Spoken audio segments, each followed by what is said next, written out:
Welcome back to the channel. We are back, as you probably could have guessed, in the Concorde, which is, let me move this a bit closer, that's better.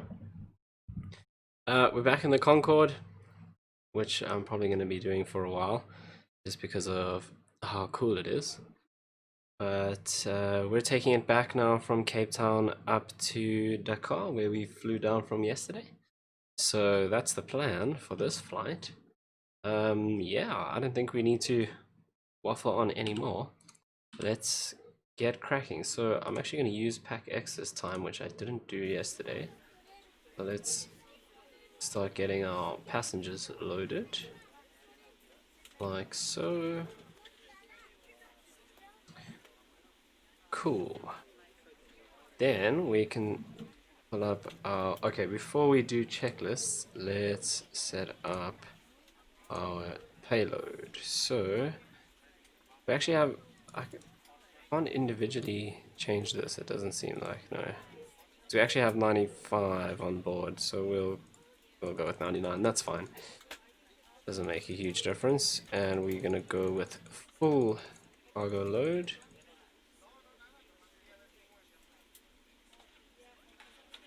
Okay, our flight distance today, let me double check, is distance, where did I see it earlier? There we go. It is 3,800. Yeah, air distance, that's the longest. Okay, so 3,800 nautical miles. Hey K-Sizzle, thanks for tuning in again. Always appreciated. We are flying the Concorde again, which I'm super keen for. Okay, so we need 3,800 miles worth of fuel, and we're going to add that all into the supersonic flight. Oof, we're not going to be able to take that much, so let's do this. Let's ditch some of our cargo.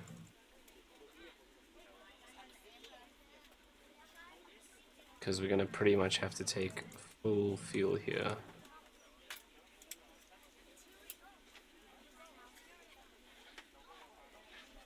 Right, that is full fuel, and we're just short, but I wonder if the baddies will tune in again. I don't know. I think it was just lucky that they were looking when we started yesterday, so I'm not sure if they will, but we'll see. Anything's possible. Okay, because our ground distance is 3,700. So maybe we should be fine. I mean, we made it yesterday, so let's maybe take out a little bit more of our cargo. We don't need to take so much cargo. And yeah, that's as much fuel as we can put in. Right, so we'll load that up. Okay, let me just sort this out.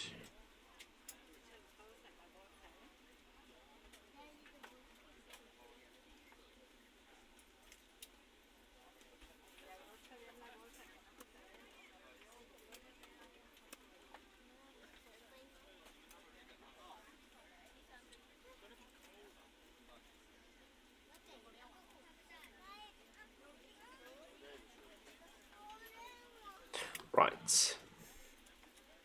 Yeah, I don't know if we'll see the baddies, but we'll see what happens. What I needed to do is put that up. Okay.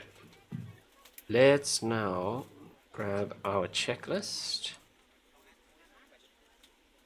that we can start going through. Alright, so technical logs are all done. Ground power, we need to apply that.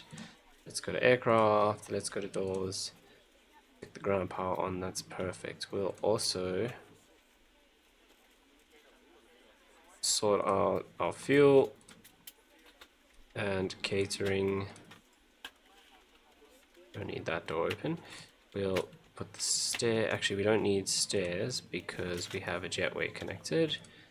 Bridge, the other fuel truck. We don't need the other engines. Catering, that door. Cargo, we don't need those. We need these open. Right. Let's have a look. Okay, there we go. Yes, our jetway is connected, so we don't need the stairs. That's a little bit awkward. Yeah, so X-Plane does, well, this scenery at Cape Town because the Concorde doesn't actually fly here. It puts it very far forward. It gives it the kind of last stop point. So it probably should stop somewhere here so that this main door is a bit closer. So that's why that's happened there. So I mean, everyone's just gonna fall out, but it's fine. They're not real. Okay. Main batteries. Let's sort those out. Okay, so 1 and 2 can come on. Equipment bay cooling. Those can all come to normal and auto and on. Okay, oxygen. Let's do this funny little switch. And also put his tray in because it annoys me. Okay, let's get this. This switch is a bit of a pain. There we go. That's now on. Okay, drain master heaters. 1, 2, and 3. Let's do the air data computers, and then we can sort out INS. So we'll put that into standby, and we'll do the same with these 3. Standby, 2 standby, 3 standby. Okay, then we need to bring up our route for today, which I have typed up like always. So I'll put that up on this side here. But I do need to bring that up for you guys. It's not an issue to have the passengers fall out. Oh look, there goes weird creepy dude. Oh well, but exactly. I mean, we don't, in this plane we don't see the the creepy alien passengers. That's only in the 737. But yeah, it's not like we fly for the passengers or anything. We fly for fun, right? So yeah, I'm pretty okay with that. I'm not gonna lie. Okay, let me get this and show that for you guys. There we go. Okay, so our gate at Cape Town, we're at Alpha 5, which is where we parked yesterday, or last night, I guess. So south 33583 and east On behalf of the cabin crew, I'd like to welcome you aboard our flight. 005. Is that right? 335. Yeah, no, I definitely messed that up, didn't I? Oh, this one's right. Okay, south 3356. Oh no, I'm reading the wrong one. She's not a good start, eh? I was right. South 33583. Okay, 33583, and I read the second one wrong. Wow. East 18355. Okay, I think I've got that right now. Does match the one at the top, right? 3358.3. 18355. Okay, now that we've learned how to read, sort of, let's stick that into a line, and we'll let that do its thing. We'll come down here and put these into a line as well, and then we can get that out of the way for a little bit. Okay, so INS is aligning. Air data computers we did. Emergency equipment is checked. No smoking and fasten seatbelts for our passengers that have already fallen through the jetway, just to remind them that they can't just do what they want, even though we made them fall, you know, like a story and a half to the ground. But it's okay. Circuit breakers all on. Perfect. Okay, cockpit prep is complete. Oxygen we turned on. Windows are closed. Can we actually open this window? Hey, that's pretty cool.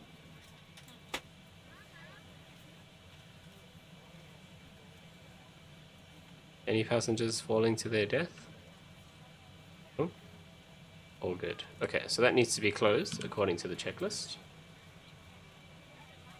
Right, inverters, both on. These guys all need to be on, and the anti-stall system needs to come on. Radio INS set to radio, that's checked, and our transfer switches, our instrument transfers are all set to the captain's side. Altimeters, let's get the weather for Cape Town. Let's see if active sky is actually going to work. So we'll turn this on, but where in the hell do I dial this in? It must be down here somewhere. VHF 1. Okay, so we want 1220, I think is.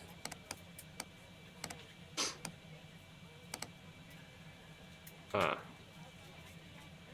do I?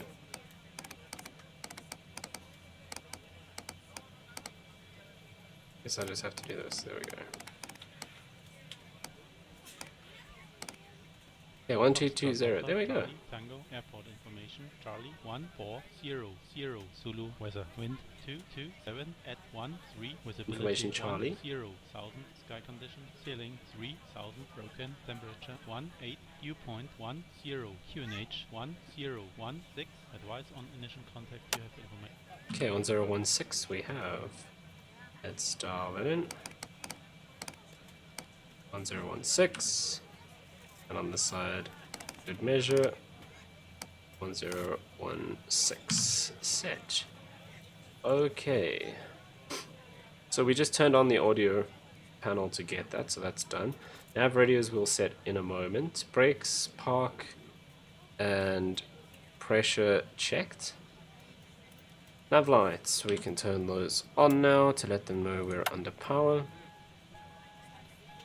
That's gonna get rid of the jetway, so more people can fall out. Okay, no, we'll turn it off, mate. Let's see if the jetway comes back. Oh, it doesn't come back. Oh well. Soz. Okay, throttle masters should be set to main, which they are. Ground hydraulics, we need to be on yellow yellow and both offset. Fuel heaters, all 4 to auto. Recirculation valves should be off, and secondary air doors, because we're taking off with the reheats, need to be in the auto position. Right, then batteries we've already turned on, so that's all checked.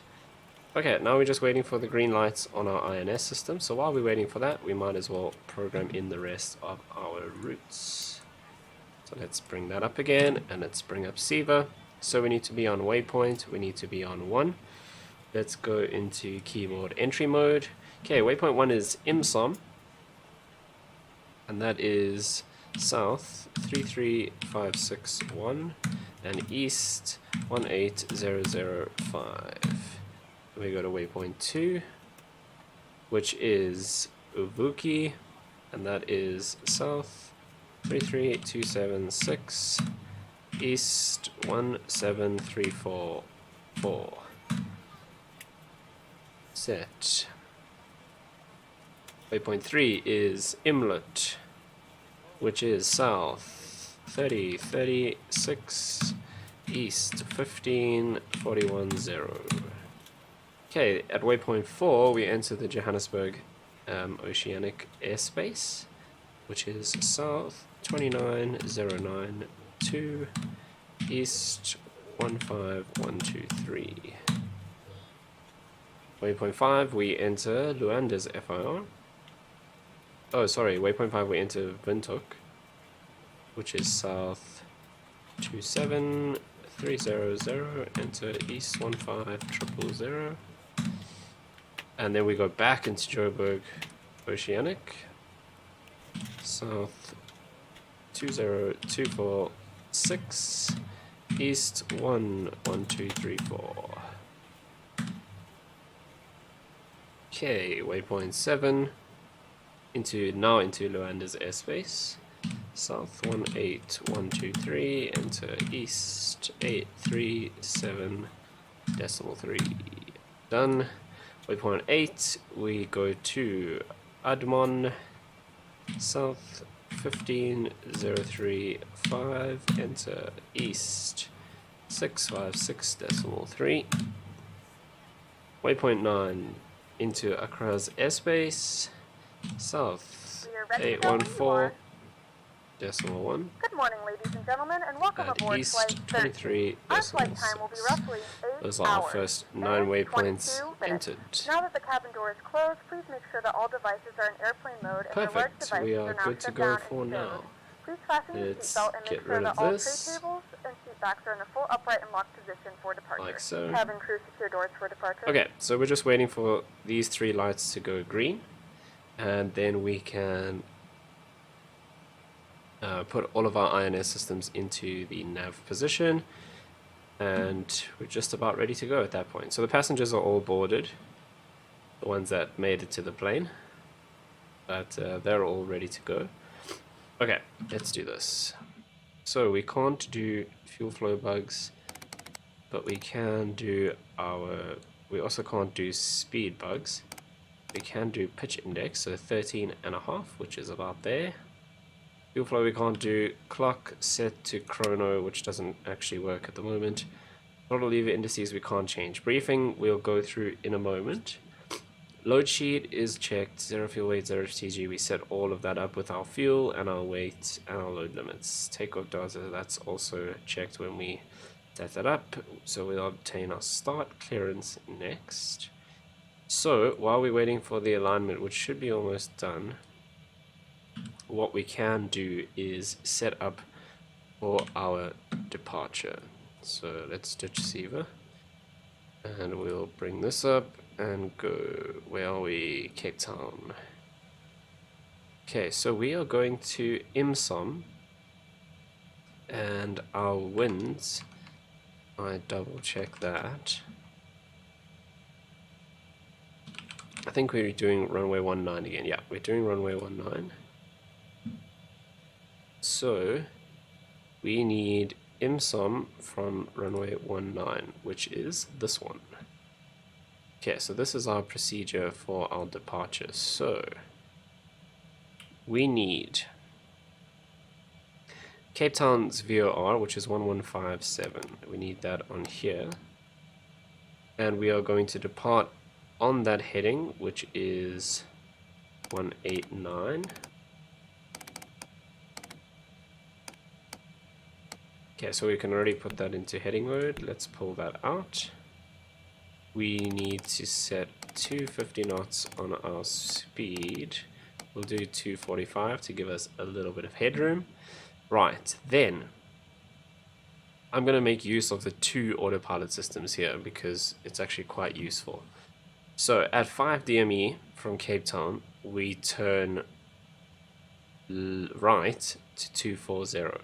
So let's pull this one out and set this to 240. So we use the autopilot 1 to fly our runway heading, and once we hit 5 DME, so when it reads 5 there, we'll swap over to autopilot 2 and it'll turn us to 240.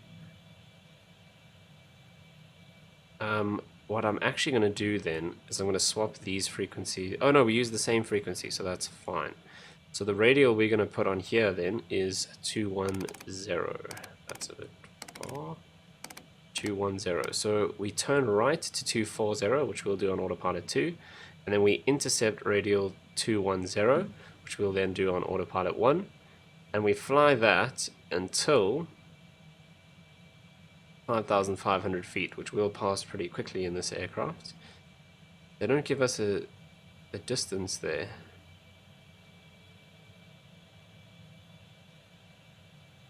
Interesting. So then we go... Oh, there we go. So...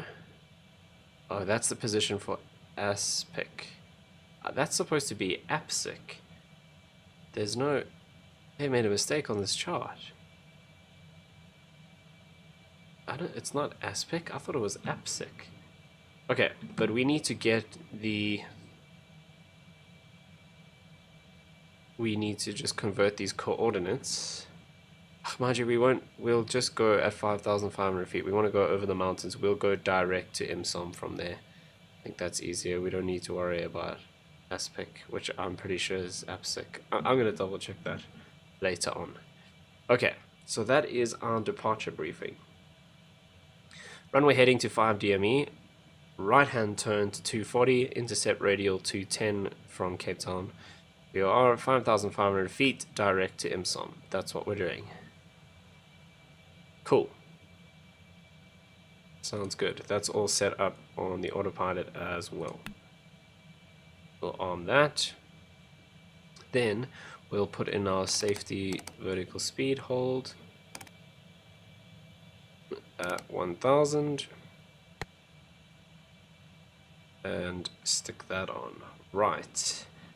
INS systems should be aligned by now. There we go. So let's pop that into nav and system 2 and system 3, and we do the same on SIVA. Cool. Okay, so we're ready to start. Let's go and set up our Ground to pushback. cockpit. Please show me where you want to go. That'll do. Ground to cockpit. Tow is driving up. Okay, so start clearance obtained. Doors, let's sort all of that out. So we need to get rid of everything except for our ground power. So all of those need to close. Okay, so door lights, we'll watch for that. That is checked. Master warning, let's play the foghorn.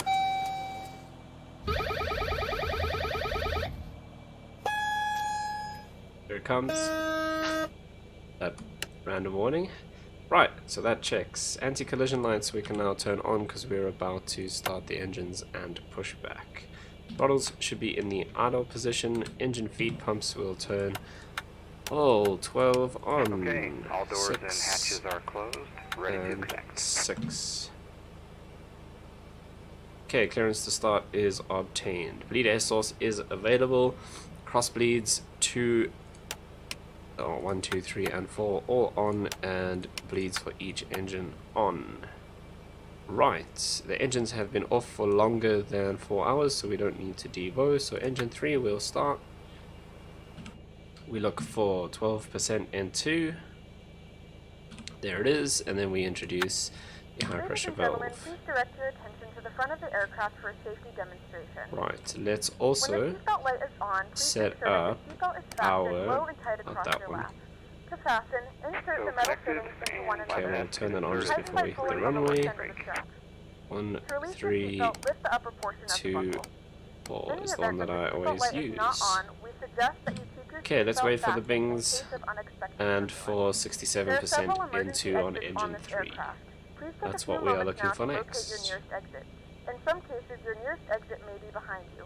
If we need to evacuate the aircraft, floor-level lighting will guide you towards the exit. In the event of a decompression, an oxygen mask will drop in front of you. To start the flow of oxygen, pull the mask towards you. Place it firmly over your nose and mouth, secure the elastic band behind your head, tighten the straps if necessary, and breathe normally. Although the bag does not inflate, oxygen is flowing to the mask. If you are traveling with a child or someone who requires assistance, secure your mask on first and then assist others. Keep your mask on until a member of the crew advises you it is safe to remove So those were the In the unlikely event of a pings, so we should be at 67. That's perfect. Now we come across this side and we'll turn off the bleeds, we'll turn off the cross bleed, we'll turn on the condition valve and system 3 hydraulic on, and the generator from engine 3 on. Now we do the exact same thing for engine 2. Back to the front, look for 12%. 12%, high pressure valve on. Seatbelts are fastened and seat backs and tray tables are in their full upright position. We remind you that this is a non-smoking flight. Tampering with, disabling, or destroying So the smoke something detectors interesting located in the lavatory is when I was looking at the planning, this flight's going to take us once again about 4.5 hours. 4 hours in the air, really. If we were flying in something like an A330, this would take us about 9.5, 10 hours. So, pretty cool. That's the difference in speed. So I mean, it's less than half the time in the Concorde for the same flight. Right, so they were coming through 50%.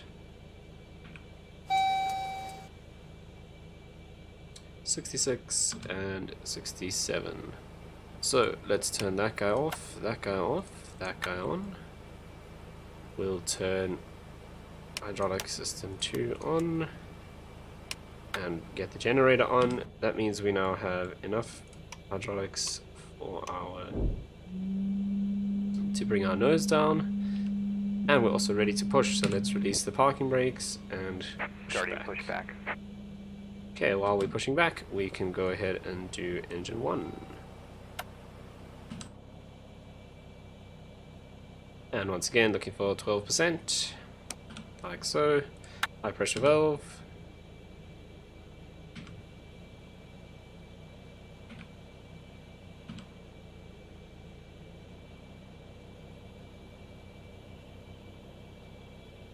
Right, we'll wait for that N2 to come up to 67%.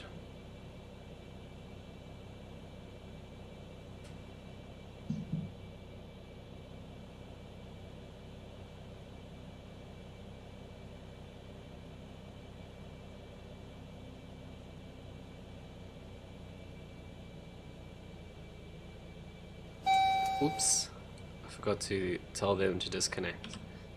That'll be fine. Okay, coming up to 67 now. There's 67. Same process, so we'll turn off that guy, we'll turn off that guy, on that guy, on that guy, and on that guy. Then we'll go back down here and do the last engine, engine 4. A little bit overcast again at 3,000 feet in Cape Town. We're cabin is ready for departure. That's good to know. Okay, oh, supposed to be watching for 12%. Baddie.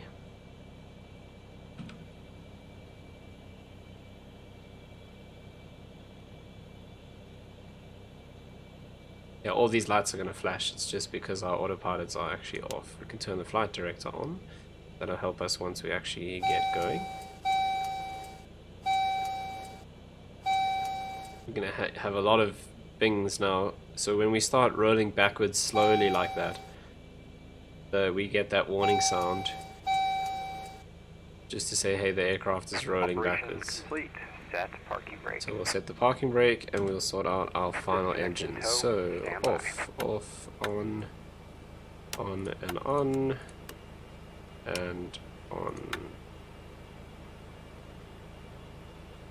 Okay, we need to go ground bypass on this guy. And we need to go SSB closed, turn on the galleys and the water heater. Taxi lights will turn on once our tug has disconnected. Okay, ground, we've done our pushback. Flight controls, deflection we'll check in a moment. Visor and nose are both down. Parking brake is set, because that's supposed to be before pushback. Tow is disconnected and bypass pin has been removed. Hand signal will be on the left. We'll see you next time. Have a safe flight. Okay, we'll wait for him to give us the signal. Right, but before we taxi, engines 1, 2, and 3 all running. Nose wheel steering is checked. Flight controls will up. Full down. Let's check the hand signal. There it is. All good. Left. Full right. So I'm just watching this little display at the bottom here, which tells me what the flight control surfaces are doing. Then rudder full left and rudder full right. So that's checked. Okay, master warning panel we checked. Anti-ice not required. Engine control schedule set to flyover. Brake fans on. Engine idle switch to low. Storm warnings tested and off. Engine feed pumps are all on. Hydraulics we've turned all of those on. Electrics are ground bypass. Nose 5 degrees. Brakes checked and normal. Let's give a bit of power. Flight instruments checked and no flags on any of them. That's perfect. And we'll release the brakes. Flight controls AFC blue and lights out. Double check. Blue, blue, no lights. Trims set for takeoff. That we do need to do. So flight engineer, trim us for takeoff.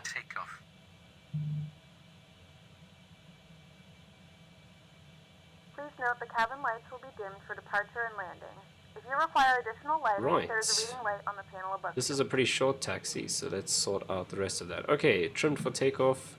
Fuel transfer is done. Engine rating mode. That should be takeoff. Auto throttles, all 4 can come on. Auto ignition should be on. Throttle masters on. Flight rating climb. Taxi lights can now come on as we passed the ground cruise. Drain master heaters are all on. We turned those on earlier. Engine flight rating, we checked that. Static heaters. These guys can come on. And that must be on as well, which they actually are already. Perfect. Right. Probe heaters we just checked. So engine number 4 limited to 88%. That is checked. Air conditioning panel, we turned all of those on. Anti-skid system, no lights. Checked. Where was I? Reverse the shutoff. They're all down. Throttle, we have travel.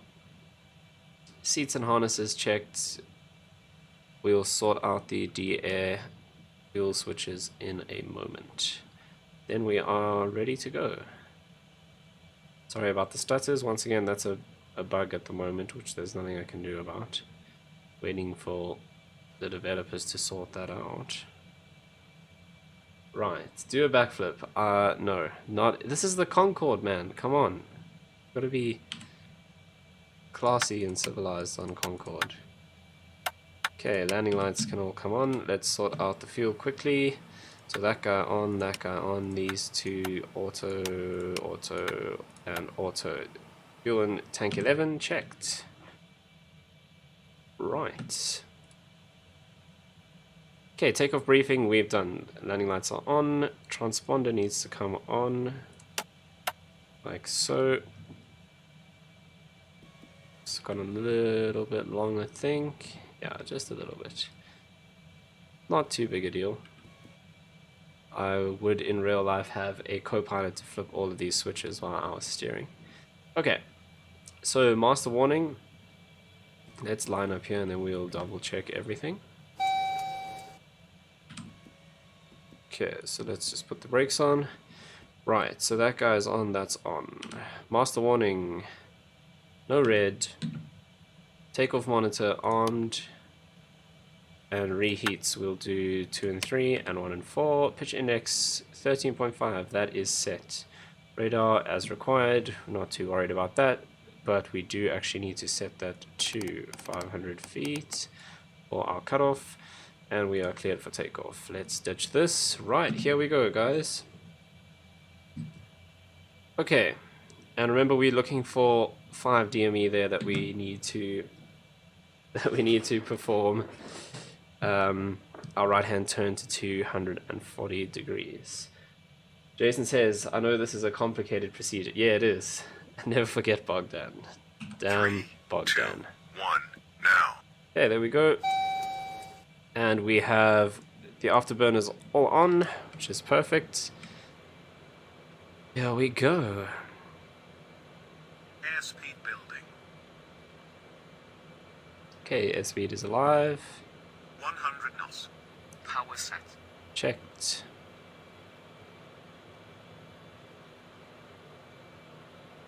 V1. There's V1. Rotate. There's rotate. V2. Okay, let's pitch up to that 13.5 degrees. Positive climb. Gear up. Gear coming up. Auto throttle. Throttle off. Why can't I engage the auto throttle? Throttle off. Okay, this is our first issue of the day. 250 That's fine. knots. Okay, let's do our Gear noise up abatement towards cutout. port.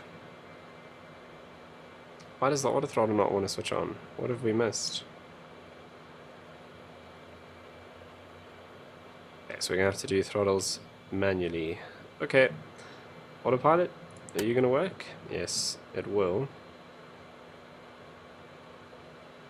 Let's come out of takeoff monitor. Okay, so we're looking for 5 DME, then we turn to the right to 240 degrees. Let's look up here. Our auto throttles are all armed, so why does it not want to turn on? Oh, okay. I think we might have just been a little bit low.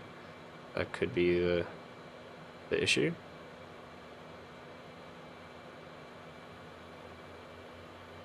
Right, coming up to 5 DME. Let's swap autopilots, which means we'll now turn to follow autopilot 2's heading, because heading mode is engaged. Okay, then, to double check, we follow this until we intercept this radial over here, which is 210 degrees from Cape Town.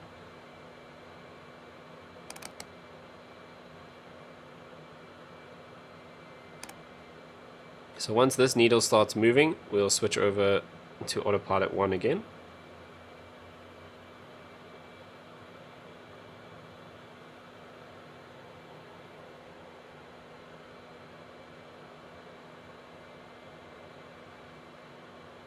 Okay, there it comes. Over to autopilot 1, and we'll engage our FAOR mode.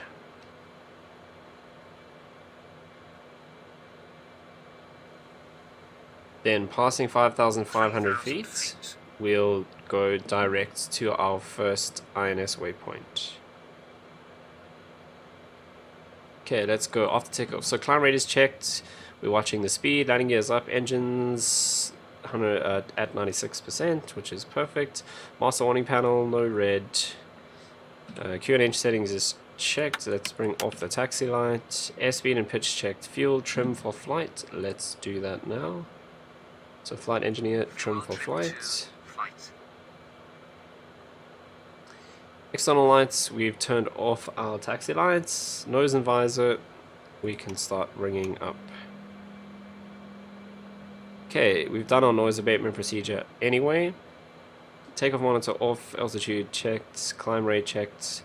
All that is good. Our reheats are all off. Airspeed and pitch checked, fuels trimmed to flight already. Perfect. We'll sort out climb checklist in a bit. So we are going up to 28,000 feet, and we'll altitude acquire that. Coming up to our 5,000 foot turning point. Let's go nose completely up now.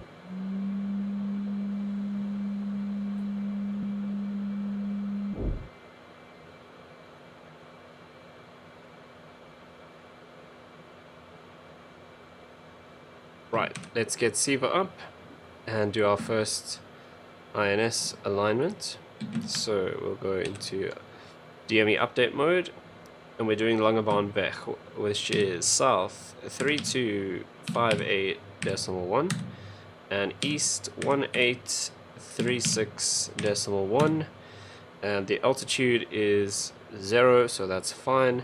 So we'll go waypoint change 1 and let that update. Okay, coming up to 5,500 feet now. Okay, what I'm gonna do is let's just actually go heading hold. That's even easier. We'll flip this over to our INS, and then this is actually gonna mess up what we've just done. We'll redo that after this. So we're gonna go waypoint change 0, 1. And we'll go INS mode, and that's going to take us to our first waypoint of IMSOM. Okay, let's double check. Our INS degradation is at level 2, so we'll go and do our update again. We'll just get that started and leave that for a while. Okay. Right. All is looking pretty good at the moment. Now we just need to intercept this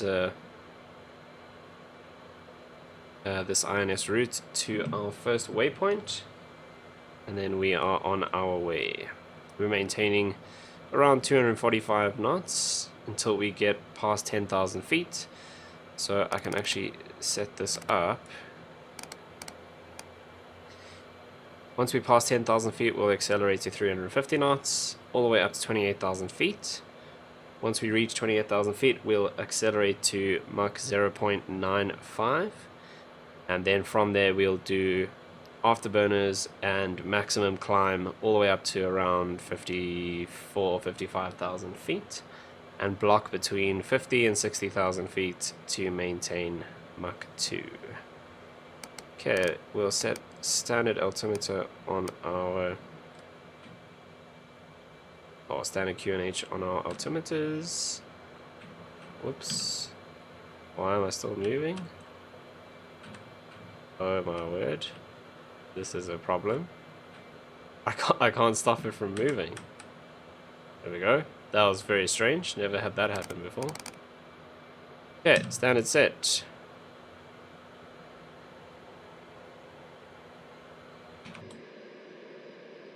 And there we go.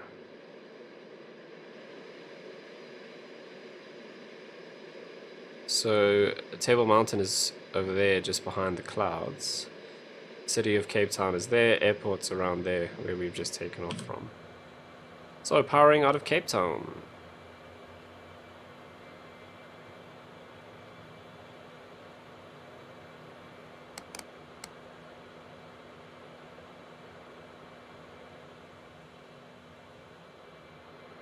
Okay, let's climb a little bit faster here. Concorde looks awesome. Is it? I think it is. It's just the best looking plane. Like, I'll show you this view. This is where it just looks the coolest. That shape is just so awesome. Ladies and gentlemen, we have now passed 10,000 It feet. really You may is turn on epic. larger portable electronic devices. This is also a reminder to please keep your seatbelt fastened Right, throughout the as we come duration of up the flight. to Do not form a 10,000 line near the feet, lavatory. we'll start speeding up. 10,000 feet.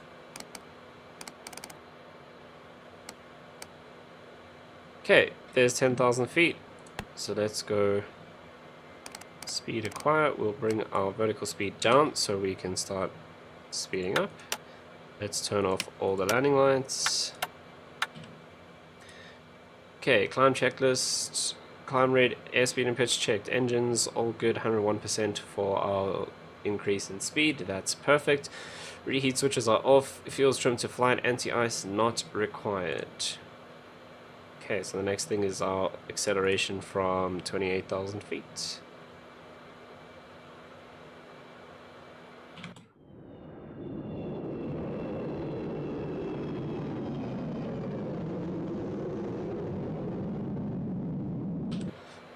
What an epic aircraft.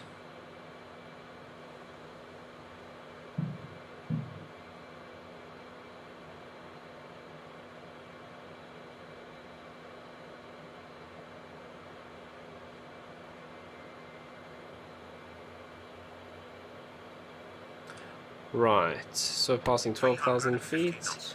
Now that this is coming down, let's do max climb. So we can really now start pushing our way up to 28,000 feet. There we go. We're now already doing 4,000 feet a minute.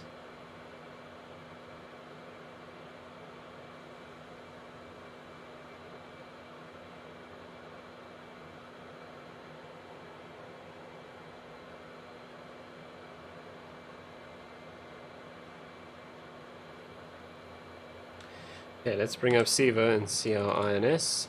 We're at 0, so that's perfect. Let's go direct to IMSOM from where we are now. And then we shall continue on our way. What's our second waypoint? So IMSOM to Uvuki. Right.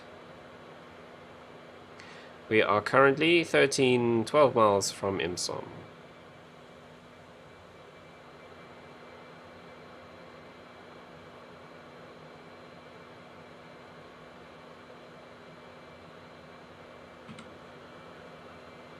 Right, so Cape Town is now behind us, and we are powering our way out towards Namibian airspace.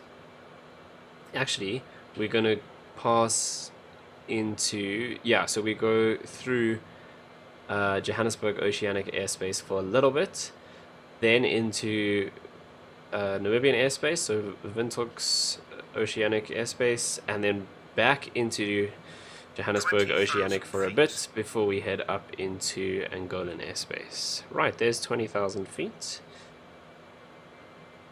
Once we acquire this 28,000, it'll give us time to speed up to Mach 0.95, and then we'll reset this to 60,000 feet and start our afterburners and blast our way up to Mach 2. What are we doing at the moment? 0.79, so we're kind of approaching the normal maximum speed. So if we were in a 737 or something, Mach 0.8 would be a pretty fast cruise speed. Often they're cruising around 0.78, 0.77 Mach, so we're already past the normal cruising speed of like a 737. And the cruising speed of a 747 is about 0.84, I think. So we're about to pass that, and we're still climbing at 6,000 feet a minute as we pass their cruising speeds, which is pretty insane. And we don't even have the afterburners on yet. We're just on dry power right now. Right, so our altitude acquire should kick in now. That's perfect. And then it should kick into altitude hold. Yeah, it's overshot a little bit. Anyway, let's push this up to 60,000 feet. We don't need to hang around. We'll go into vertical speed mode just to give us some time to accelerate.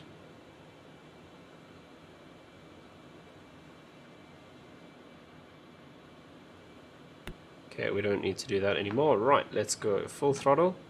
So we'll turn off the auto throttle. We'll go full throttle. Start picking up speed. Once we hit Mach 0.95, we'll go max climb. There's 9.4. There's 9.5. So max climb and afterburners on. Right, and now we can blast ourselves up to Mach 2 at 50,000 feet. So let's see. There's our afterburners on.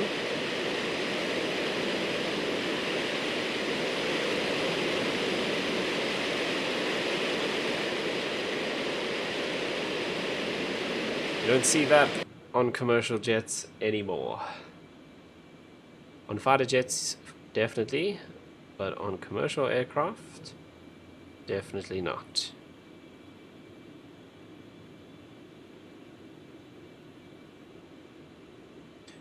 Right, checklist time. Accelerate to Mach 2, engines checked. Fuel, we still have 85 tons on board.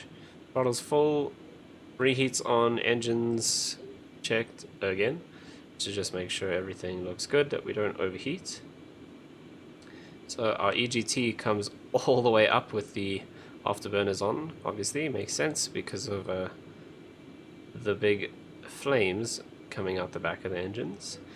Climb rate, climbing a little bit slower than we would like to, but once we pass 40,000 feet, this will start increasing as we get into the thinner air. Okay, once we hit Mach 1.3, we're at 1.1. We need to make sure the engineer calls to say that the ramps are moving, which I'll show you in a second what that means. And at Mach 1.7, we need to turn the afterburners off. And then we'll do our Mach 2 checklist. Okay, so let's take a look outside. If you have a look at the front of the engines, you can see that the doors are completely open now. But as we start passing Mach 1.3, the doors at the top of our engine inlets start to close. And with this whole complex design that they have, it stops the air from coming into the engines too fast. Because obviously when we're traveling faster than the speed of sound, but the engines, to be most efficient, need the air to come in slightly slower. So those ramp doors start to close and they funnel the air in at a certain speed. So if that doesn't work, then we are not going to be able to accelerate. So we need to make sure once we hit Mach 1.3 is when they kick in. And somewhere here, there, I think it's these. Ramp there, so these doors, we should see those gauges start to move once we pass 1.3, which we're coming up to now. So we need to listen for that call from the engineer to say that that he's moving the ramps. So we'll watch for that, and then I'll show you outside what it looks like as well, because it is animated, or it is modeled, I guess. And we'll check that he's actually operating those, opening and closing those doors to make sure we get the right speed of the air entering our engines. Okay, so passing 38,000 feet now. There's Mach 1.29, so that should be coming up pretty soon. Mach 1.3. Ramps moving confirmed. There we go. So that's checked. So if we jump outside,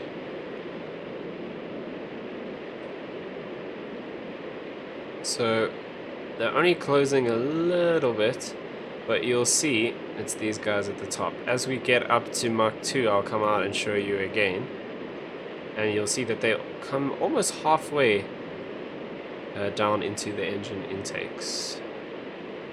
They are starting to come down. You can see the angles change slightly, but once we get to our top speed, that's when they are the most closed, if that's an actual phrase that you can use in the English language.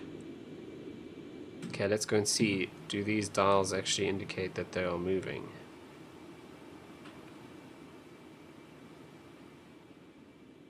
Yeah, so they've gone up to, what's that, like 10%, I guess? Right. Okay, Mach 1.7, we turn off the afterburners and we just cruise, well, we climb on dry power. 40,000 feet. Okay, 40,000 feet.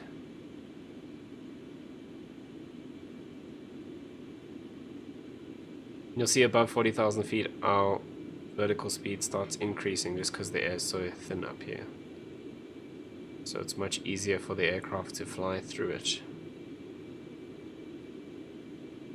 Right, we should be heading to waypoint 3, I think. Yeah, waypoint 2 to waypoint 3. We've got 172 miles left to go to waypoint 3.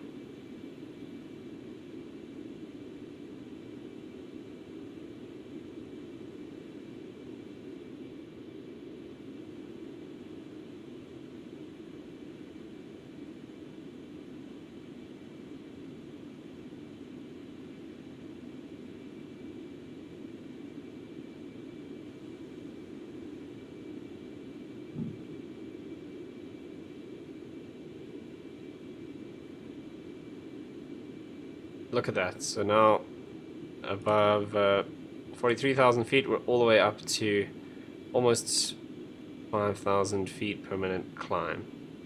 Okay, coming up to Mach I 1.7. suggest reheat off. Right, so we'll turn off and look at the temperature of our engines, and our fuel flow come down significantly as we turn off the afterburners. Okay, let's open up SIVA and have a look at our INS degradation. It's down to 1. So we might as well do our next alignment as we are cruising. So Walvis Bay is our next VRR station. Let's see if we can pick that up. So that's 113.6. So 113.6. We're not picking that up yet. So we'll have to wait until that comes into range. And we'll set the third one up, which is Luanda, at 112.7.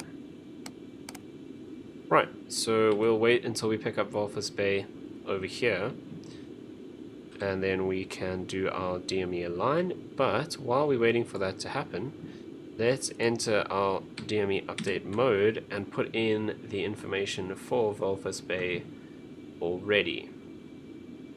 Okay, so it is south 22585 and east 14384, and it's at 312 feet, so that gets rounded to the nearest 1,000 of 0, so we don't have to put anything other than that.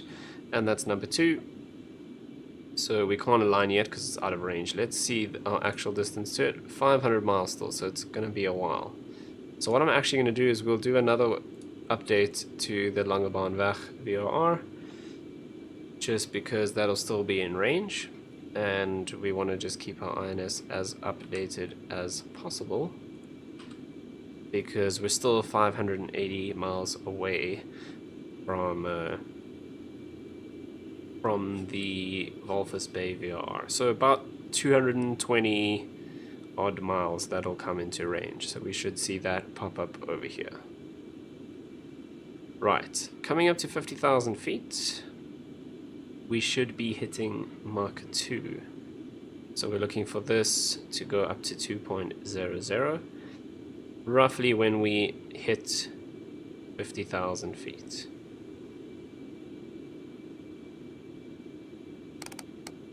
Okay, normally I have to bring the vertical speed down a little bit to give it some time to speed up. So we're prepping for that on our vertical speed indicator.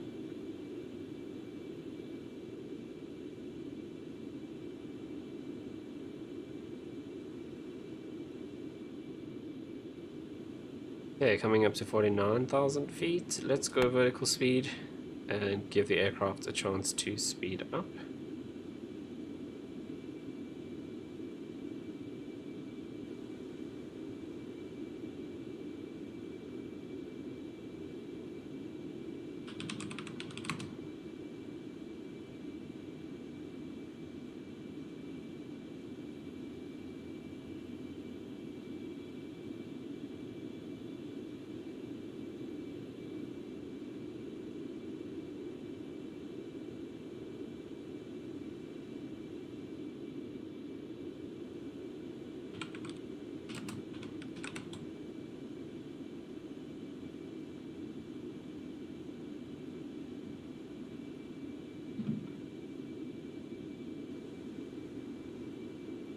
Okay, 1.93, just over 49,000 feet. We can climb a little bit faster.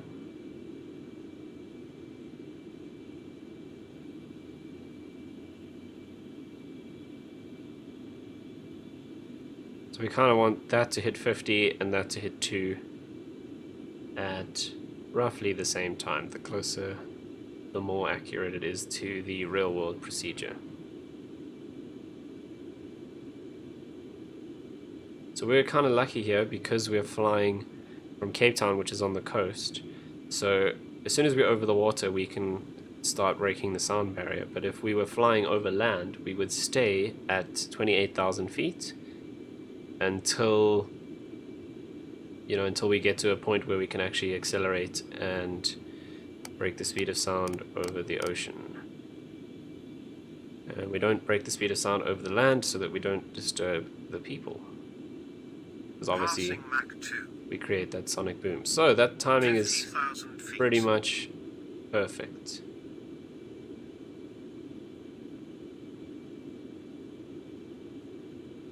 Okay, we'll do Mach hold on our auto throttle, and we'll do max climb and max cruise, and the aircraft will now pitch itself up and down to make sure it maintains that Mach 2. We are pitching up quite a lot. Let's turn this off.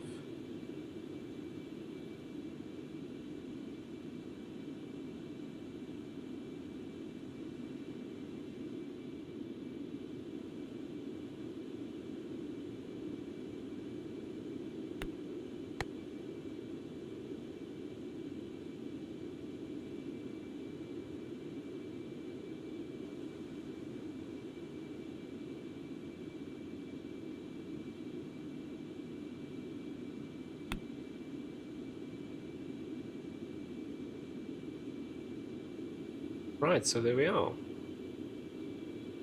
Mach 2, we'll probably climb up to about 54, maybe 55,000 feet. And then we'll just slowly keep climbing. Throttle back or climb.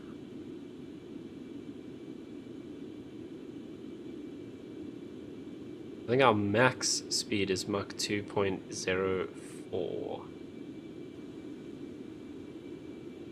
So it's just warning us that we're going over Mach 2, which is alright, it's not too much of an issue.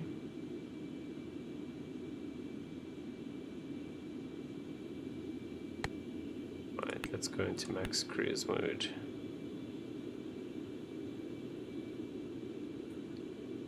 Right, 40 miles from waypoint 3. Waypoint 3 is Imlut. So our next waypoint is the Johannesburg Oceanic Airspace. Perfect.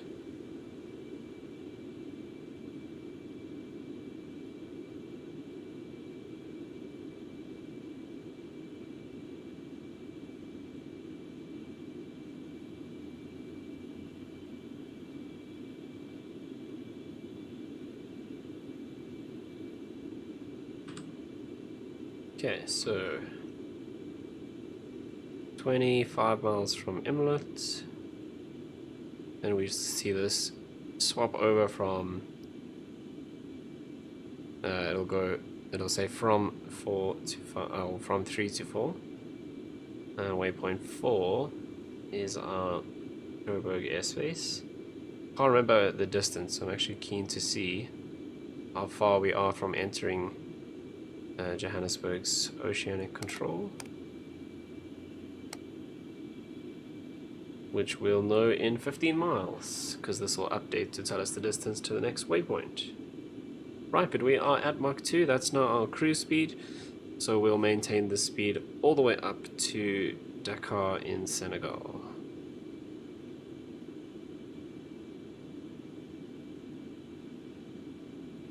Hope you guys are having a good evening.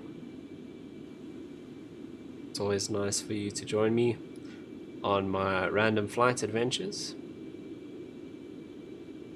I'm really enjoying the Concorde at the moment, as you can probably tell.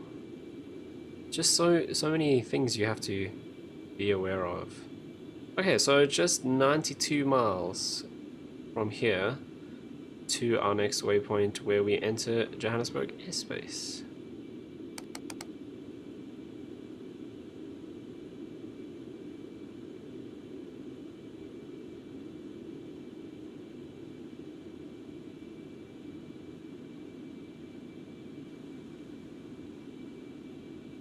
Yeah, what we can do is update our existing waypoints. Okay, let's see, we should be at 0 on our degradation, that's fantastic. Let's go into waypoint update mode. Okay, so waypoint 1, our new waypoint 1 is where we enter Senegalese airspace. That is south 4419 and west 508.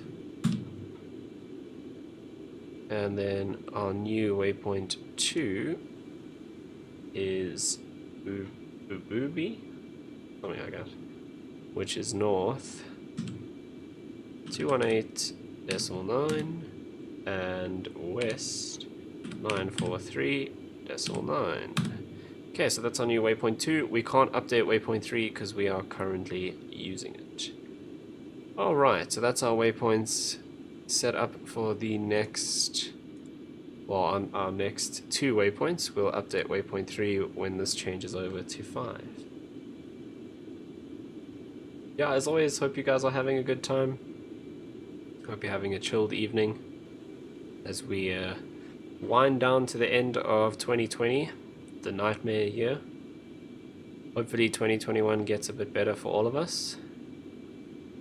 Here in South Africa, we've just gone back into lockdown again, into a, what do they call it, adjusted level 3 or something strange like that. So yeah, looking like an interesting start to 2021 on our side. But hey, if we're gonna go back into lockdown, it means more time for you guys to watch me fly virtual planes. Right, 45 miles to go to Johannesburg airspace. Yeah, I've got a couple of things to finish off for work, and then once that pressure's off, I'm gonna look to stream during the day as well. I'm really keen to stream some DCS.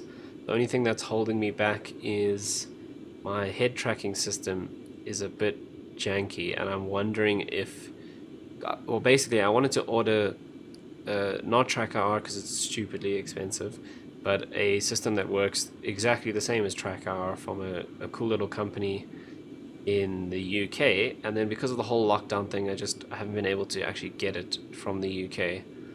And the problem is, with the way things are now, it would have to be delivered to our incredible world-class postal service here in South Africa, and if I do that, I'll either never get it or I'll have to wait 7 months for it to arrive. So I'm going to make another plan to get that. So at the moment I'm just using the camera. I don't have the IR clip, and it tracks my face, but it's not the best. So I'm wondering if that's going to be very off-putting, because every time I move my head, it moves the camera. And because it's face tracking, it tends to jerk around a little bit. It's like watching people play VR. I can't watch normal recordings of VR. It's just so freaky. So maybe I'll test it out and see You guys can let me know if it's too strange to watch. But yeah, I can't play DCS without the head tracking though, because situational awareness is the #1 thing when you're flying fighter aircraft. Okay, coming up to our next waypoint. There we go. So, see, I don't like it that it turns so hard like this when we go on to the next waypoint.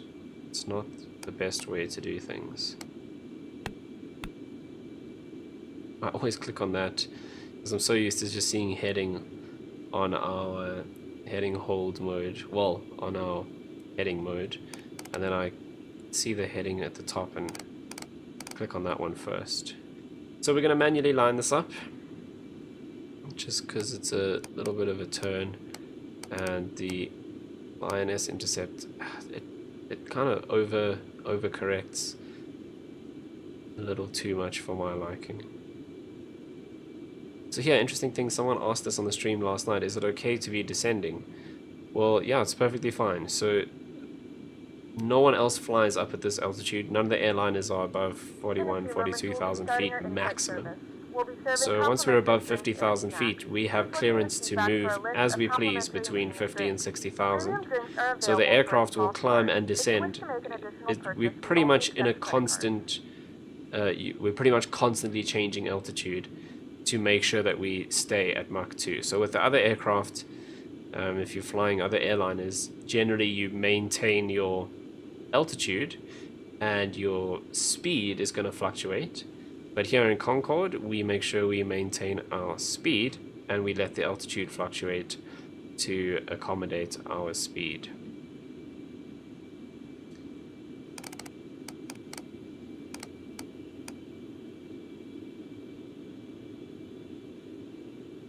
And they just started serving drinks and I'm turning us from side to side like this.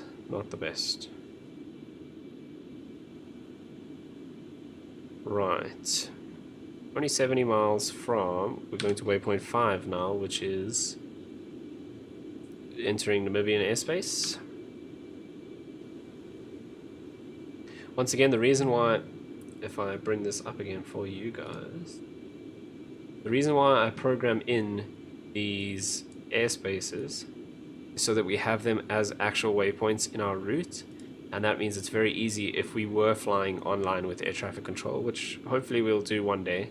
I just need to get more confident in this aircraft. This is only my 4th flight, but that gives us an actual waypoint in our flight, so it's very easy to know when we're crossing into a controller's airspace. So now, as we approach, we're 56 miles from Windhoek's airspace. So then we'd know, as we hit that waypoint, we can contact that controller and let them know we are now inside their airspace. Okay, so I'm going to line us up here myself, just using the heading to get us close.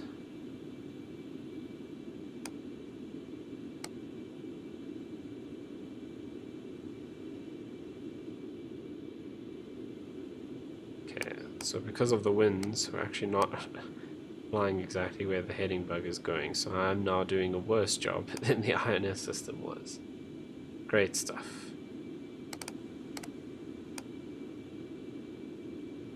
Right, let's get rid of this big page so you don't have to have that in the way.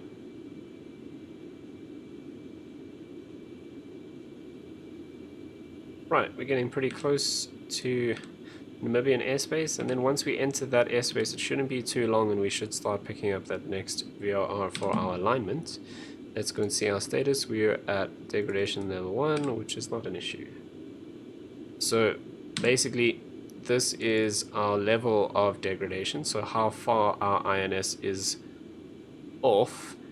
So the INS is the system that tells the aircraft where it is in the world.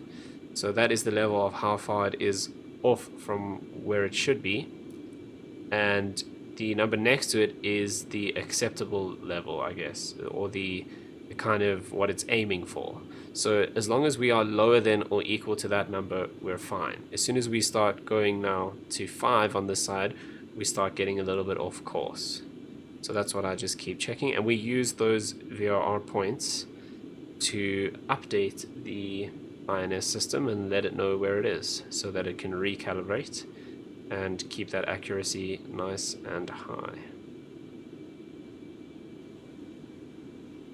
Right, so we're coming up to our Namibian airspace entry point, which we have now entered. So we're going to turn out to the east, to the west, and now we start our long straight line cruises. So as you can see, Concorde doesn't really like to turn, especially when we're doing Mach 2, because it takes a long time to complete a turn. So as soon as we can, I try to plot as straight a route as possible. So you can see now we're going to go straight for 500 miles, and the next 3 waypoints from there are pretty much in a straight line. So we don't have to turn too much at Mach 2. Right, we'll go into INS mode. Hopefully we can intercept that without having to turn around or to turn back and forth too much, which we're going to do a little bit of. It's because we're going so fast, we have a massive turning circle.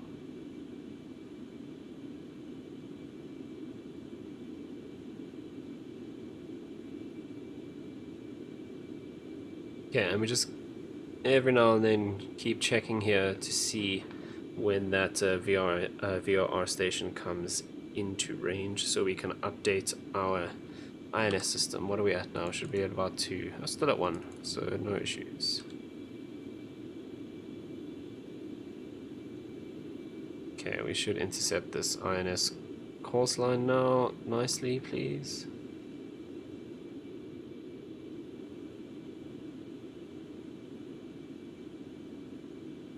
There we go. That looks good.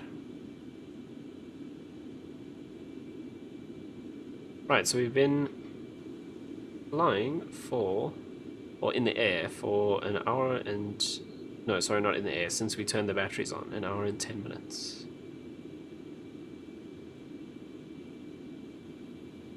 And it is currently 12 minutes past 5 GMT in the game. So South African time, that's 7:15 in the morning in the game.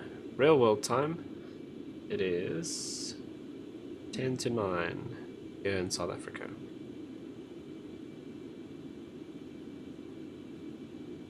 I don't have any small water bottles left. I have to drink out of this huge jug thing.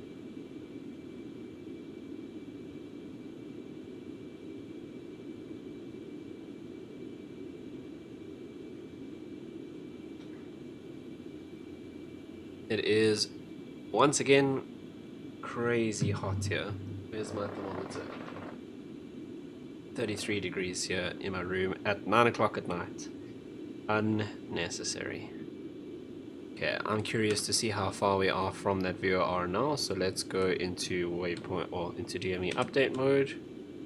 Don't know if that worked. No, it did. Okay, waypoint 2 is our Walvis Bay. Right, so we're 225 miles away, so this should pop up any time now. Normally around 220 it pops up. Here we go. It's now pointing towards it. So it's finding the signal, it's just not strong enough to give us a distance yet. We should get that fairly soon. If the needle's pointing now, it should be giving us a distance. That makes me wonder if I chose a beacon that doesn't do distance. I doubt that very much. So anywhere between 200 and 220 we can pick that up. So, I mean, the arrow is pointing in the right direction, it is out that way. So hopefully we pick that up soon.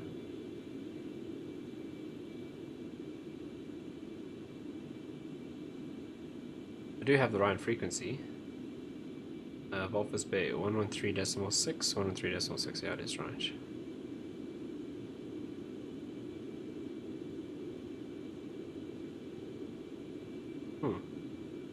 Thought we would have been seeing it by now.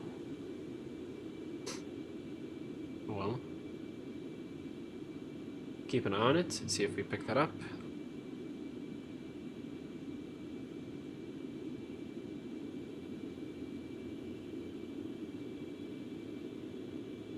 There we go. 202 miles. It is just a radio signal. It is at the mercy of the elements. Alright.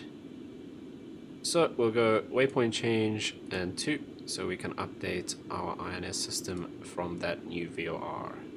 Then the next one that we're looking for is going to be quite a while because that's Luanda. That's 112.7. I don't know if we're actually going to get in range of that one to even pick that up. We'll let the INS update for a bit and then we'll actually dial that station into the INS system and it'll tell us exactly how far we are. But I'm not sure we'll even come close enough to Angola to actually pick that one up. So that's right, it's in the city of Luanda, right on the coast of Angola. But I'm not sure our flight plan takes us within 200 miles of Luanda, so we'll have to see if we can update to that new one. So we'll keep an eye on that, but we're within range of this one of Belfast Bay in Namibia, so we're updating our INS to that one. Right, so still at Mach 2, cruising nicely, currently in a very shallow climb. Like I said, the aircraft will just adjust its climb rate to make sure we maintain Mach 2, so twice the speed of sound. Just under 400 miles to go to, which waypoint are we heading to now? 6, yeah. 6 is back into Johannesburg airspace, so we're literally traveling right across the Namibian oceanic airspace all the way back into Johannesburg. Let me see if I can actually show you that to you guys. Somewhere here I should have some reef.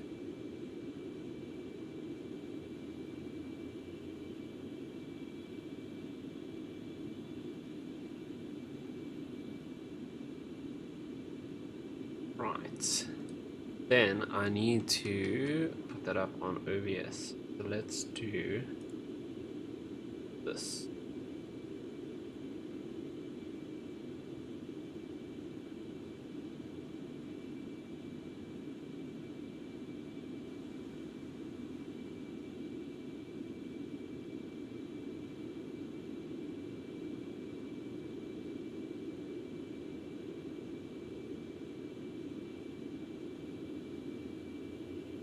Okay, that should work. Now if I lock that and do that. Cool. So this is our flight plan for today. And these kind of sectors that we got here are the different airspaces. So we started off here in Cape Town. So we're inside Cape Town's FAOR, inside Cape Town's airspace. So this entire time we would have been talking to air traffic control for Cape Town. And then I plot these waypoints on my plan. So it's not shown on the map there, but I've got that one on there at the moment. So we're actually flying through, we've been through Cape Town airspace into Johannesburg's FAOR, and then Johannesburg has this oceanic airspace, this big section all the way down here. Right down to the bottom. That's all part of Johannesburg Oceanic. So that air traffic controller would be responsible for all of this space. So right now we're somewhere in here. We've just entered Namibian airspace, so Windhoek's FAOR, and our next waypoint there. So if I double check the distance, so we're 348 miles from this point here, where we cross back into that Johannesburg Oceanic airspace. So we're traveling right through Windhoek's FAOR. Not sure if I missed you saying this. Where are you currently? So we're around here somewhere. We're literally 340 miles from this point. So we're flying through Namibian airspace. Then we cross back over into Johannesburg's oceanic airspace. And then into Luanda. Up into Accra, through that. And then into Senegal's airspace over here. And we stay into that. We stay in that airspace all the way up and along. We actually cross into Roberts, but briefly, but by that point we'll have started our descent and all of that, so we would be talking to the center controllers and the approach controllers once we get a bit closer to Dakar. It's interesting, I don't have a crossover point for the Roberts FAOR in my flight. I answered it just as you asked. No worries, that's what the comments are for. Yeah, if you have questions, go for it. Ask me questions. That's the whole point. Is I like to share all of this information that I've spent, you know, the best part of 10 years kind of just figuring out myself and reading up on things and you know, learning all this cool stuff because I find it interesting. So yeah, feel free to ask questions. Makes it a lot more interesting. Right, so 300 miles now from entering waypoint 6, and I literally just said what that is, and now I can't remember. So that's where we go, back into Johannesburg's airspace. So we're crossing over just west of Namibia, so Namibia is out there. 137 nautical miles from us straight to Walvis Bay. And this arrow here, now I don't know which one is which. Is it the green one or the orange one that's one? Let's switch this over and see what happens. It doesn't change, so I don't know which one of these is actually showing us the direction to that station. Yeah, that I don't know, because these, oh, unless this is, oh, that could be just for normal DME, but why the hell is it moving? Have we programmed something on here? Sorry, not for DME, for ADF. Let's see. I wonder what the test button does. Literally nothing.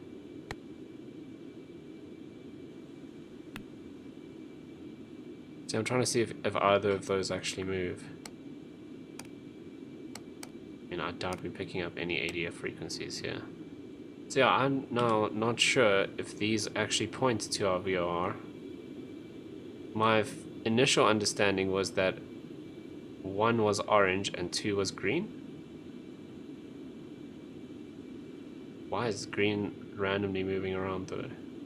Because we don't have a station on 2.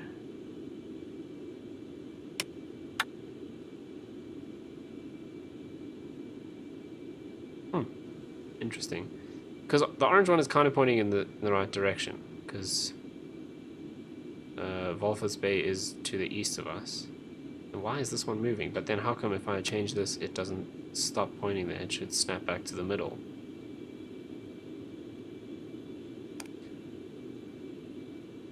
Yeah, these are the things, these are the questions that haunt me. Also, in this version of the aircraft, the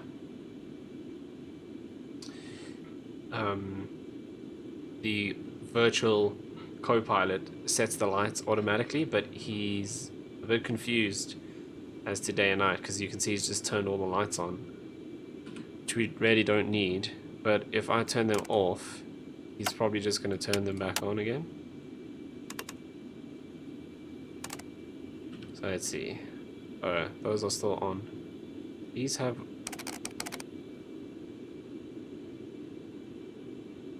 See now, both of those green arrows just swung around.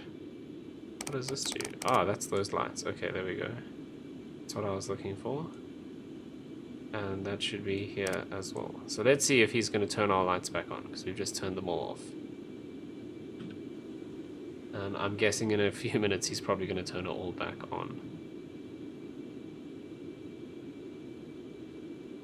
I wonder where I adjust these lights. I thought those were these ones up here. There's also, he has his own station, but we'll let him set his own lights. He can have that the way he wants. But I want my lights to be off. It's 5:30. GMT, so 7:30 local time in the morning. I don't need the aircraft lights on. Right, 230 miles to go back into Johannesburg airspace. We'll be in Joburg's airspace for a little bit, and then into Luanda. As we cross into Luandan airspace, Luandan, well, it'll be Angolan airspace. Luanda's the city, right? So as we cross into Angolan airspace, we're going to look for that DME to come alive so we can do our next alignment. So last night our issue is, well, was, let's show you guys maps again.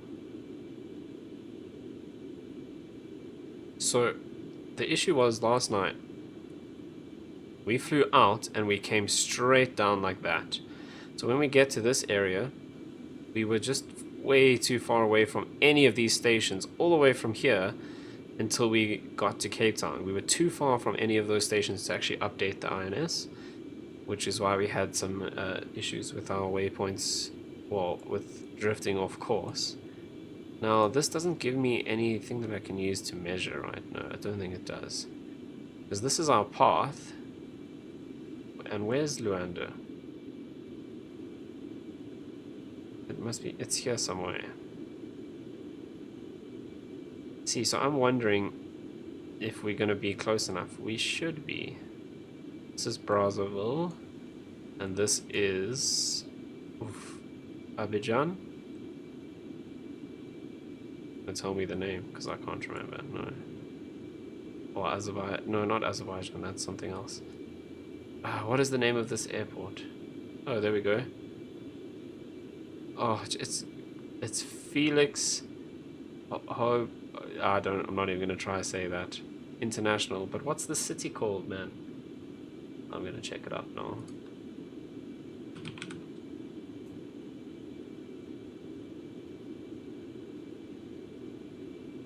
It is Abidjan. Ah, look at that.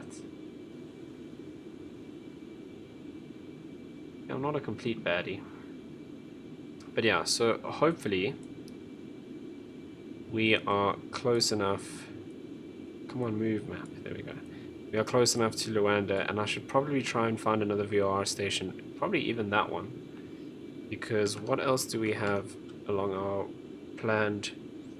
Oh, we have STM, which I can't remember where that is. So we should put in Abidjan's VOR station. That might work, so I'll have a look at doing that just now.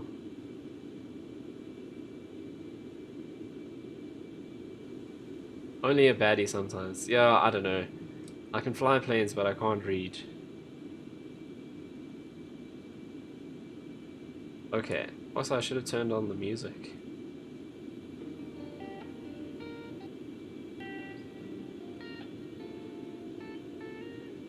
So I've got some more chilled music for this stream compared to the EDM stuff we had playing last night, because I got several complaints from passengers.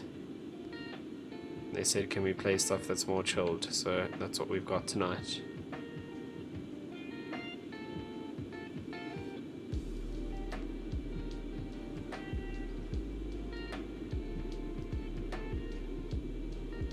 Right, 160 miles.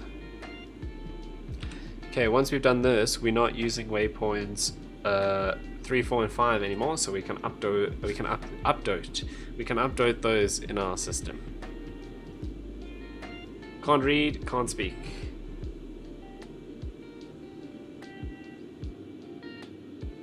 Because we updated waypoint 2, so we'll do 3, 4, and 5.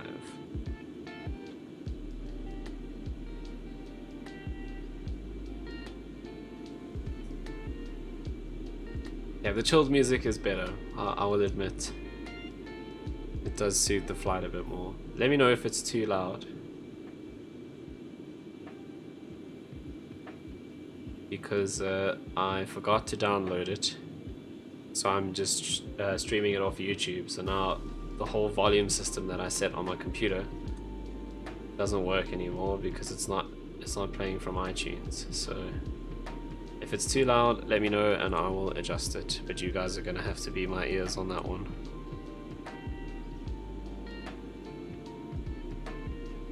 Okay, our INS degradation is 0, which is perfect. It's fine the way it is. Thanks, K-Sizzle.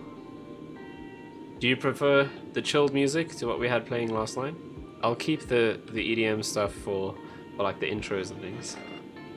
No, don't ever come here and say that word. That is the bane of my existence. That application can die far, far away. I never ever want to see it again. No, don't link it. I will block you. I will ban you. Don't ever talk to me about voice meter, banana, potato, any of them, because they break my entire computer every time we install them. And I know in theory they are very, very cool, but they don't work with flight simulators. So I know all about voice meter. I have it on my computer. It's just completely disabled because as soon as I do that, then all of my simulators break. The audio doesn't work. I can't hear. We'll be in the plane and we can hear sound inside but not outside, or you can hear the passengers but not the engines. It just messes everything up. So no.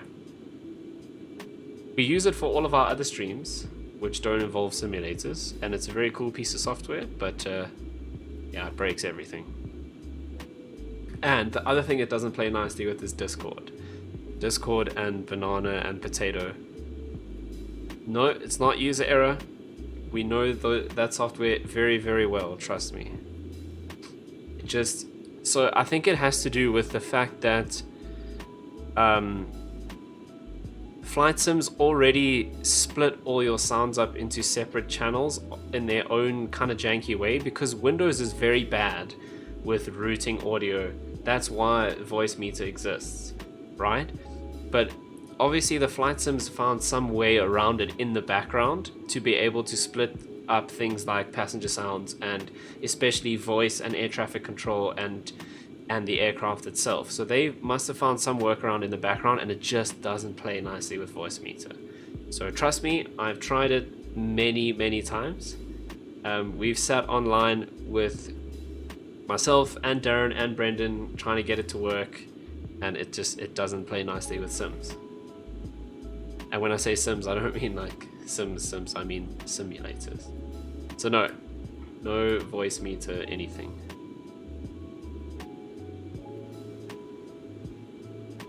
But thank you for the suggestion. Now, if you could rather print me a label, that would be a lot more useful.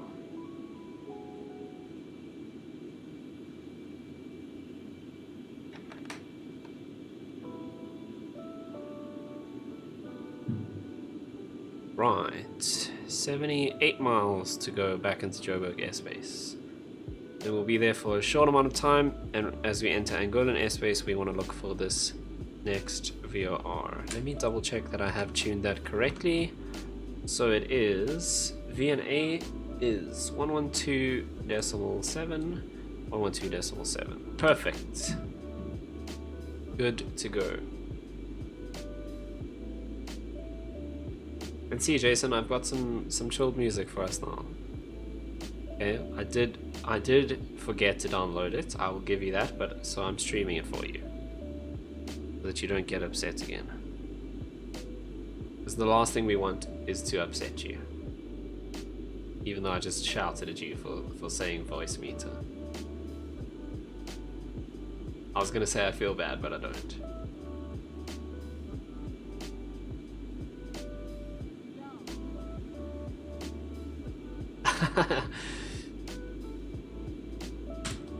Shame, man.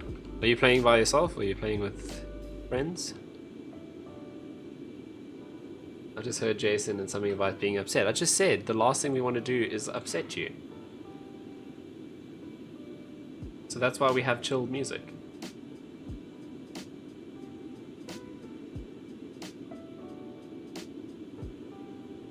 See, this is why I can't read when things are written correctly, because I have to deal with interns writing where they can't spell anything. So when I have to read words that are actually written properly, that's why I struggle so much, because I'm so used to deciphering this. If you print me a label, I'll play Dota with you guys on stream.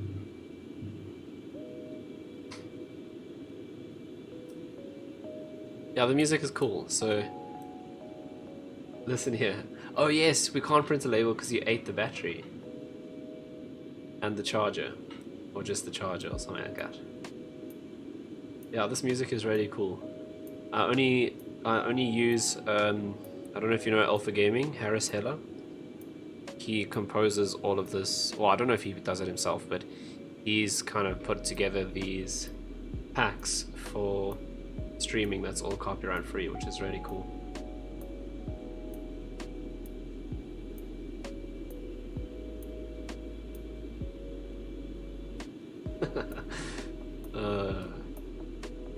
Don't type while you're playing Dota. It's already bad enough when you actually do concentrate. Go back to that game. We'll just call it that.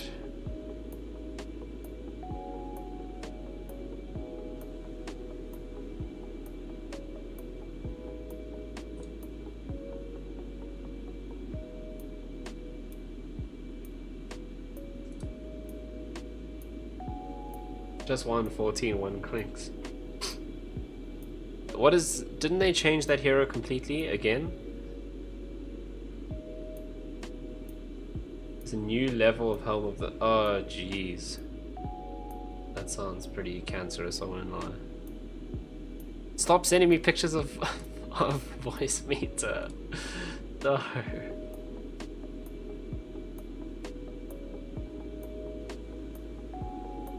Okay, 6 miles to go into Johannesburg airspace once again.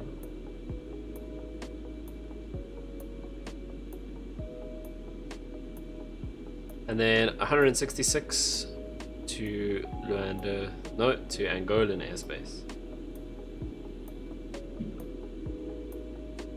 They ruined my baby, but they fixed them again, so it's fine. Where did you run? Safe lane? Mid? What is Clinks now?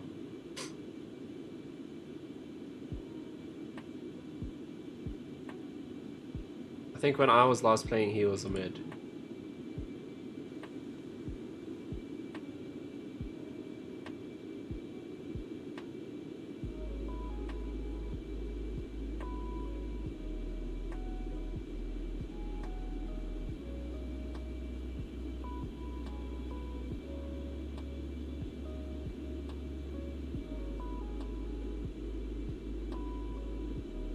Mid or safe, okay.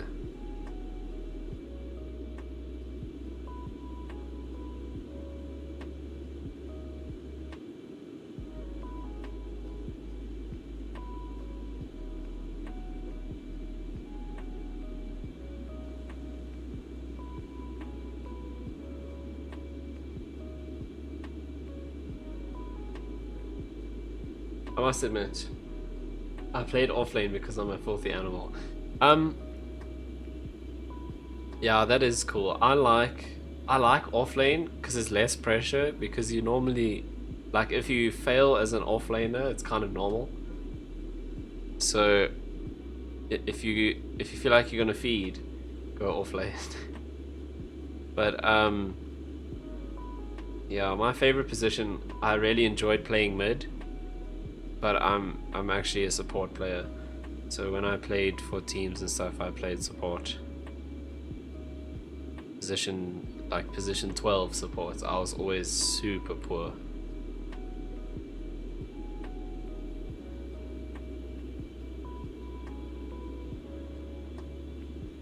But yeah, I liked playing mid because I don't have to deal with anyone in my lane.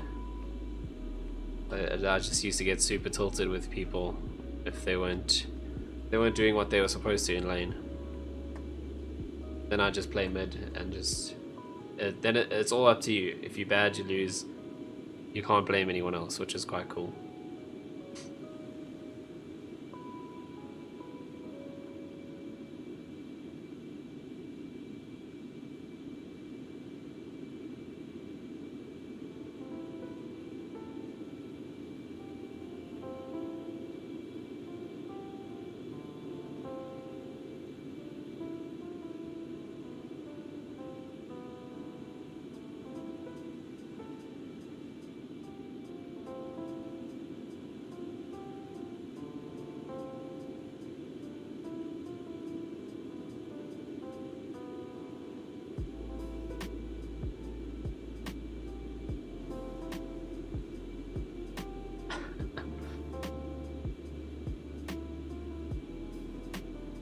Right, 100 miles from our next airspace. Okay, I did say though that we should now go and update the rest of these positions. So let's put this back up so you can double check what I'm doing, because I know you guys are also interested in making sure that I actually type this in correctly. Right, so we did, you know, I can't even remember what we did last time. I think we did up to 2. So let's double check that after 9, so Dakar, and this should be 943.9, 943.9. Cool. Did we do 3?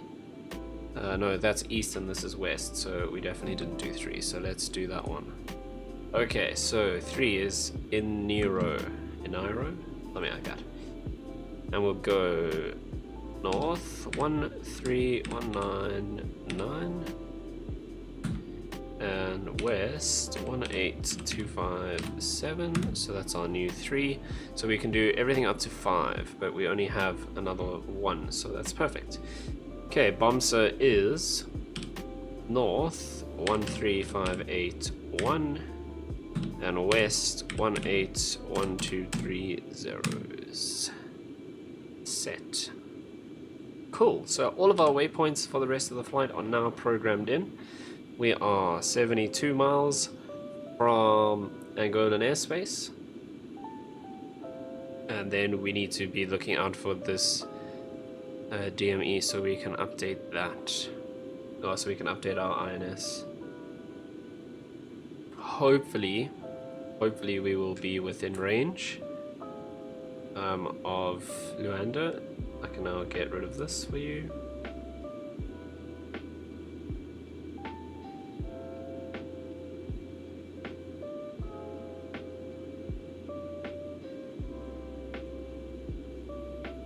Fuel status, 60 tons. 60 tons of fuel.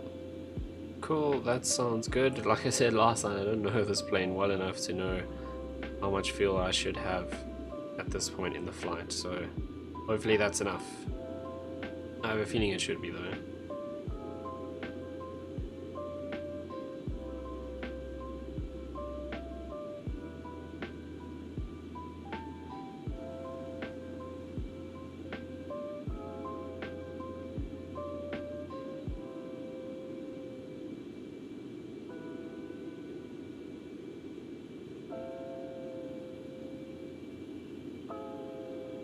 Right, 45 miles to go. Let's actually put in, so I'll show you guys notes again. I'm just calling it notes because that's what it's labeled in OBS. We need this VOR here. Okay, so we'll go keyboard and we'll go VOR update mode. So we're doing number 3. Yeah, we put in 2, so we'll do 3. So Luanda's VOR is south 850.4 and east 1314.5. Entered. Cool. And let's check the distance on that. Still 600 miles. Okay, so going to be a while before we see that appearing over here. Let's look at our degradation. Only level 2, so we're still good for the time being. Good stuff.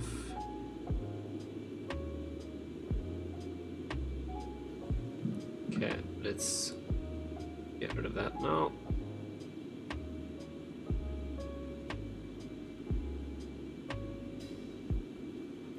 Okay, I will admit, Jason, that the chilled music is a lot better. So thank you. And you're probably playing Dota again. Now you're gonna just come back because I said your name. You didn't actually hear what I said. But that's fine. Go play your Cancer Hero.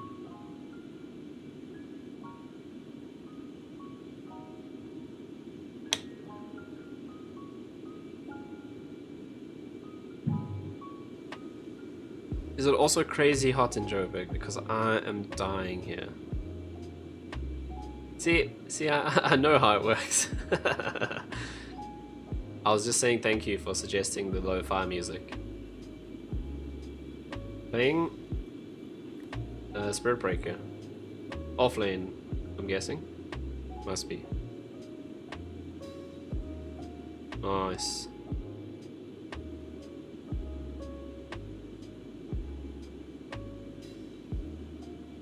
Are you playing 3 or 4? Yeah, it's crazy hot.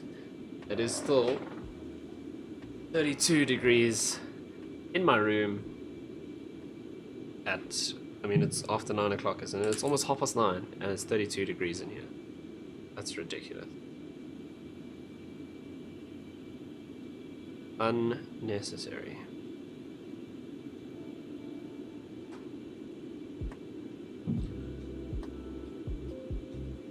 I'm not enjoying it. And the cats, are they melting?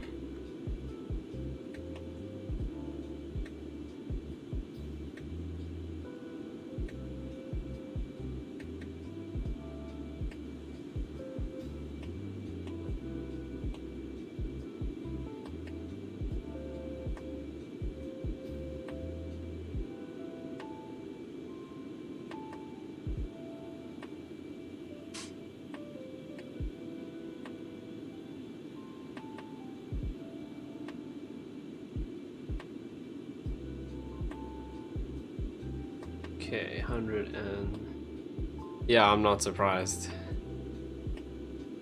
Is he lying with his legs in the air again?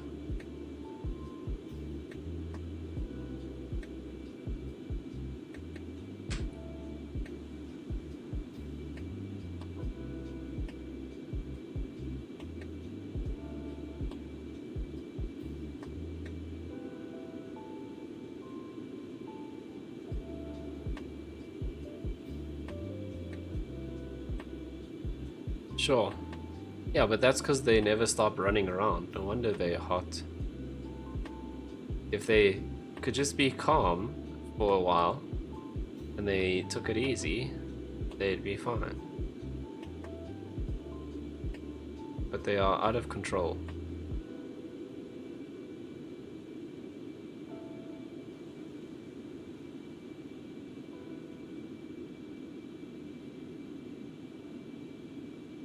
Sure. He's sleeping normally. That's new. Is he on your bed? On the... Is he in the little... the cat square thing? Because then that thing will be very hot because it's so fluffy.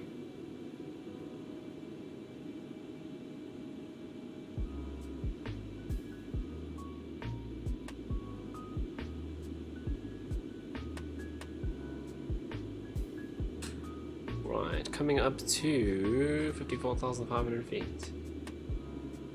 Oh no, that's the worst when they go up the tree. Because, yeah, then they disappear all the way up there, you can't see them. And that one tree there by the driveway, Geo always gets stuck. And I can just barely reach him, so I don't know how you guys get him down.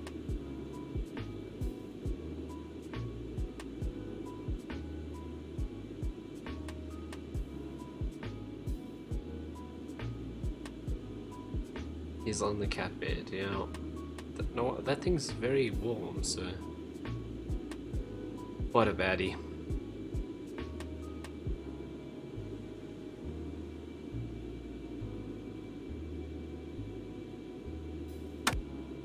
There we go. Switching the lights on again. My engineer, please. I wonder if I can turn that off in the settings. I'm sure I saw something about that. Switch on night lighting automatically. Let's turn that off. Maybe that'll fix that. And we're on pro mode, obviously. What else is in here? Keep landing gear bay loaded during flight. I don't know what that means. Load utility vehicles at cold and dark start. Oh, that's on, but that doesn't happen. Are you in PTA? Playing 3. Okay. Well, who's your 4? I mean, hero-wise. Yeah, I'm in Pretoria at the moment. It is crazy hot here. My tire got stuck on that exact tree today. Before they did not climb tree. Yeah, I see. It is a nightmare. Because that day when I was there, Geo got stuck in the same place in that same tree twice in the space of like an hour. Jakiro, oh, is he still, Jakiro still super strong? Like last time I played, Jakiro was super strong. She only plays Jakiro, okay. Not a bad hero. Was very strong, like I said last time I played. Very cool D push.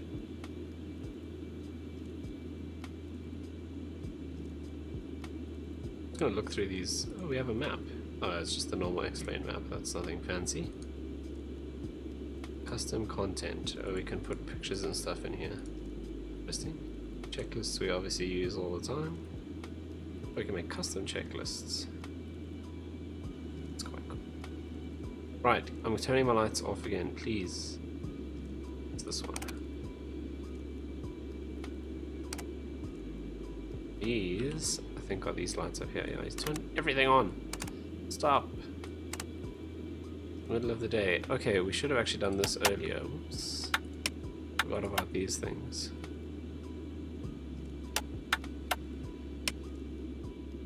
Alright, off, off, off. That stays on, and that should be flight. And then these we also should have done. We'll leave the flight engineer's lights on. He can have his lights on if he really wants. That, and then this should be normal. Right. Because he is a potato and he starts squeaking when he's stuck. Exactly, he goes up there and then he starts shouting at you to get him down. At least she just waits for you. That's pretty good. But then yeah, you try and help him and then he doesn't want to like go to you, if you know what I mean. I think he feels embarrassed that he can't get down on his own. He doesn't want to like jump into your hand or let you pick him up. Baddies. The baddies. How did you get him down, or how did you get her down from that tree? Because it's quite high up. That place where they always get stuck. Yeah, welcome to the cat stream, where we give you an update on exactly what the cats have been up to. I was watching another streamer this morning actually, and he was trying to land and his cat came and sat down literally right in front of the screen so he couldn't see anything and he crashed. I just imagined Gingy doing exactly that to me if I had to stream in a house with Gingy.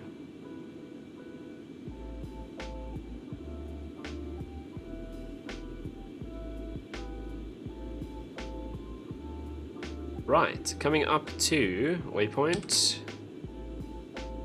Oh, waypoint 8 already. Sure, we are flying. That was a bad joke. It wasn't actually supposed to be a joke. I just realized after I said it.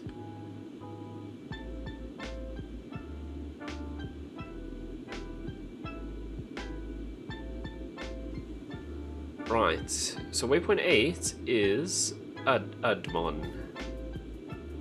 So that is inside Luandan airspace. Okay, so we're coming up pretty close to that now. Let's bring up Siva. INS degradation is 4, so we're starting to get into a little bit of a bad place. So let's see, how far are we? Oof, we're still 500 miles from Luanda's VOR, so I don't think we're gonna be able to align to that one, because in 30 miles we're gonna turn away from Luanda to the west. So I think I should find information for that Abidjan airport that should have a VOR that we can use.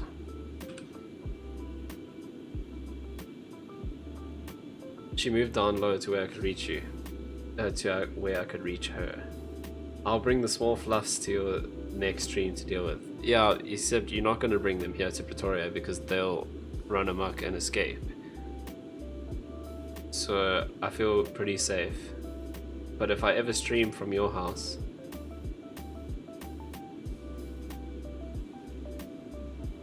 feel like if you don't like cats, you shouldn't be on watching the stream. Jeez. If you don't like cats, you shouldn't be watching the stream. Cats are the best.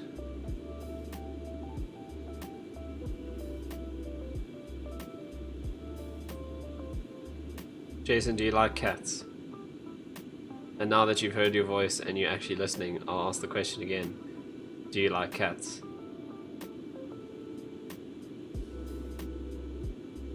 Did I just say it now that you heard your voice? I meant now that you heard your name. I don't know if I should be allowed to stream. Right, 560 miles to go to Angolan, no, to which airspace? Dakar, to Senegalese airspace, I suppose. Right, let's see if we can find information for the VOR at then Abidjan. Yes, you like cats. Okay, that's good. You can stay. You are allowed.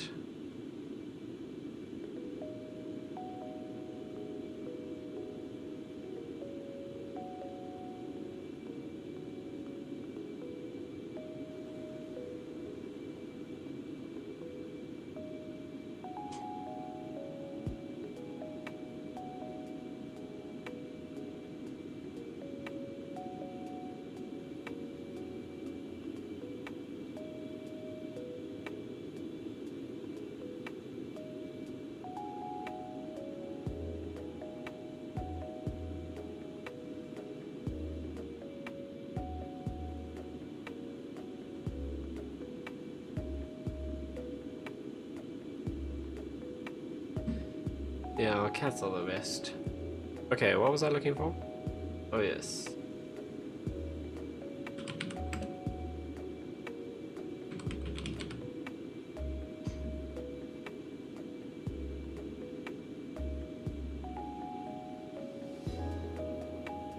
Oh wow, what a baddie.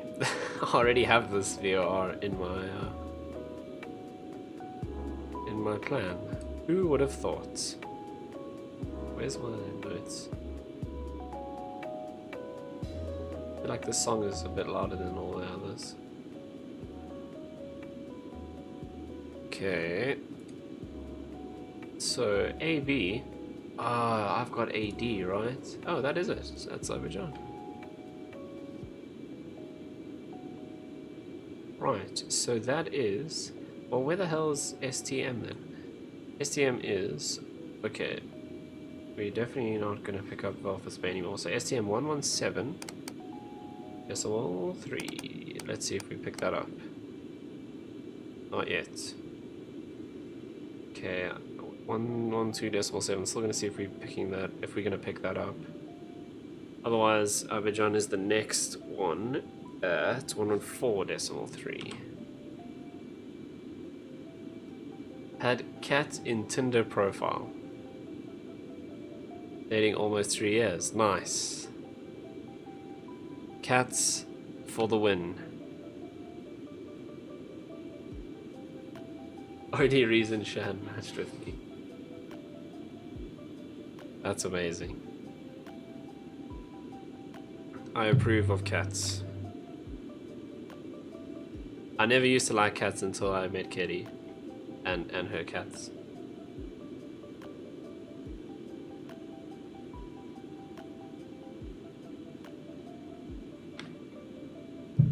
And now there's a whole zoo.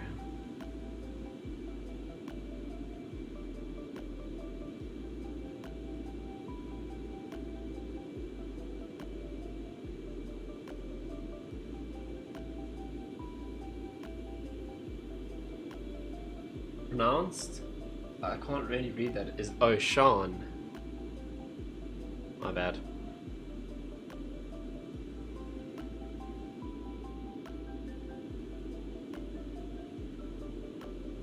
I mean, I did say I can't read, so you can't blame me. You're now a cat person, 100%. Cats are the best.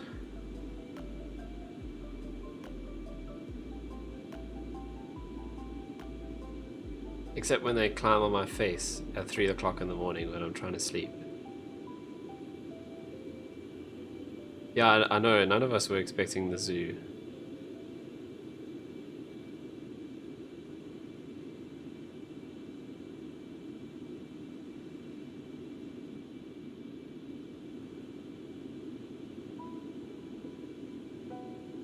So, Jason, to me, either you're busy searching for a game, or you're dying a lot to be able to to type in the comment section while you are playing Dota.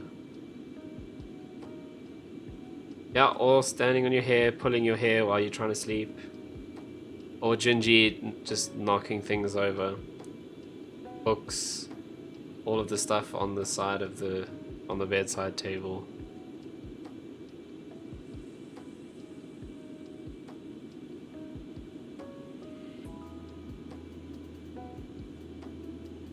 Oh, you're done. Okay.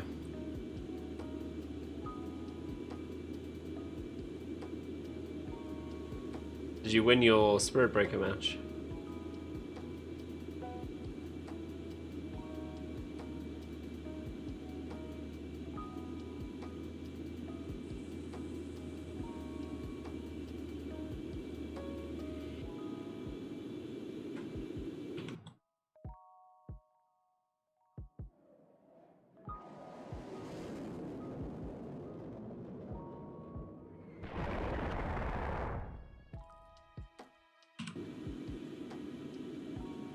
Repeat everything you said the last 40 minutes.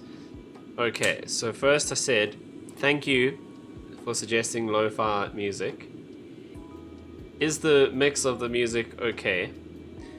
Then I said, print me a label and I'll play Dota with you. Clinks is a cancer hero. See the top corner of my green screen. I know why, it's because of the fan. Whoops.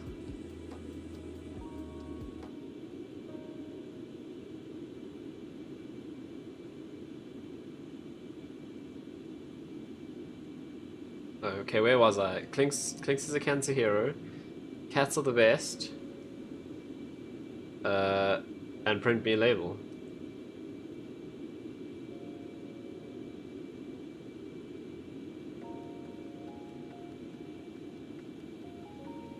Oh yeah, that corner of the green screen is blowing a bit. That's why it's doing that. Let me fix it. It's gonna annoy me now that you've pointed it out.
Okay, hopefully that's a little bit better. Okay, that's all you said for the last 40 minutes. Well, the rest I was talking to Kelly because you weren't dedicated enough. You were playing other games. We were talking about cats and the cats getting stuck in the trees. Yeah, that's all you said for the last 40 minutes. I think we need to spice up your stream a bit. Although a butt would be a good way to do it. Yeah, but probably not mine. Yeah, so what's your plan for spicing it up? We've just chilled it down with the lo-fi music. Now you want to spice it up.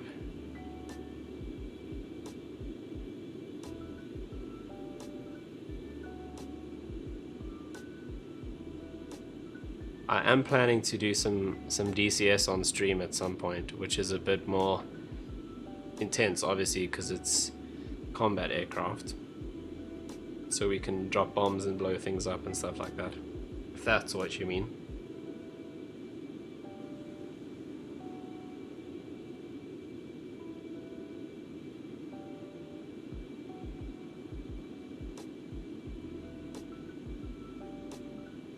Okay, so we're about halfway now.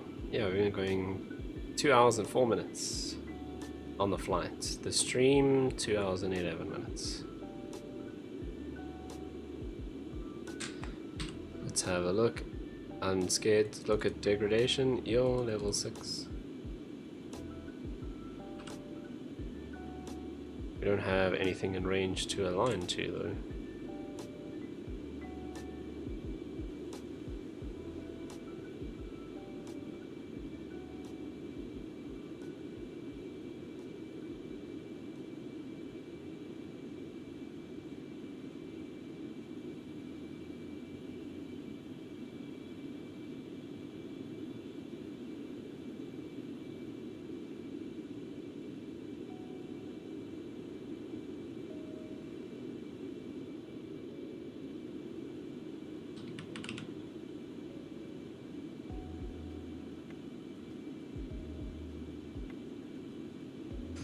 I was joking. No, but I'm still planning. I mean, I'm not saying I'm gonna play DCS because you said I need to spice it up. That was already the plan. But we're gonna do that anyway.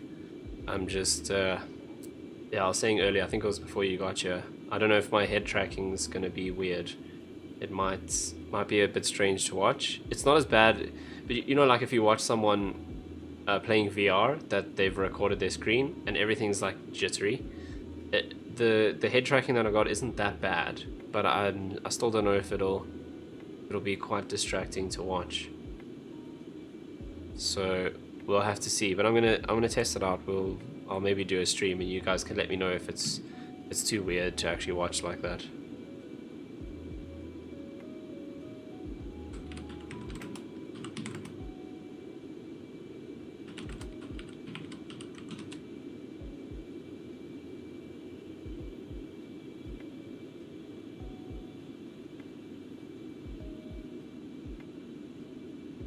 But yeah, we'll do that at some point.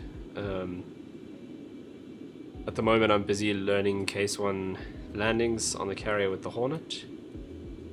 So we'll do some of that. We can go drop some bombs, we can blow things up.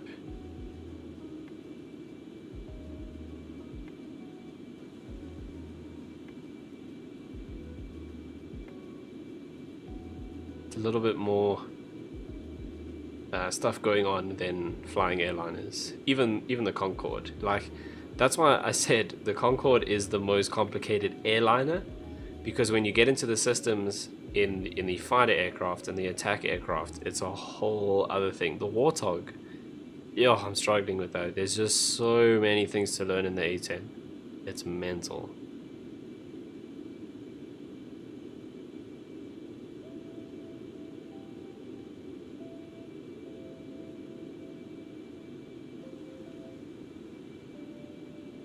Yeah, we can do that on stream at some point. Maybe I'll even jump in the Warthog and show you guys just how intense it is. There's so many different things to remember.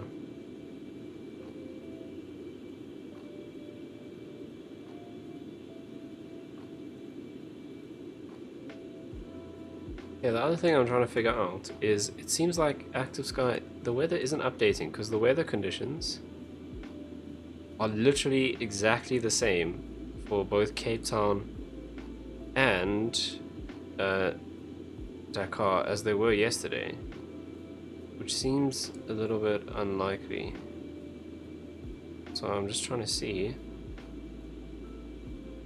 if there's anything about it not updating. Huh.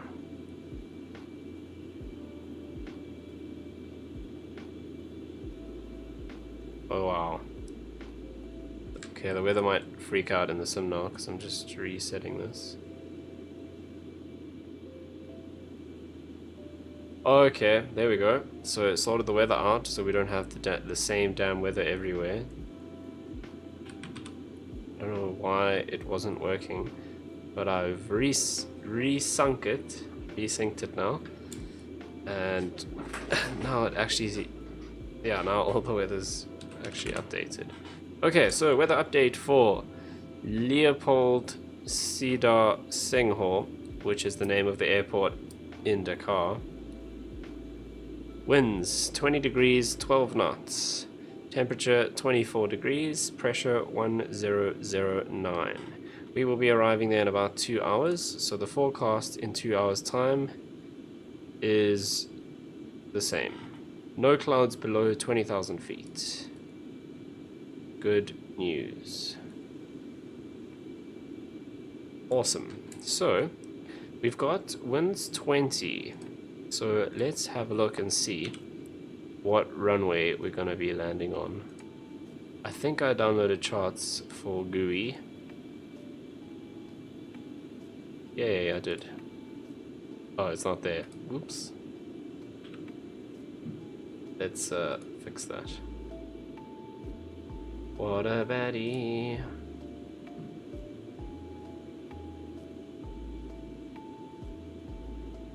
I did download it, so I think I might have saved it in the Cape Town folder.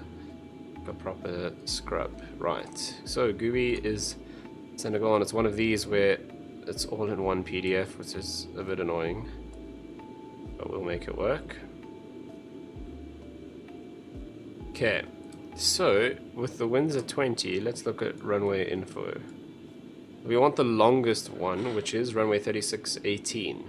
So, closest to 20 would be 36, because that's 0.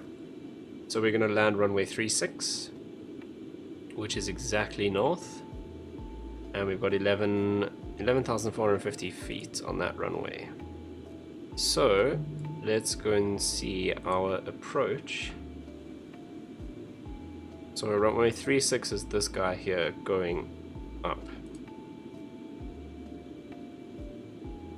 We are coming from Bomser, but we're coming to another... No, that is it. So we'd probably do this. Oh, but this is an RNAV approach, eh? Yeah, we don't want RNAVs. We can't do RNAVs. We need just standard approach or arrivals. The approach will be an ILS approach. We can do that, but we cannot do RNAV arrivals. So I think this might be the one we're going to do. No, we need Bomser. So that's on this side. There we go. That's the one. So we'll do Bomser 2 Alpha. So at Bomser, I'm going to say Bomser a lot. Sorry. I have to deal with it. Bomser 042 degrees. To 12 DME YF. That is, I hope that's 12 DME. Or is it just called D12? That's the 10 DME arc, so that is 12. Okay, so 12 DME from YF. Then, so 12 DME to YF, we do a right turn to Addons. We intercept the 10 DME arc, and at Addons we turn to radial. Oh, there we'll actually just intercept the ILS. I'm guessing what they would actually want us to do is enter the hold from there. I don't want to do that. That's a pain. We'll intercept the ILS like that and go in.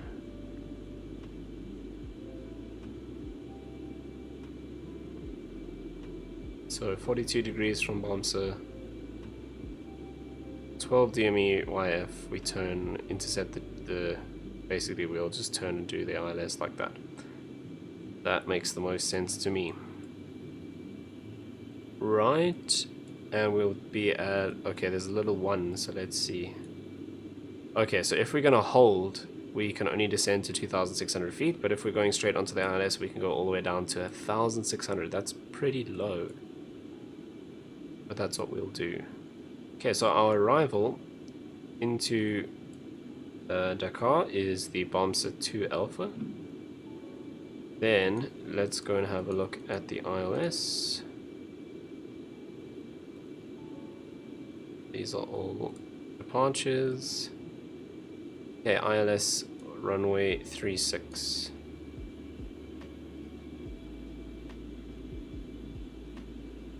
Yeah, so 1600 feet we come in. 110.3.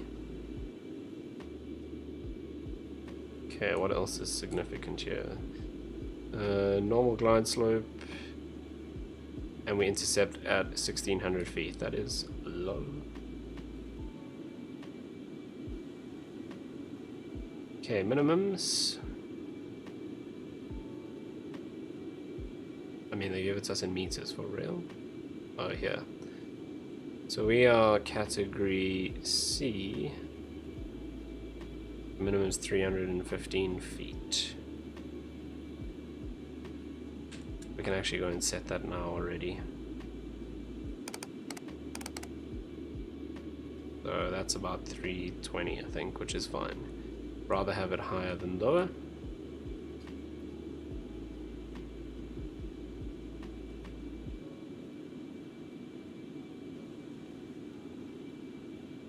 Now, why? This says for the ILS maintain 2600 to glide slope. But here it says 1600 and this says 1600 as well. Interesting. I think we'll go to 1600. Actually, you know what? As we're coming in on this 10 DME arc, I'll judge it with the glide slope and see what it looks like it's going to be better. Because 1600 is pretty low, but there must be a reason they've chosen that. But I mean, here it does say 2600. Oh, okay. Approach via the hold. That makes sense, because as you come out of the hold, you're a lot further, so you can start at 2600. Okay, so we need to be at 1600 coming in on this point, because we're coming right into the ILS. Okay, that does make sense. Right, so that is our approach briefing. Can we even see the land out the side? No, a bit too far.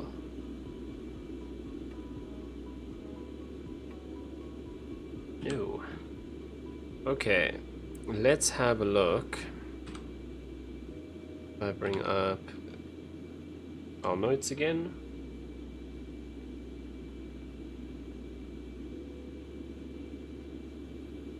Right, so we're gonna have a look at our DME station. So let's go into update mode.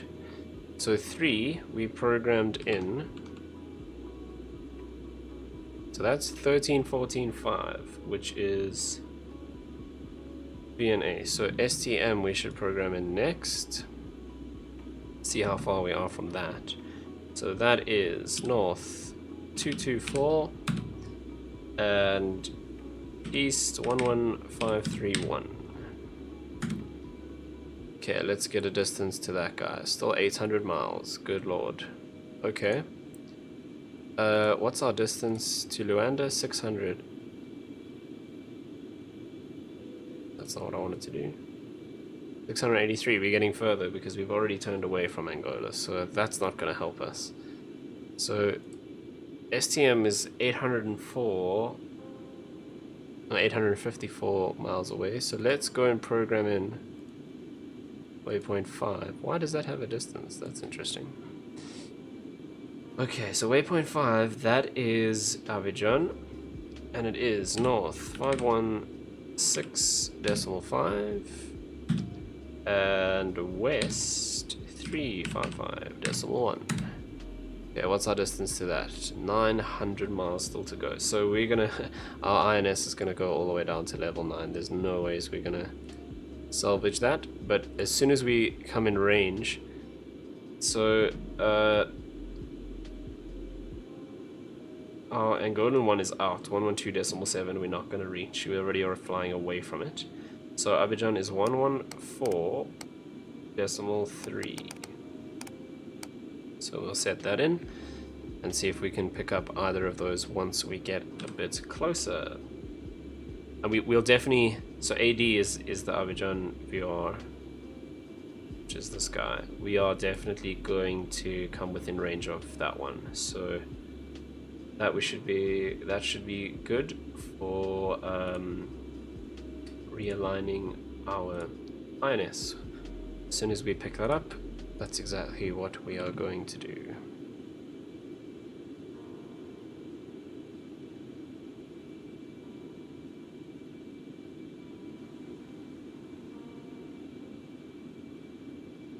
Right, 81 miles left to go. We bring up SIVA, and we're not in DME update, come on. So that's the distance in time, so I'm guessing that's 4 minutes. So let's see, we are 2 hours and 19, so we should be there, or let's use the GMT actually, so 6:22, so we should be there at 6:26. That's when we should arrive at our next waypoint.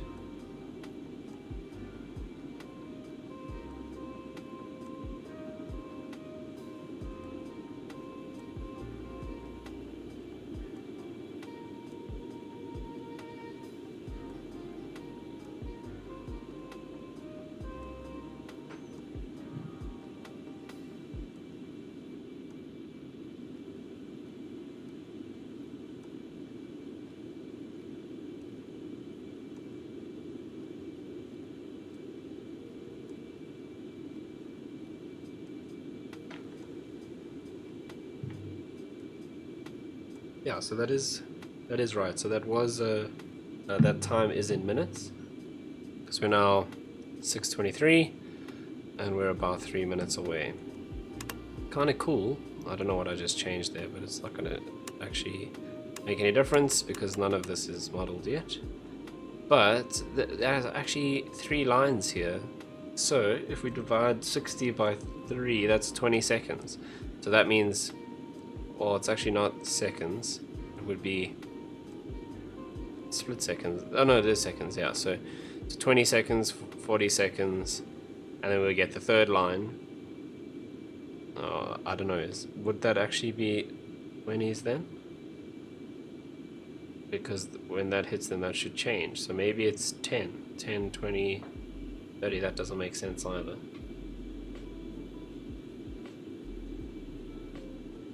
I feel like this should be really obvious, but I'm just not seeing it. Anyway, that's quite cool, if I understood how it worked. Right, 30 miles to go, 1.5 minutes.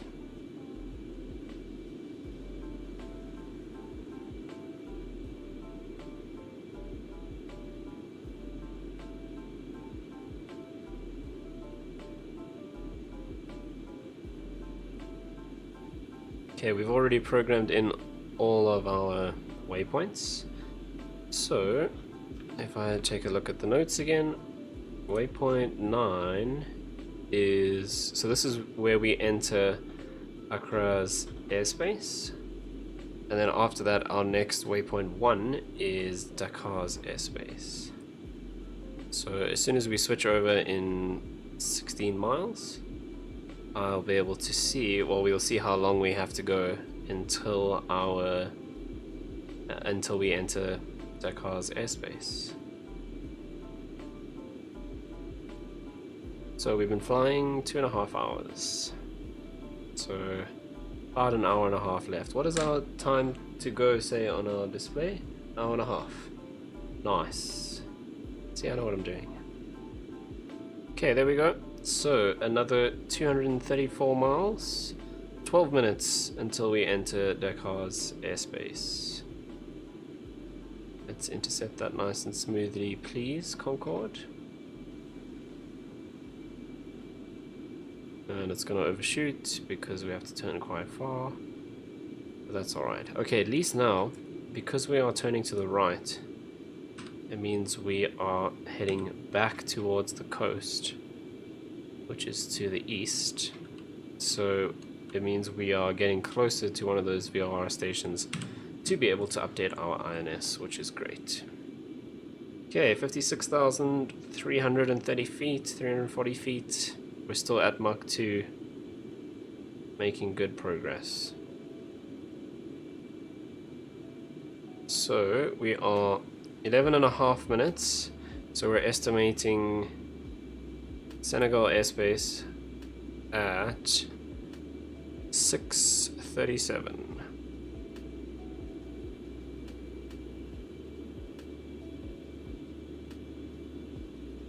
And we should be on the ground in Dakar at about, so what's that, 8 o'clock. That's 8 o'clock GMT in the sim. In real world time, that would be 11:30. We are predicting to be landing just before 11:30 real world time. Right, there we go. Hopefully we can intercept this a little bit smoother this time, otherwise I'm going to start getting annoyed and do it myself with the heading selector. Okay, 10 minutes to go to Senegal's airspace. Okay, oh, this is starting to annoy me, so let's do this ourselves.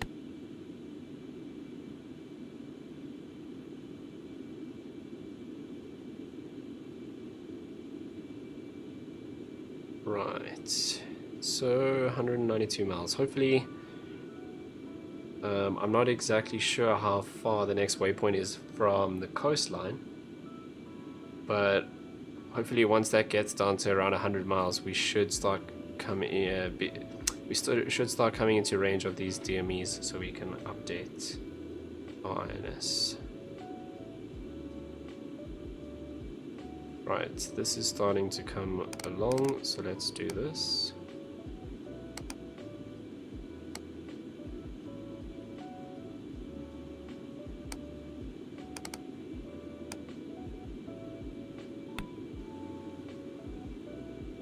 Okay, hopefully that will put us back onto our INS course nicely. Muted you for a bit, Saz. That's okay, Jason. I will forgive you, because you have been here for a long time. We all have things to do. No stress.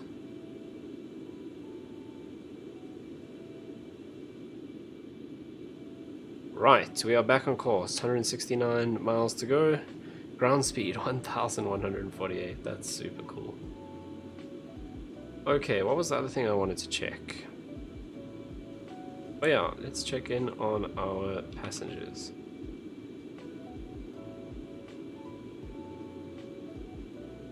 %90 satisfied. Right, they are busy serving food, it looks like. Okay, nothing particularly interesting happening there. Okay. Let's go. I want to see. It's going to. I'm going to turn on the keyboard first into DME update, and let's see how far exactly we are away. So 5. That is Abidjan. That's what I'm expecting to pick up next. It's still 700 miles away, so that's a long way to go. And 4, that's STM, whatever that is that we put in earlier. And we're getting further away from that, right? Oh no, we are still getting closer, but it's still further than Abidjan. So Abidjan is going to be the first one that we pick up, but we're still 700 miles away.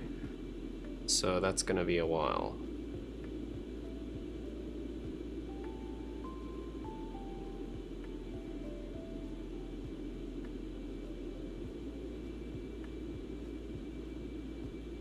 Yeah, so going to be a bit before we get to that. Alright, 7 minutes now away from waypoint 1, which is our entry to Senegal's airspace.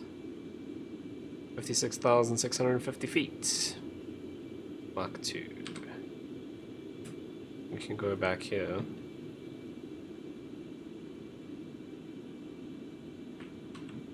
Oh, that's the other thing I forgot about in yesterday's flight. Was this gap here. I must show you. This big gap doesn't exist when you're on the ground.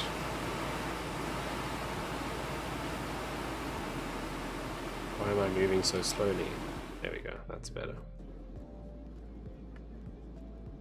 So the passengers have this cool sign, which in real life is a little bit more detailed. Oh, we can hear the non-existent passengers. We can hear the meeting. So it gives you Mach. So we're at Mach 2, 56,700 feet, minus 57 degrees Celsius, and we're doing 1,320 miles per hour. That was the only not so cool thing about Concorde, is it has tiny little windows, which obviously makes sense because windows create weaknesses in the fuselage. So because of the crazy pressures and the heat and all of that it... While talking about the heat, let's jump back into the cockpit.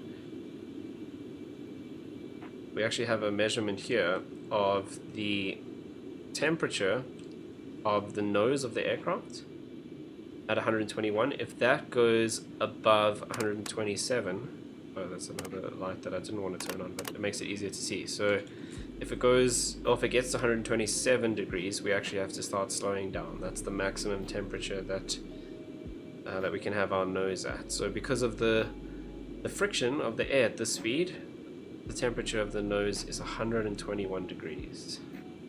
So I mean, if you could go outside there, you could cook on that. You could boil water, you could fry your eggs, whatever, on the nose of the aircraft because of the temperature. Let's close the door.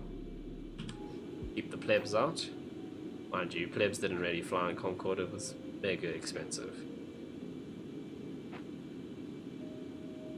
Right, how far are we? 87 miles, 4.5 minutes.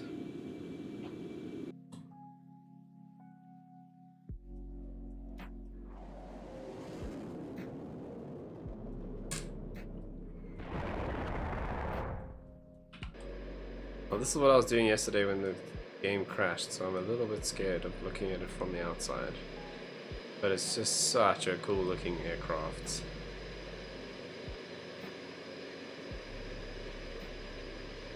What an absolute beast. It just looks the best up here. The shape of that, like, smooth flowing delta wing, so cool.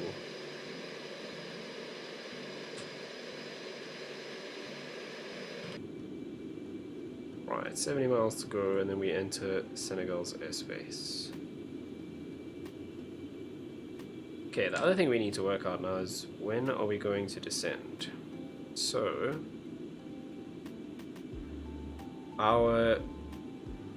let's bring up the chart again.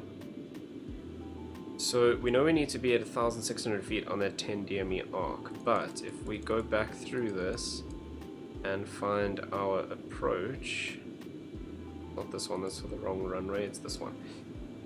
Do we have an altitude at Bomsa? No, we don't. So the only altitude that we have assigned to us in terms of the approach is that 1,600 there. So if we make sure we're at 3,000 feet by Bomsa, we'll be fine. So I think, yeah, Bomsa is our last waypoint. Let's close that and bring up Siva. So Bomsa is our new waypoint 4. That doesn't seem possible. Oh, I'm still in this mode, right? Oh, how can waypoint 4? Oh, right, because it's telling us to the next waypoint. Baddie. I wonder... I don't know if I can actually measure that.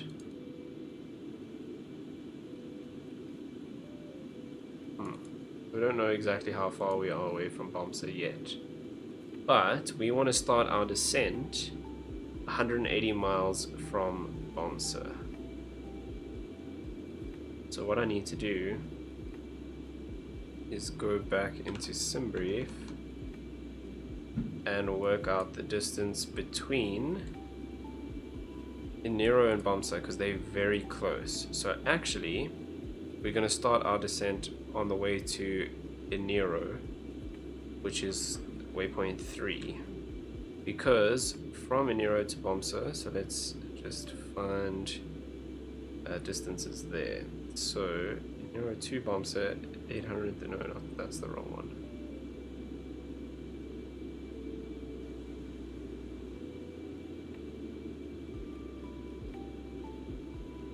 No, it is.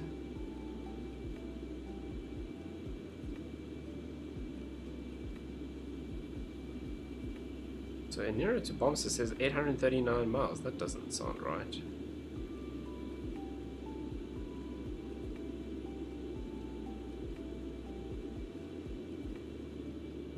Am I just reading this completely wrong? Oh, Enero is super close to Bomsa.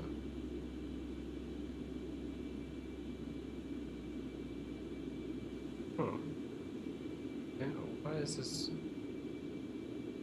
thing 830?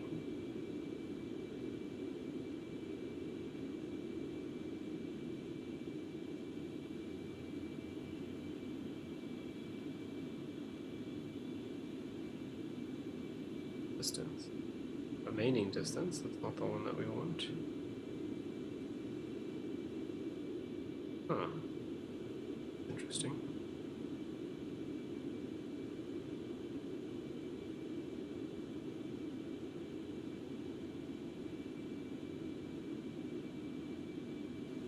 Euro distance 839.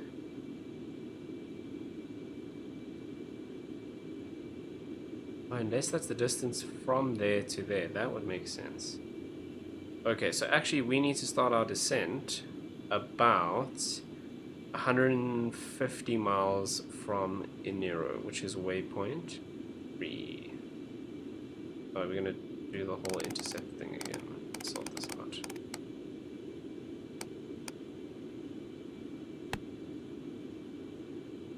Okay, so from waypoint 3, 150, 155 miles will work nicely. Cool. We are currently heading to waypoint 2, and we still have 656 miles to go. The next waypoint, we are going to look for 155-ish miles to start our descent.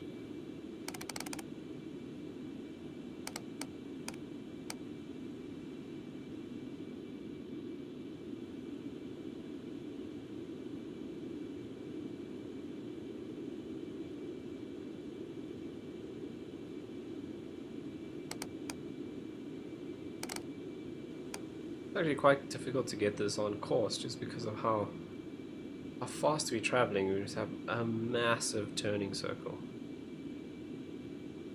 Fuel status 40 tons. 40 tons. Again, don't have enough experience in this aircraft to know if that's good, but it seems to be alright.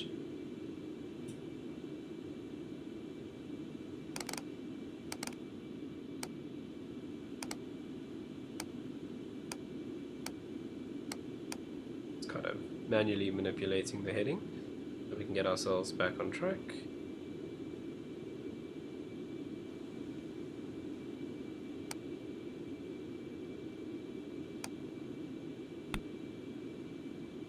Okay, back onto the INS system. Hopefully that aligns us up nicely.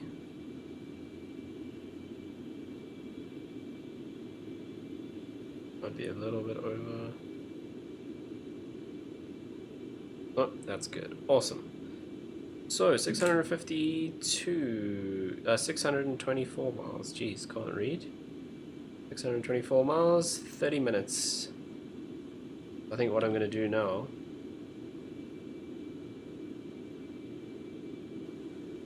is take a quick break, go to the bathroom, get something to snack on, and then I will be back shortly.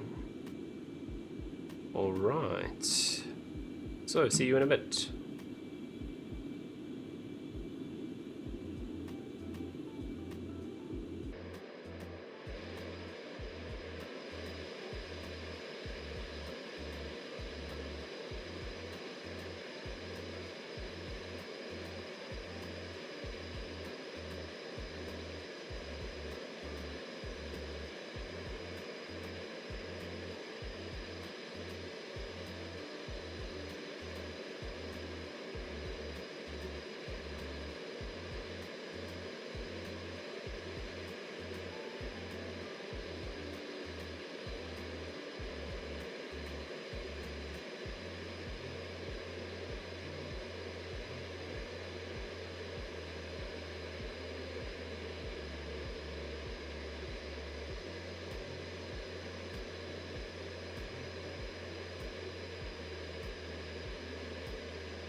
In a few moments, we'll be starting our in-flight service. We will be serving complimentary drinks and snacks. Please look in your seat back for our list of complimentary and premium drinks. Premium drinks are available for a small charge. Please note that we only accept credit cards.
I have returned.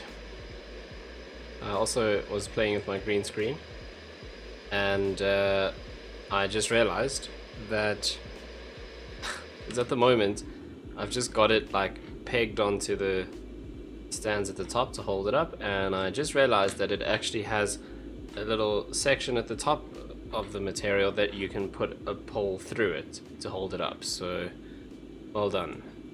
I never noticed that before.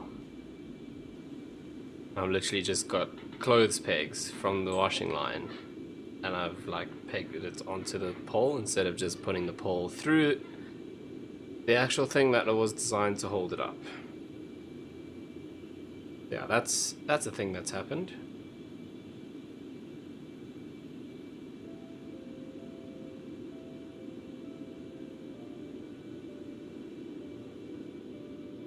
It's times like these when I think maybe it's a good thing I'm not a rail pilot. 'Cause I do some pretty dumb stuff.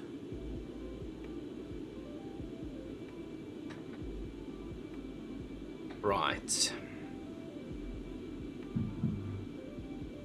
How are we doing? INS.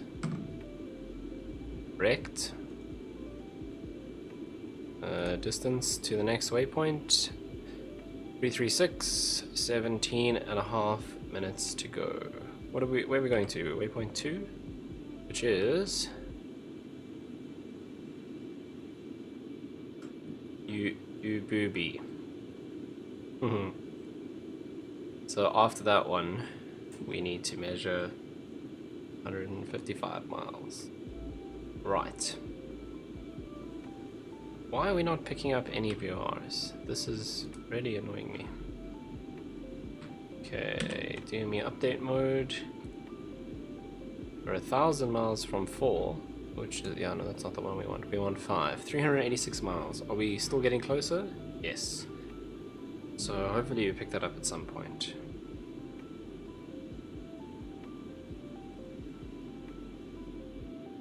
So after that, in fact, let's program in the next ones. We might as well. Waypoint.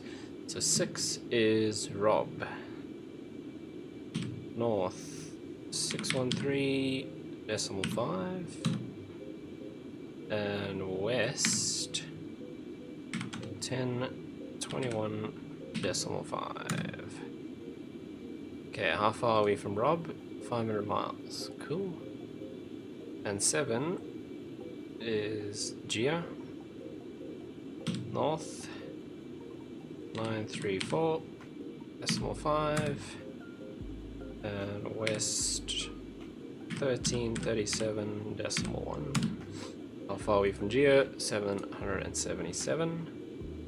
Then the last one, waypoint, or GME update 8, is north 1155.1 and west 15384. Right. And that one, we should actually update the altitude because it is above 500 feet. So altitude update, and that is rounded up to 1,000 feet. How far is that? 950. Okay. So our closest one is number 5, which is Abidjan. Still 373 miles though, which is quite a way to go. I mean, considering the fact that we aren't flying straight towards it. Whereas our next waypoint is only 200 miles away, but well, it's 200 miles away, but it's only going to take us 15 minutes because we're flying straight towards it. However, our VOR station that we are trying to update to is somewhere on the side there, and we're not going directly towards it. So 300 miles away is pretty far and a bit of an issue, considering that we're not going directly towards it. But anyway, we should come close enough to be able to use it to update. Stop. Turning the lights on. Oh, that was me. I turned that on when we were looking at temperatures. Sorry, flight engineer.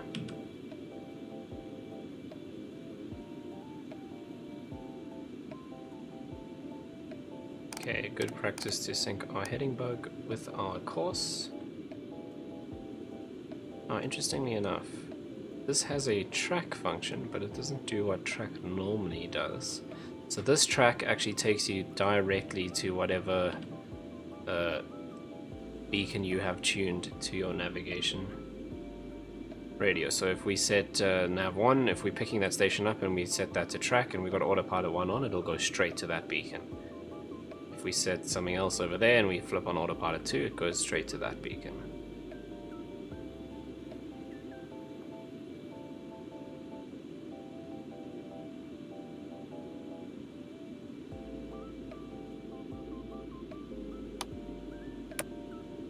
That doesn't do anything.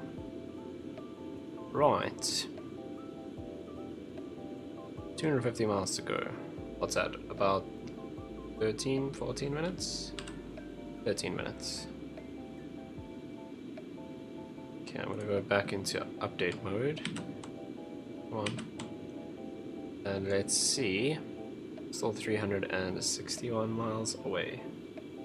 Pretty sure track gives vision, move speed, and bonus gold on kill, and a small crit. I mean, if you bounty hunter, then yeah. So I do know what you're talking about. But in this situation, track takes you to, or directly from wherever you are, to the beacon that you have tuned.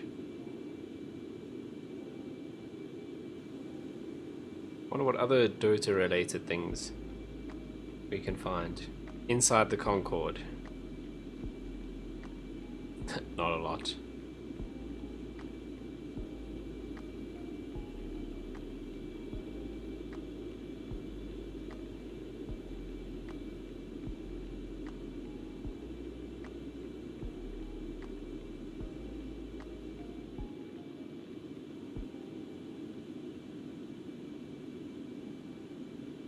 Right, are we still getting closer to this?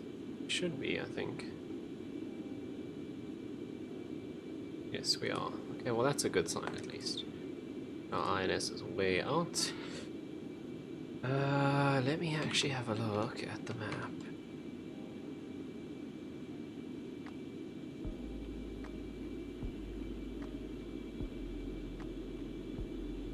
Oof, I don't know if we're actually going to get close enough. Wait, how far are we from our next waypoint? Oh, it's still 200 miles. Yeah, we should be fine. I think we're just going to be in range of that VR.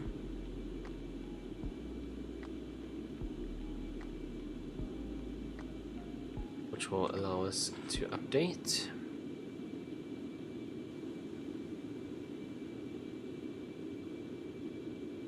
Oh geez, load shedding just started.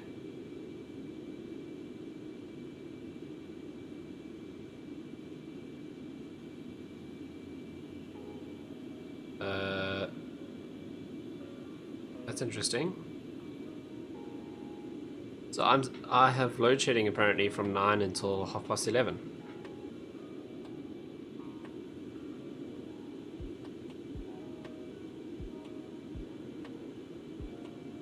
Right. Oh, but stage 2 started 12 minutes ago. Oh god, I hope my power doesn't go off.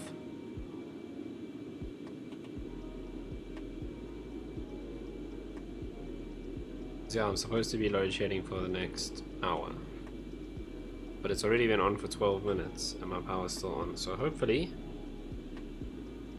it stays on.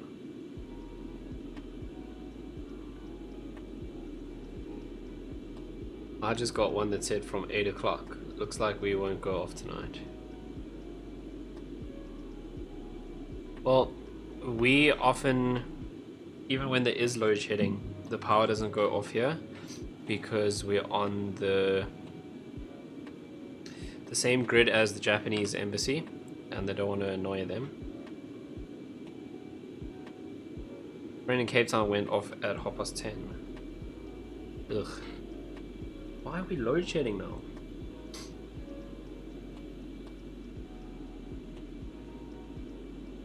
Yeah, but it started 12 minutes ago. It should have gone off here if it was going to. Anyway, if I do disappear, then you know why.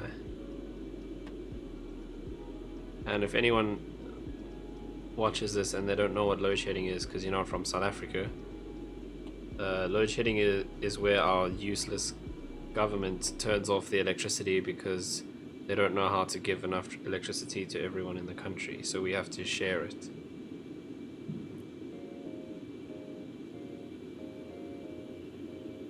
And it's been going for years.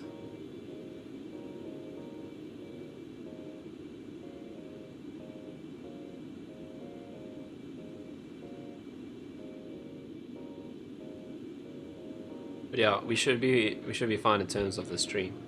So when was your load shedding supposed to be? Oh, from 8, but you don't have load shedding tonight, so not in your area?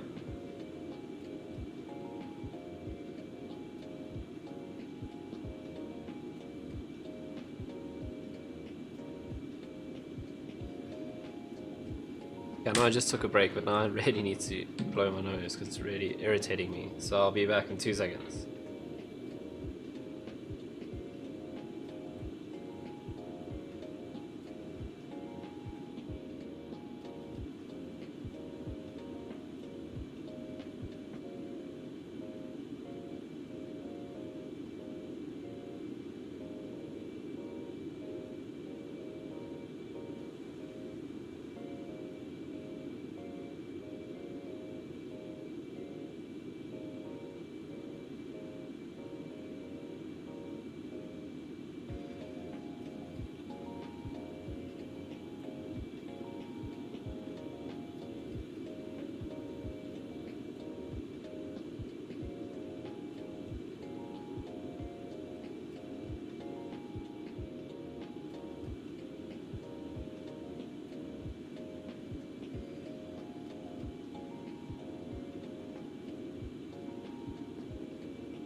Right.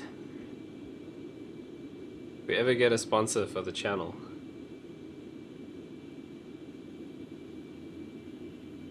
fixing my life. Oh wow, this is a brand new box.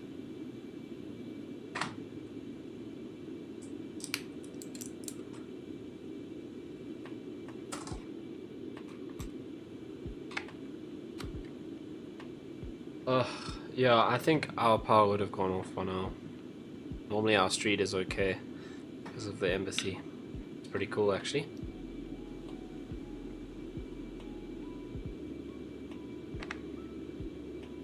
I can just imagine that conversation. Yeah, so we're gonna turn your power off. No, you're not. Okay. That's how I imagine that conversation went.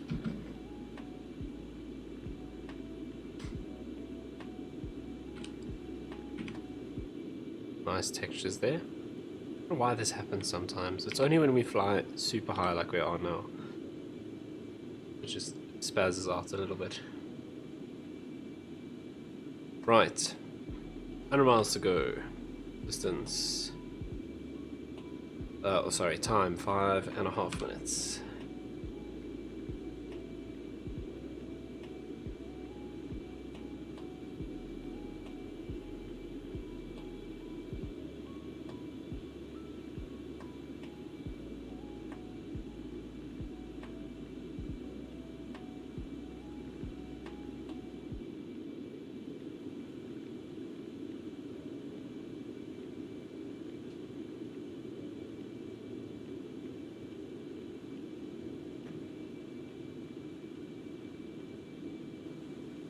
How much fuel have we got? 30 tons, I think.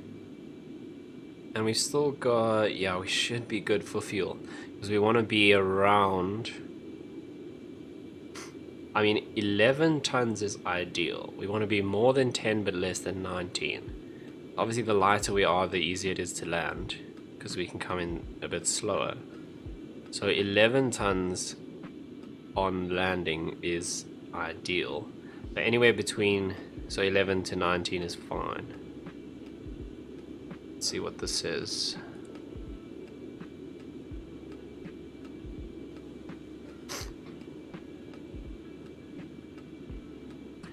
So currently our approach speed is 192 knots still. Hectic. So yeah, I think 30 tons at this point is alright. I seem to remember, if I remember correctly, that we started our descent with about 20 tons of fuel. Well, let's actually see how, not that one. How much fuel did we load? Fuel. No, not that one. This one. How much fuel did we expect to burn? 1.1 tons in descent. Subsonic approach. That doesn't equal 10, does it? 4.7.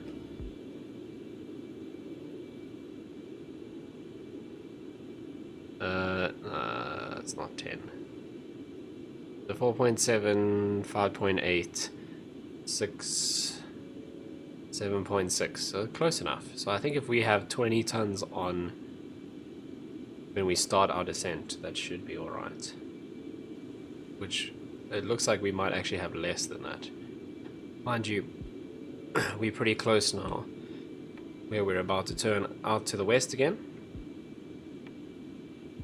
onto our final leg. So yeah, I think the fuel's okay. Maybe now that I think about it, might be a little too little, which is going to be a problem. Too much is better than too little.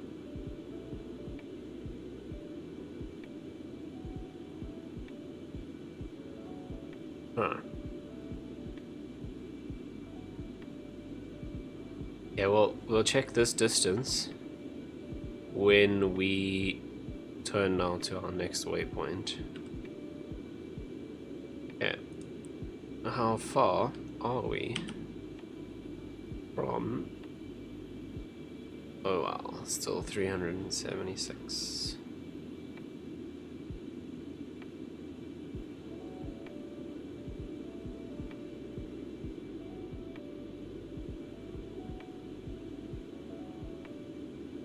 Okay, so still a way to go before we can recalibrate, but we're coming up to our next waypoint. This is waypoint 2? Yeah, waypoint 2 is Uboobi. And then it's on to Iniro, where we are looking for 155 miles to start our descent.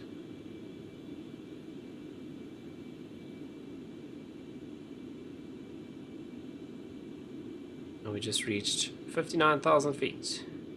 So we might actually get up to the magical 60,000. That's as high as we can climb.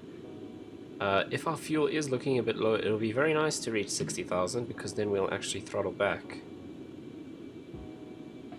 which will be pretty useful.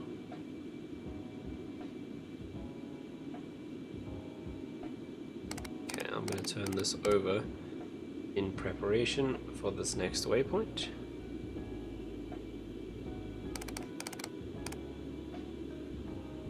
Don't turn so much.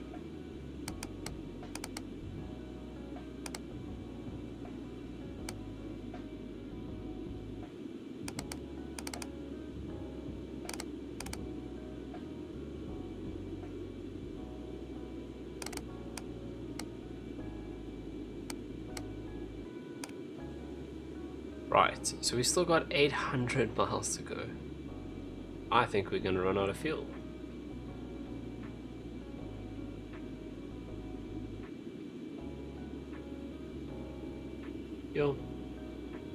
Okay, from this next waypoint we've got about, I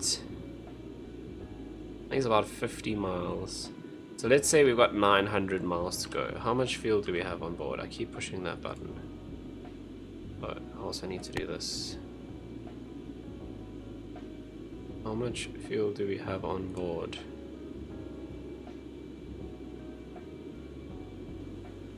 It doesn't tell us distance here. 28 tons. Maybe it might have been here. No.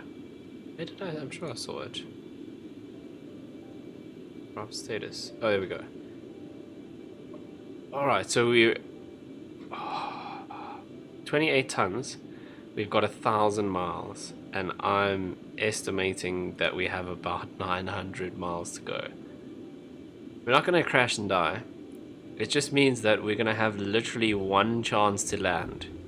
And if we don't manage that, there's no second chances here. We don't have enough fuel for a go around. Oh god, let's hope the weather's okay, because if the visibility's bad, we don't have enough fuel to go somewhere else. The visibility is absolutely perfect. Okay, that's good. Time to start looking for alternate airports closer to us. Okay, our alternate is... I don't know what it's called.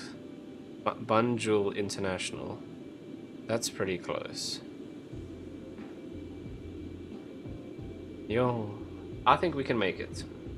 I mean, we're estimating that we have... Sounds like maybe... No, we won't crash and die. It's just we'll have to go to a different airport. So our alternate airport, let me show you. So... I just need to bring up... What did I call it? There we go. So... We've literally just reached this point here. So we're on this final stretch, which is about 800 miles. And then let's actually check. So from... Scroll too far.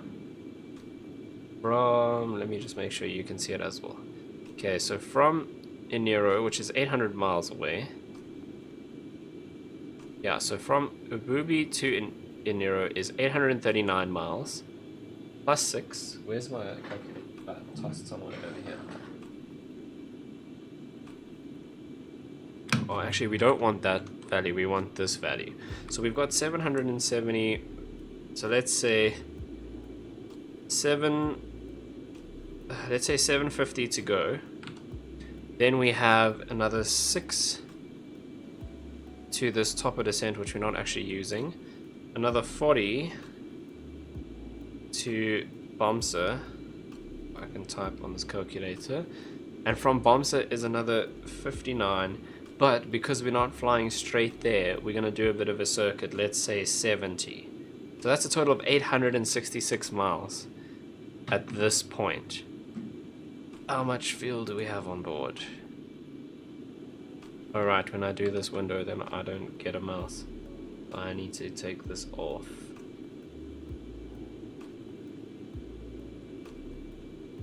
Okay, so how much fuel do we have? 1,000 miles. So we've got 140 miles worth of fuel extra. So according to my calculations, which are very accurate and made with many considerations and all the things, we should just have enough fuel to get there. Which is kind of what I was expecting when we took off and we had to fill up as much as we could, and it wasn't quite as much fuel as I wanted to take. So, gonna be interesting. But yeah, according to my calculations, we have just enough fuel to make it in.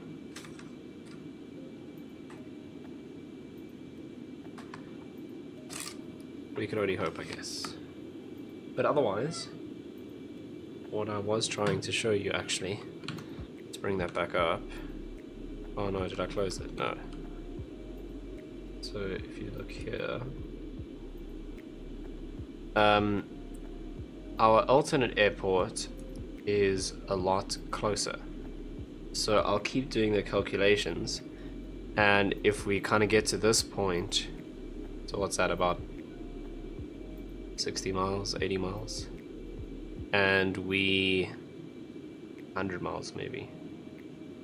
So I'll work it out again when we start our descent. If we don't have enough fuel when we start descending, we'll go into our alternate airport here.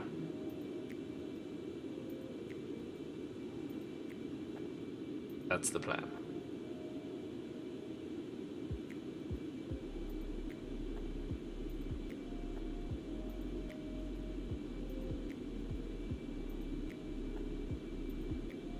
But yeah, so we are currently going to waypoint 3, right?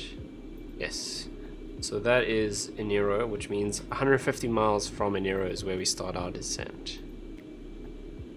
Which means I think we're going to make it up to 60,000 feet, which will be very cool. If we do, we'll pull back on the engines. Well, we won't, the auto throttle will. And then we'll save a bit of fuel doing that. Yeah, but it goes down quickly in the Concorde. It really goes down so quickly. I mean, 20 tons.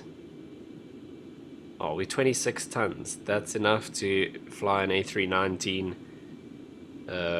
Joburg to Cape Town like 4 times. I think. That could be wrong. No, it's actually more than that.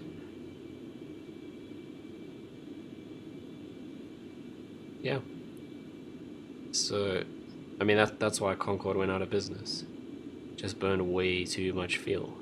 The fact that it can only carry 100 passengers, and you're burning almost 100 tons of fuel per flight. 60,000 feet. Cool, there's Maximum 60,000 flight feet, and those engines are going to pull back so that we slow down. So what we're watching is this fuel consumption going down. Oh, that is great to see.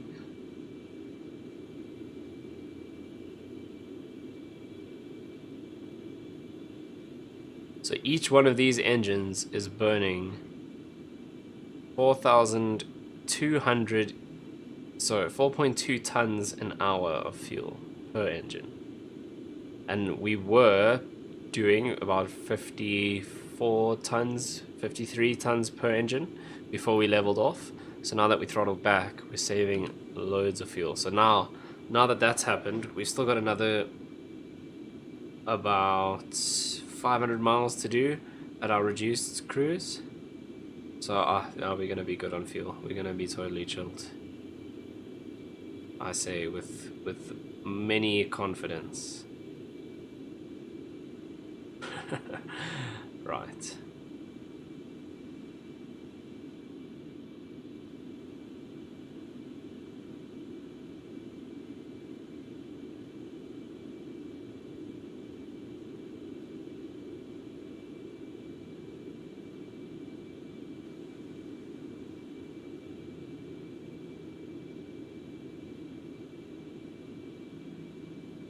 I want to know what it says now in terms of fuel. Okay, so that hasn't really changed much with the reduction in power.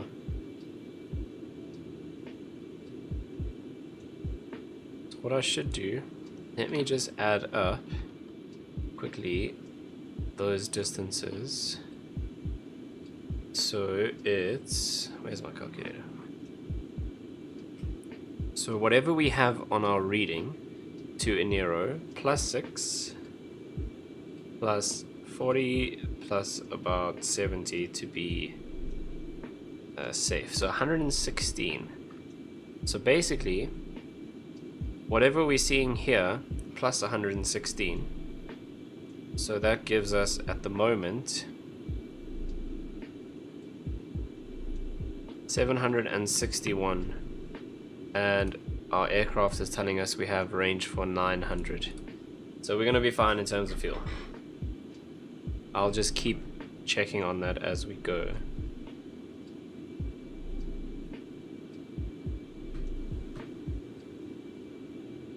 But yeah, it does seem like at this moment in time we have enough fuel to make Dakar. I would really appreciate it if one of our... Because all I need to know now is that our iron system is so out of alignment that that's actually not right. And that'll be great. So I would like to update the iron system as soon as possible. If one of these things could come in range, please. 400 miles till crisis. Oh, we're 110 miles away from number 6. Wow. But I don't have that frequency tuned in, do I? 6 is Rob at 113.8. Okay, we can do that. Bam. Awesome. Let's just check. 7 is also going to come in range soon. Okay, so we'll screw 6 then. 7 is Geo at 114.9. Okay, so that's probably going to come in range just now, but we'll update to Rob because it's the closest.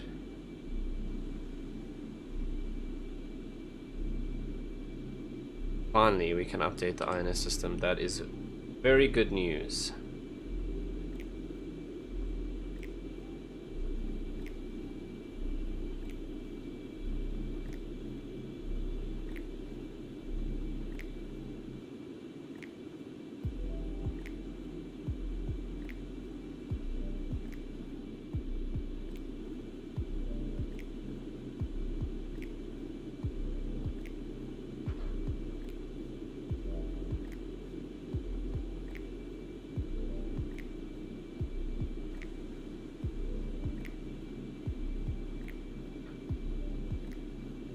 Okay, 600 miles now to go.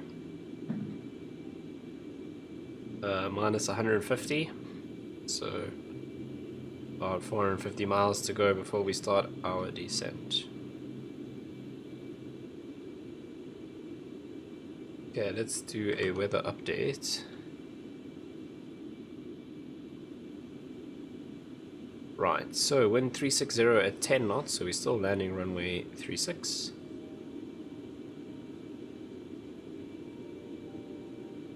And pressure is now 1010. Clouds clear below 20,000 feet. Visibility 10 miles.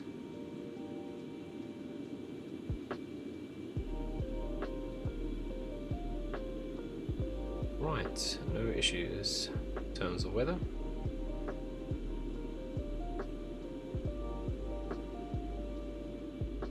That is good news. So our approach that we worked out and we briefed earlier still stands exactly as when we figured it out.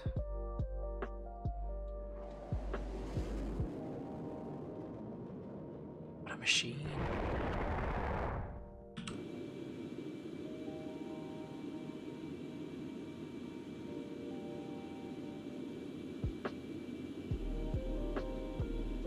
Jason, are you working this week?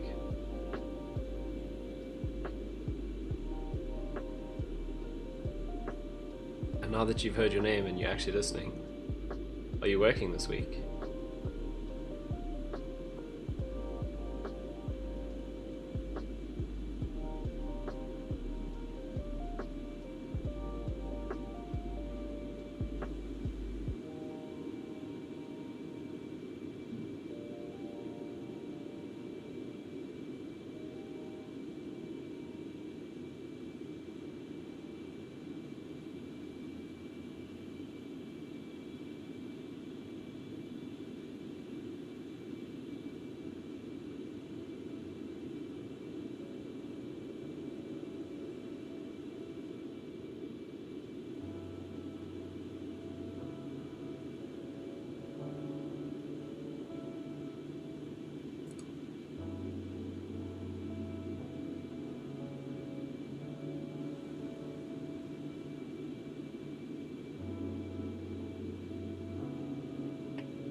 Don't you like my maths? What snack did you get? And yes, then I start talking to you. Because I know.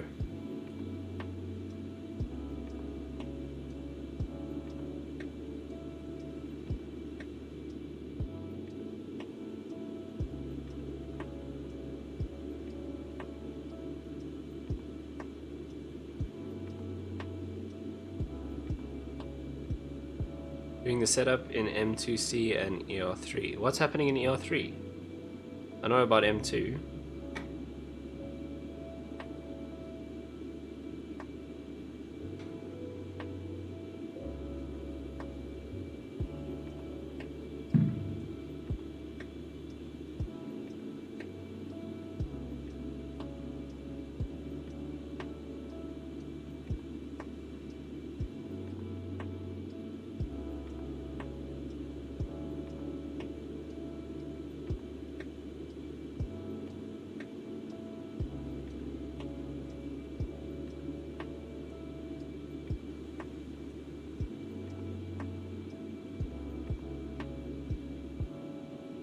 Housemaid.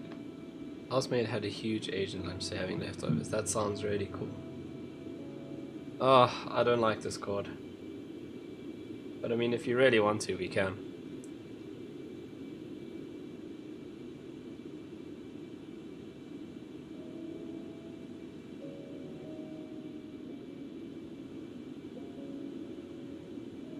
Okay. Oh, that reminds me. I should check on my DME update. Oh, only level 6. Hectic. So, we should actually do 7. Let's update that. Waypoint change 7. That.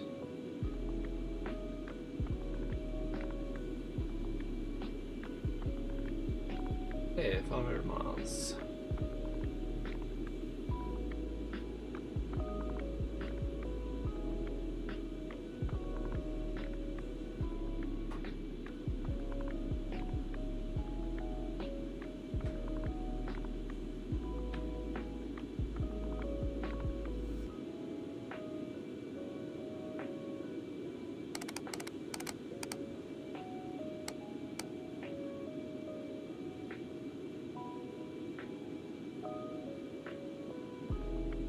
That's Cape Town, I don't need that anymore. Or that.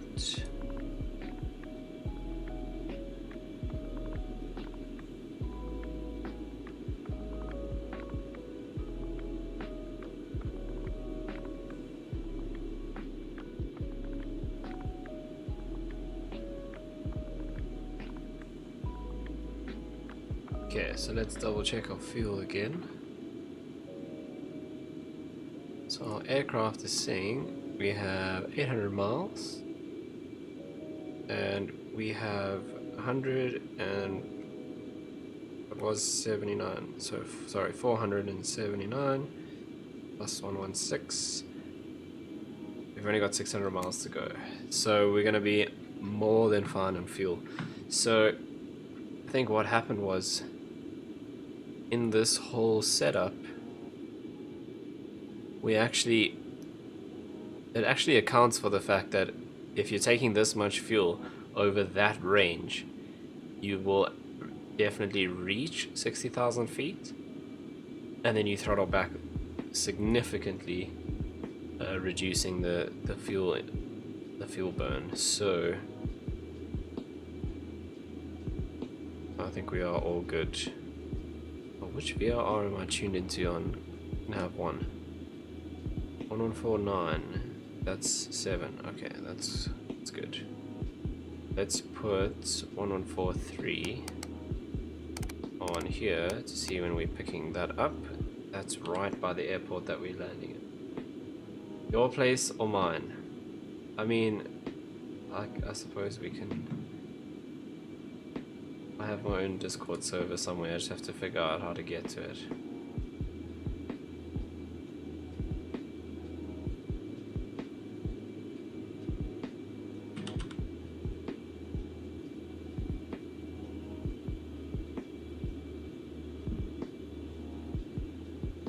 Yeah, Discord's updating.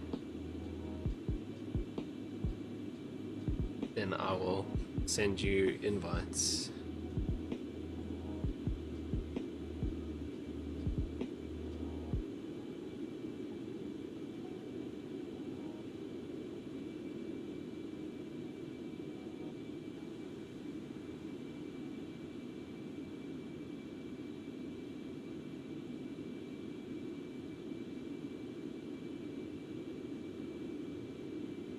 Cool. Well, it's downloading update 1 of 5, so it's might take a while.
Right, let's see if our INS is actually updated, and it is back to 0. That's great.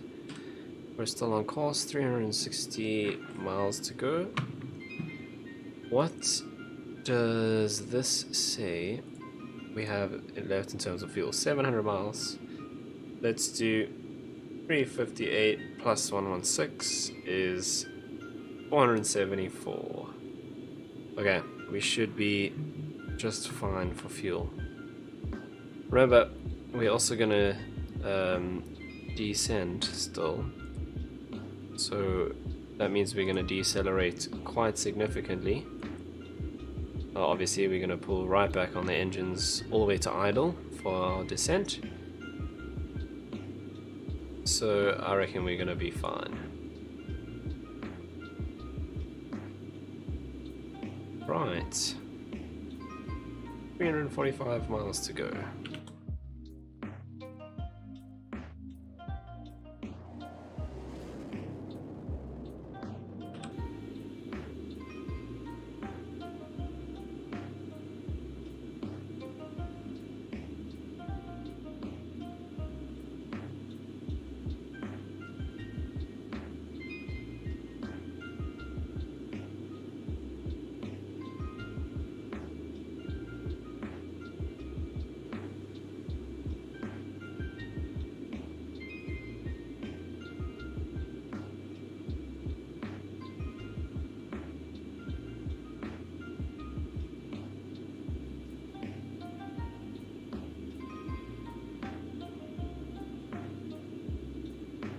So that frequency that I've got in nav 1, what frequency is that for? So what have I got there? 1149. So that's geo. Let's update that. Let's bring up our charts. So we actually want 1131.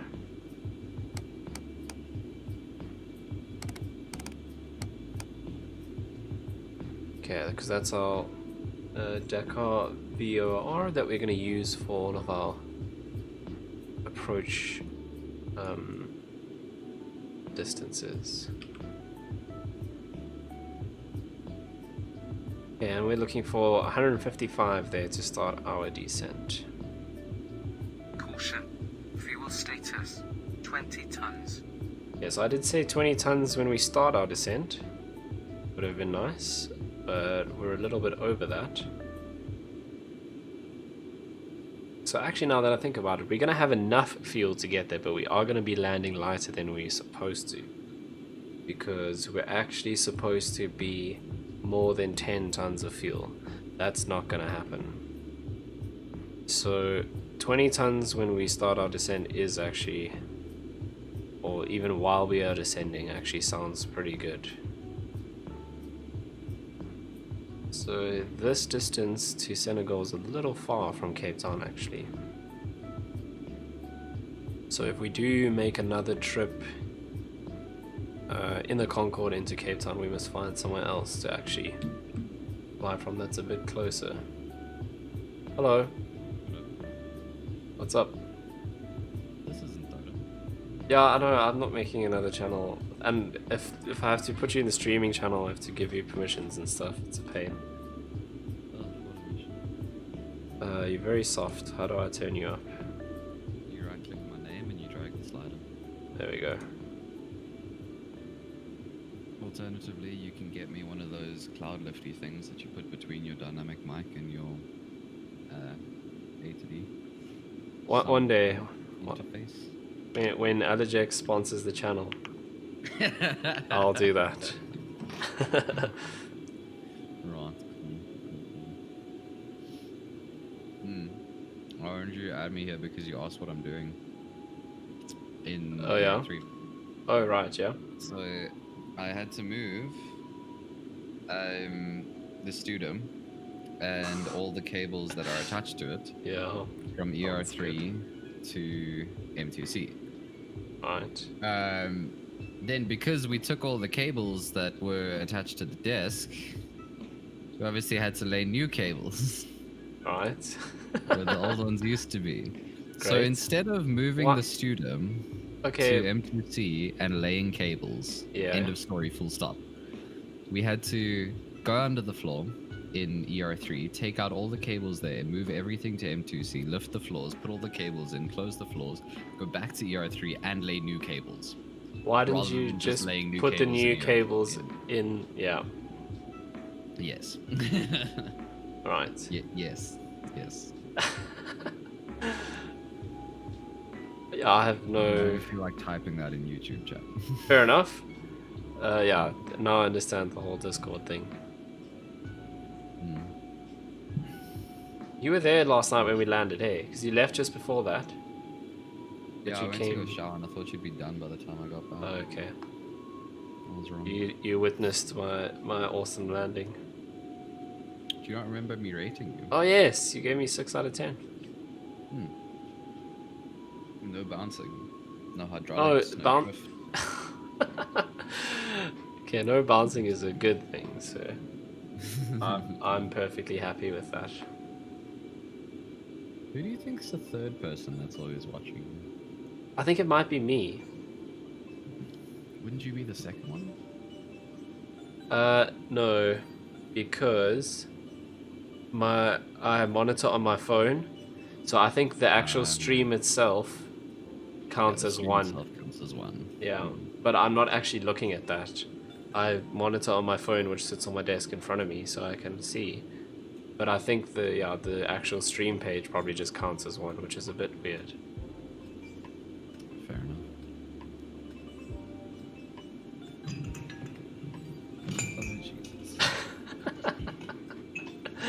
That's fine, nothing's wrong. I don't have almost a week and a half's worth of dishes on my desk. That sounds about right.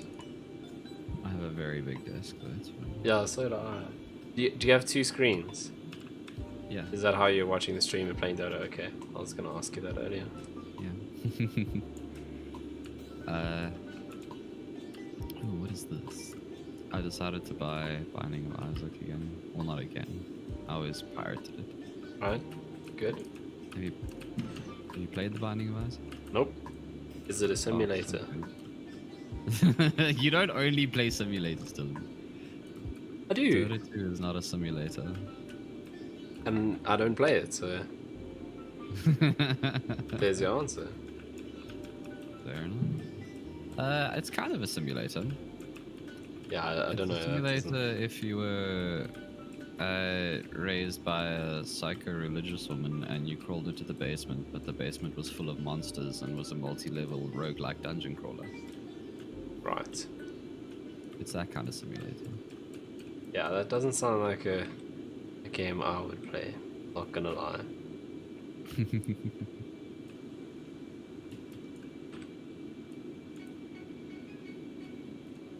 How's the flight going? Good. We're 50 miles from our descent point. I think the last thing I heard before I joined the stream was that we're not going to crash and die. No, so I think we're gonna have enough fuel to get there, but we're actually gonna be landing under our limit. It's still not good. We What is supposed. under our limit? So in the Concorde, I don't know if you remember from last night, they used the fuel to actually adjust the center of gravity by moving it around to the different tanks. So you need to have 10 tons of fuel on the on board the aircraft to actually land with the correct center of gravity so that it's easier to land. If we land under 10 tons, so what happens when you're descending, they push all the fuel to the front of the aircraft to help you bring the nose down. And if you don't have enough fuel when you touch down, it makes it a lot more difficult. So you're supposed to have at least 10 tons of fuel. So between 10 and 20, basically. So because if you're too much fuel, then you're too heavy to land. Too little fuel, you don't have enough to adjust the center of gravity. So we're gonna have enough to get there, but we're gonna land under 10 tons for sure, which is not ideal. So I'm probably gonna crash on this landing because what I think is gonna happen is I'm not going to be able to push the nose down after we land because I don't have enough fuel to bring the center of gravity forward. Yeah, because you land in a wheelie, yeah. Yeah. So that's what I'm predicting is going to happen. I know on a motorbike you just slam the rear brake. Well, not slam, but you use the I rear mean, brake. I can use the brakes. I don't think it's modeled at the moment in the sim, but on the Rail Concorde, if you use the brakes too much above 100 knots, they overheat and you can actually burst the tires. Oh, that's nice. Yeah. So we'll see. Right, we're coming up to 155, so let's do our descent. So we're gonna go down to 3,000 feet. I'll turn off the auto throttle, bring the engines back to that first detent.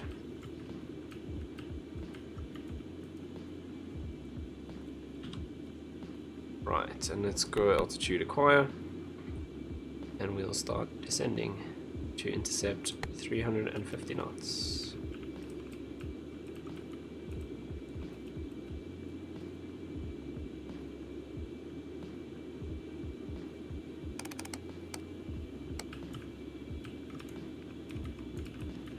I assume you're not using a weird little push-to-talk system and everything you say to me is going to the stream as well. Yes. That is 100% correct. Lazy bastard. To assist with customs at our destination, Oh, if you're flight using attendants voice, will begin please. handing out forms No. momentarily. No. Please review and complete these forms and keep them with you I for still have it on my presentation system upon because I arrival. see in Discord it still shows up as input, so I have it. It's installed, just disabled. Was it just flight sims that it was having issues with? Yeah, all of the flight sims broke. First it was the old flight sim, first 10, then X-Plane, then I got that working, then DCS I never got working. So as long as it's there, DCS doesn't work. You were just saying words. I mean letters. Digital Combat Simulator. Oh shit. That one never worked with VB, so... Oh. Yeah, you don't understand. Like, when you mentioned it, like, I don't think you understand You like how, dude, dude, physically how so many angry. hours we sat up in the middle of the night, all three of us on Discord, trying to get it to work. No. I could see the I could hear the PTSD Yes. in your voice. Dude. It's not a case of, yeah, I tried it for 10 minutes, I was like, this is too complicated. We've spent hours configuring. I mean, I still have... Brennan created a whole bunch of different XMLs that we can just load settings and to test all of them. Because like, he's like, okay, this one works on my computer. Load it on my computer, doesn't work. Oh, jeez. And then I think he stopped using it as well when he moved, or when he started playing Flight Sim. So, yeah. Like, I don't like it, but it's super convenient. No, it does. It's very cool what it does. It's just a pity it didn't work on my system very well. And then it also doesn't play very nicely with Discord a lot of the time. Like we had... I've never had a problem with Discord. Oh, okay, well we had quite a few issues with Discord as well. Well, clearly you were the problem then. Nah, that was everyone. That wasn't even just me. I meant you as in everyone. Fair but enough. also that was a joke. Did you didn't have the paid version, I assume? No, we do. Oh. Yep. Lol, I don't have the paid version. No. Isn't it like £8 or something? No idea. I didn't pay for it. No, we bought it for the other stream that I do. That one that was still there. Is that still happening? I've never looked at it. It's what are we? I think it was like Thursdays, right? we're on our Christmas break. I guess it's been a couple of weeks. But yeah, Couple weeks. yeah. Well, I think like basically the whole of December. It's supposed to start. I think it was meant to start next week, but I don't see that happening. It'll probably be the week after that. But it just, yeah, we never... I enjoy doing it, but it's once a week, Like it hasn't grown. We've got like 50 people that watch. You have And- 50 people that watch. Like not all at the same time. It's like Okay. I'd say You don't have 50 concurrent viewers. no. What I There's assumed. there's like 50 people who tune in every now and then. So Like- concurrent is probably like 10. But Still not too bad. But the thing is, it's been like that for they've been. I mean, I stopped streaming for like 2 years, so the stream's been going for 3.5 years, and Oh, wow. we Yeah, that's not we good. had 10 viewers, like before the end of the first year, and it's just since then it's never grown because it's only once a week.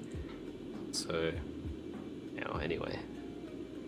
And it's just the same 10 viewers that keep coming back. Yeah, it's the Streaming. same people. I mean, one of them's me, one is Keddy. The others Does are everyone like- in the stream not also stream it? Yeah, so So it's like 5 viewers. yeah, pretty much.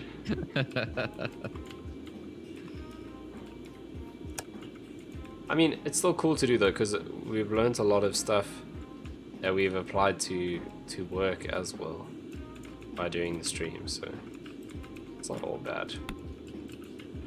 Nice.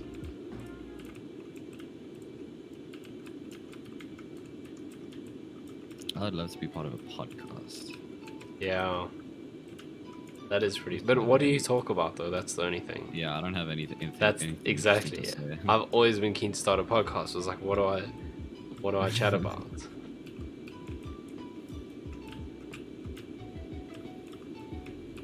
Make another Dota podcast. Oh.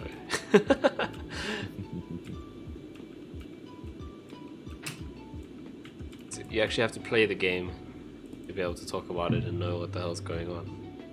Oh yeah, and then you'd have to play Dota. I know, how terrible.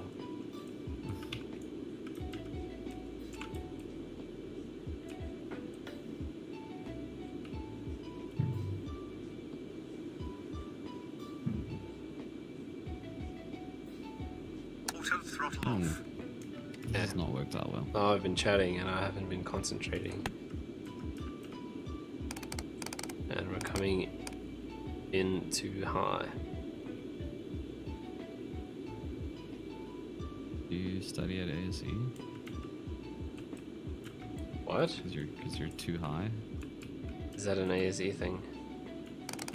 Because the students all too high. Okay. If you say so.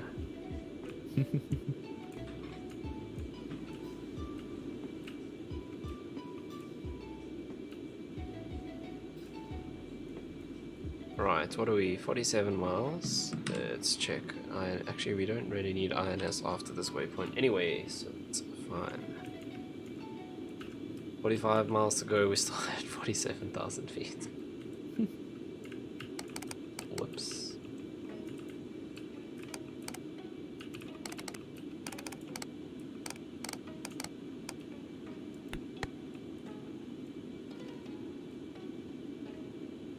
But once we are subsonic, we'll put our reversers out to slow us down. That'll help a lot.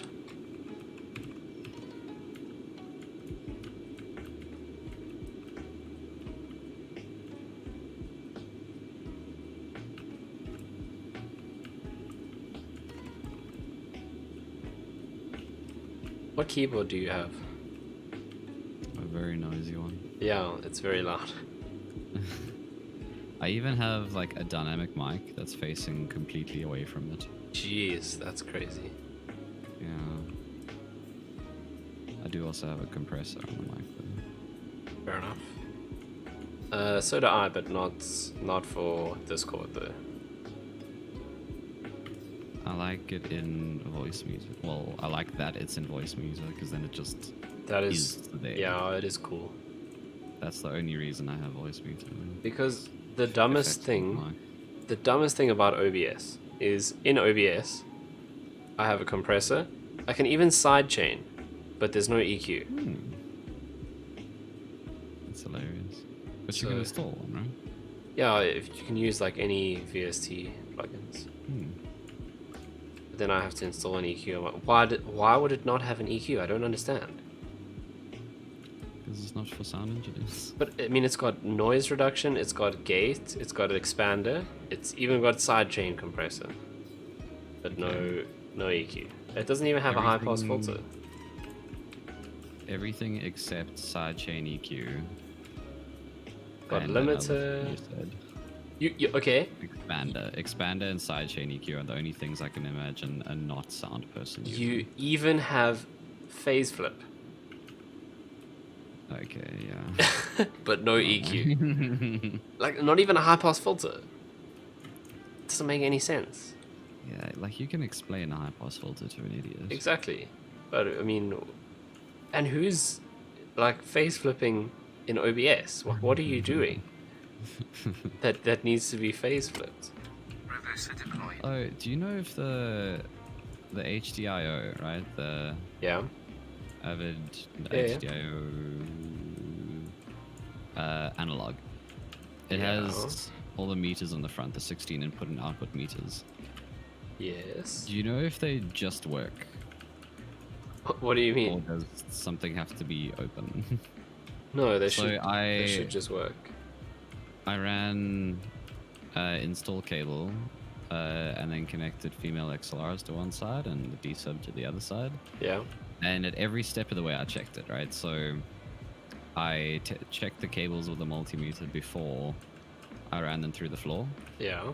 After I ran them through the floor. After I And the attached meters didn't the work. XLRs and the D-sub.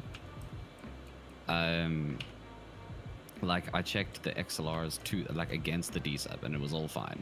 Yeah. Like the D-sub into the HDIO and got like a mic and just like made a noise and I couldn't Yeah. see any input. That's quite weird. Granted, I didn't like try open the Mac or do anything there, but I thought I would just like see input. Did you switch it on? Yes. Okay. Yeah, I would have thought. I know you have to ask because I'm an intern, Yeah, but it's still hurts true. my feelings a little. No, I mean I've done that before. 100%.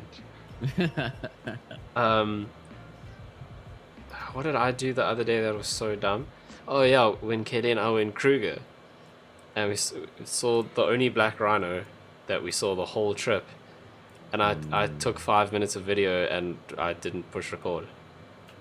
Oh my god. On like a camera though.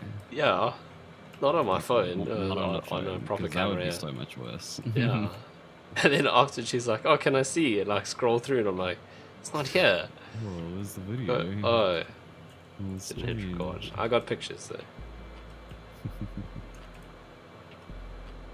Like Nick, whenever he goes and records drums, always asks me to record a video, and I always do record a little video for him. Yeah.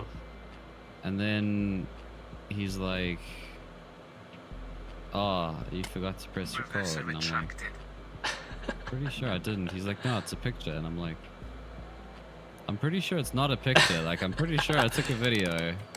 And he's like, "Look," and he shows me clearly him sitting still.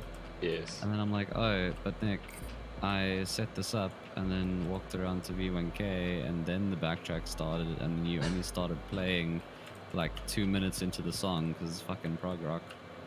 Right. And so we skipped 2 minutes into the video and he started playing drums. Nice. Sounds about right. He was like, "Oh, you didn't record a video," and I'm like, "No, I'm pretty fucking sure I did." He was just sitting still in the video. He was like, "No, you took a picture." I'm not even surprised. After all those tutorial videos and the things that I saw, I'm not surprised in the slightest. No, do you know what the worst part was? Was that most of the people who submitted videos that got rejected, the video wasn't the problem, it was the audio. From sound engineers. That's what blew my mind. Was the fact that most people that I failed, it was because of audio. And I was like, guys, at least you should be getting the audio right. I can understand you're not video people, you never made videos before, but you're all failing audio. Very sad. 0 out of 10. And Right. We are not yet. We're just passing 11,000 feet. We are. oh my god, is it 11:30? Fuck me. Yeah, you gotta work tomorrow. I gotta work at 7. Oof. Yeah. Maybe go shower still. Yeah, I'm still gonna be half an hour or so. So yeah, you should do that. I was gonna say, I'm just gonna finish my Binding of Isaac run, but I actually don't care. Lucky rock. Wow.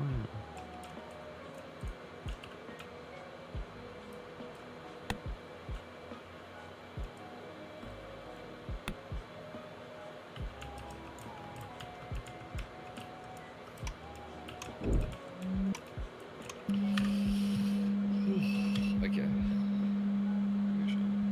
Cool. Thanks for the stream. See you Sweet, man. tomorrow. Cheers, Yeah. I'll see you tomorrow if I stream. Not at work.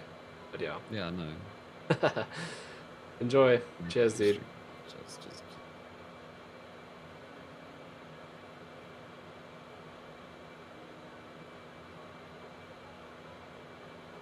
Right. So we level off, or we have leveled off at 11,000 feet. Which we don't really have to do. But I mean, we're still almost 100 miles out. So I thought we needed to descend a lot quicker than we actually did need to. So let's maybe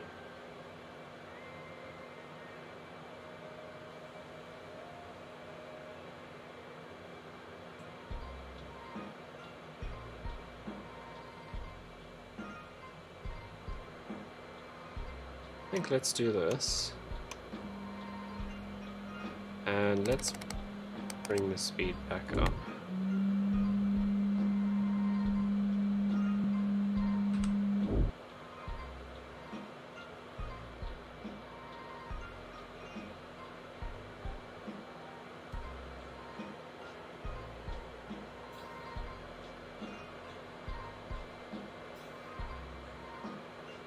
Yeah, I always forget just how quickly Concorde does descend.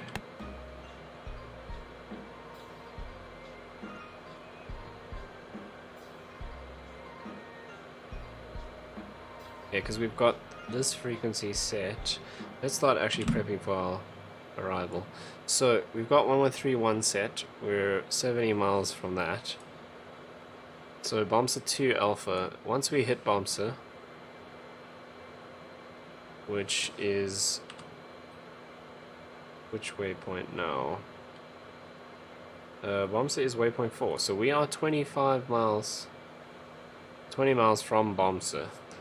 So let's close Siva. Once we hit Bombser, we continue 042 degrees. So let's plug that in.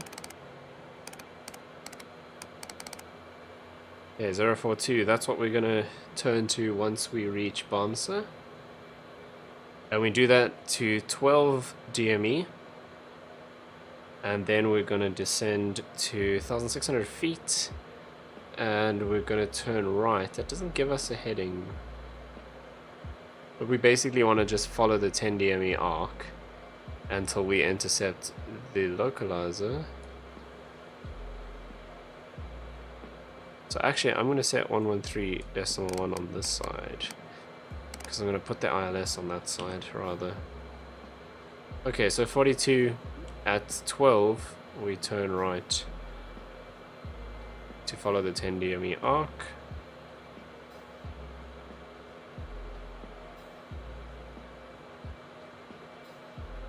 We're basically going to turn east. Alright, that's all good. Let's now find the ILS. Which is this one. Well, let's see what the other ILS versions are like. It's pretty much the same thing. Right. So then we want to dial in 110.3. for our ILS runway 36.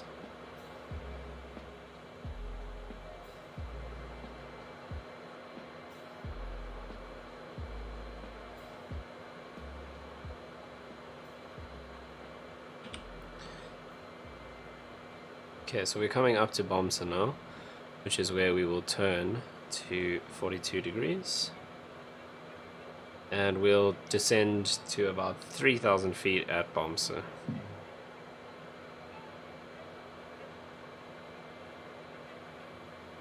Okay, so let's go heading, because that's just clicked over. What I'm going to do now is disable SIVA, so we don't have that stuttering when we land. It does make a big difference. Yeah, because we're done with SIVA for now, so we can actually set this to radio. Right.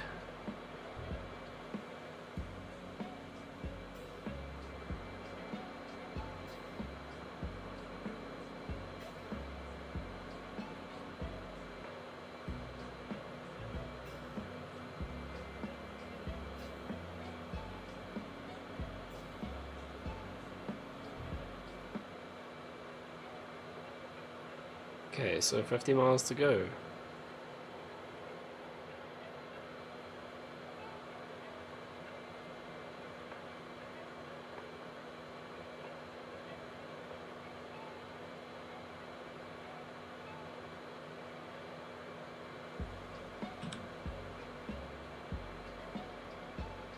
Fuel 12 tons, so yeah, we're gonna be a little bit under when we land. Ah, okay, let's bring this up. ILS 10001. Okay, so our course is set for the ILS.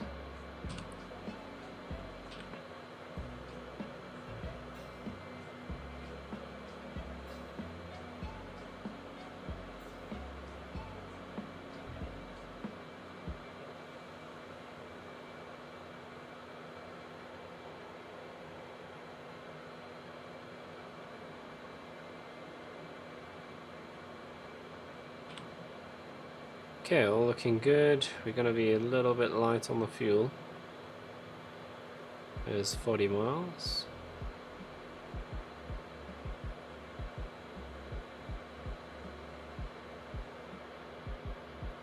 So we follow 42 degrees until 12 DME, then we're gonna turn to the east.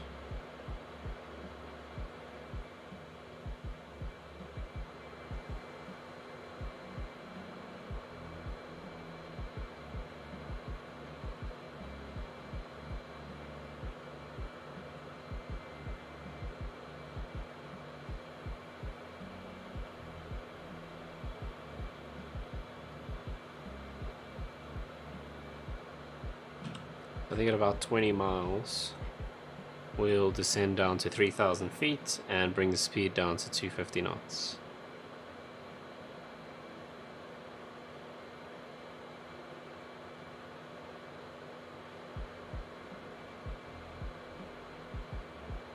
I mean, we've now pretty much hit our landing weight in terms of fuel.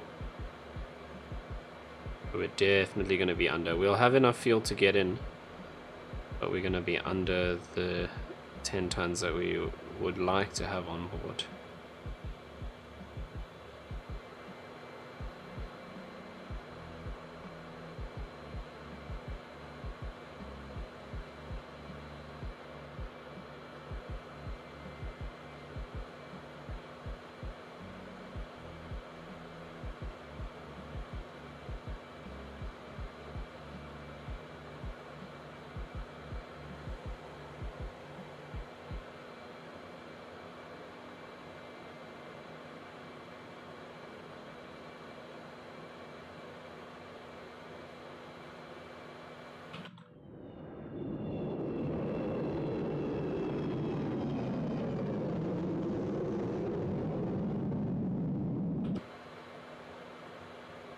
Okay, let's have a look.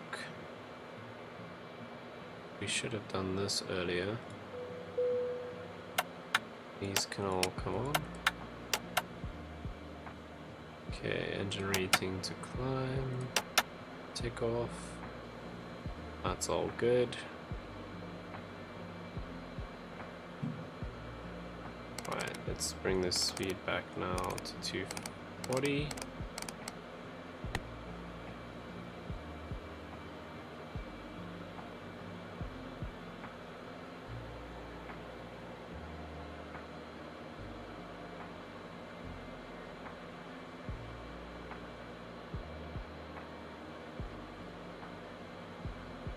Little trim for landing.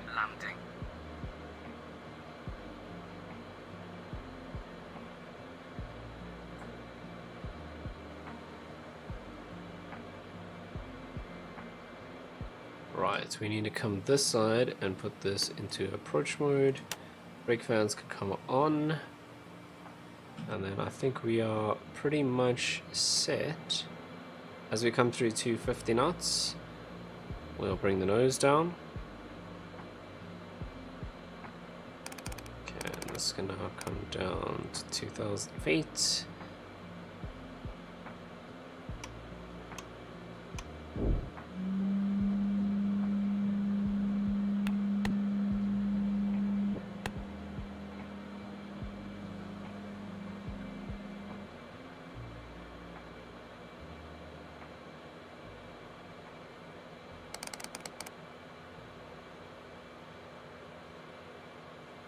I think we'll bring that all the way down to our 1600 that we're going to look for on the turn. There's the airport ahead of us.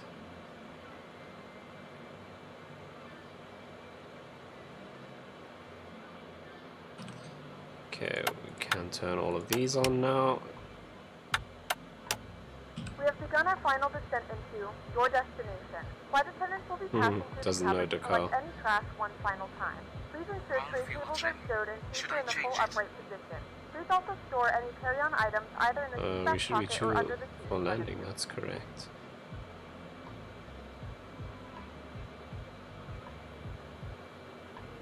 Let's do this, help us slow down a bit. Reverser retracted.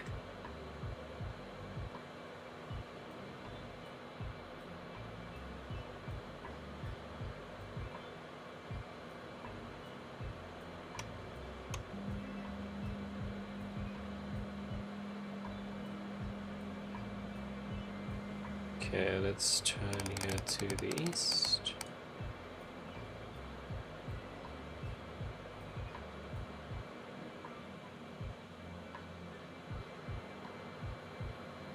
A little bit late on the turn, so we wanted to stay at 10. We're going to probably end up at about 7.5, 7 maybe.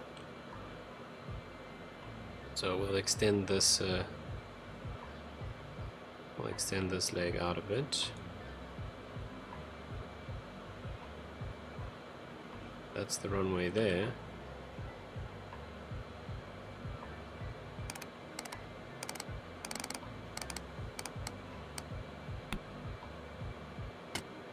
Reverser deployed.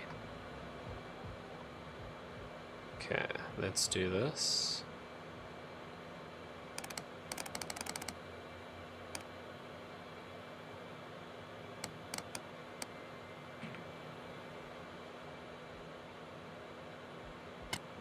Reverser retracted.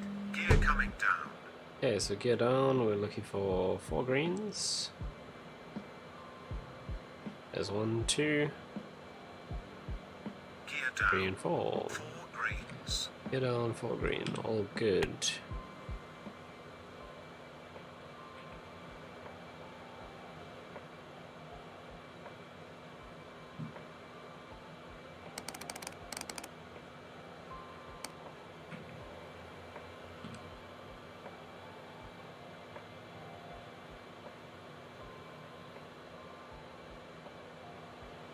Still a little bit closer than we want it to be.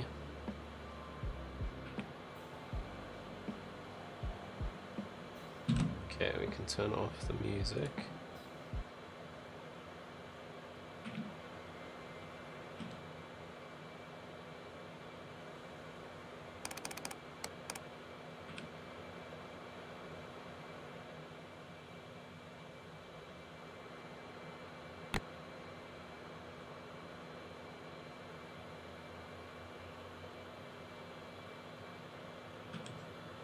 not picking up this ILS though. Oh geez, we've gone past the runway. That's really strange that the ILS didn't activate there. Yeah, we're not seeing that alive at all.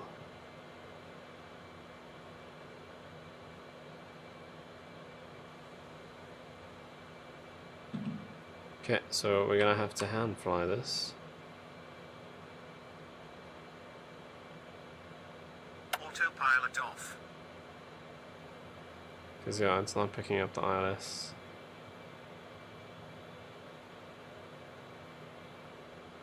Caution. Fuel status.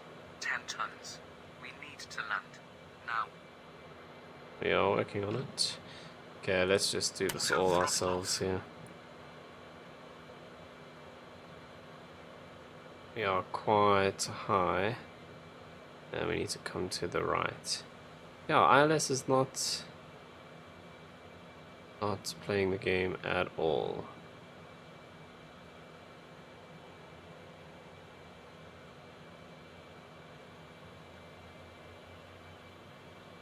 Okay, it's starting to get a little slow. Let's bring the speed back up. We want to be about 160. We're quite light, so 165-ish.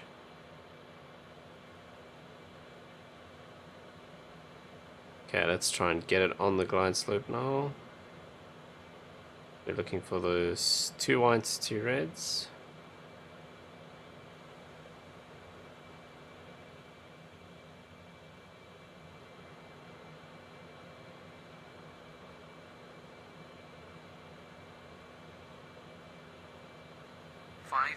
Feet. 400 feet. Okay, we are high. 300. 200. 100. 50. 40. 20. Reverser deployed. Contact. Okay, struggling to get the nose down. There we go. And now we can go reverse.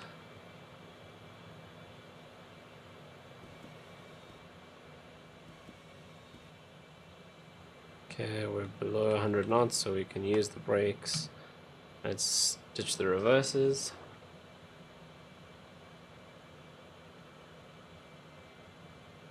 We're out of reverse, so it'll still slow us a little bit. The local time is 8:23 a.m. and it's currently about 22. I still need quite a bit of practice on landing the Concorde, but I'm not surprised about that. It is, yeah, I'd say it's the most difficult aircraft I've ever had to land. If this is your final destination, we thank you for flying with us. If you're making a connection, we encourage you to check your itinerary to ensure a smooth continuation of your journey. That's an interesting shadow.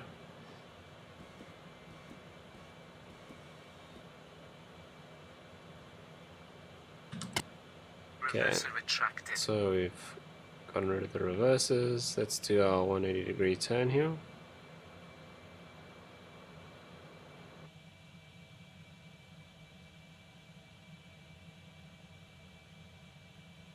Okay, remember the nose wheel's very far behind us. So even though it looks like we might be taxiing into the dirt, we are perfectly fine.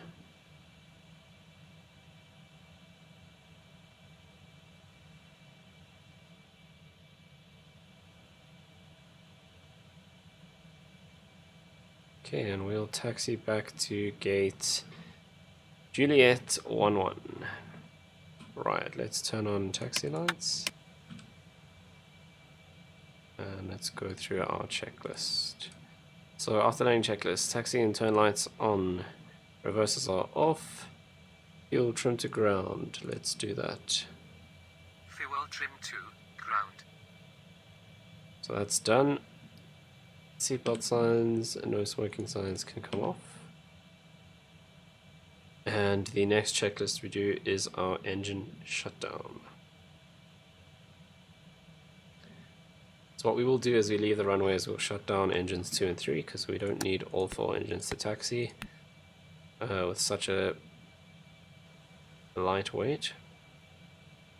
We want to save fuel as quickly as possible, so let's ditch them right now.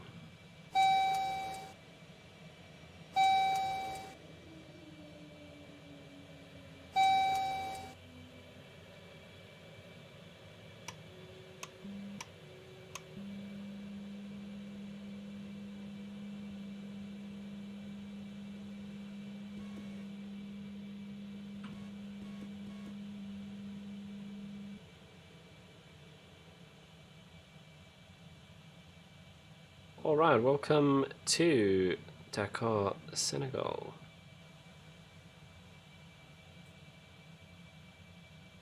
Golf Oscar Oscar Yankee. Okay, landing lights now can come off.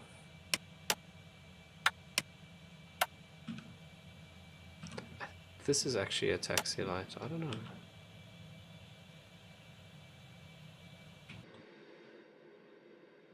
Yeah, I think it is part of the taxi lights.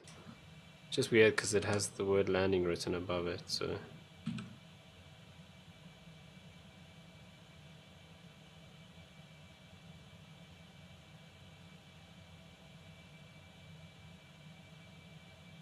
Four and a half out of 10. Yeah, it wasn't great. We were very light, so, and we came in a little bit high. The ILS, as you can see, it's not picking up any stations, so we didn't have the ILS, and I was waiting for that to pick up before I made my turn to final, so I turned a little bit late and we had to correct. We came in slightly high, touchdown, and I think we did bounce a little bit, well, also because we were so light it was tough to bring the nose down, so I had to deploy the reverses while we were still up in the air.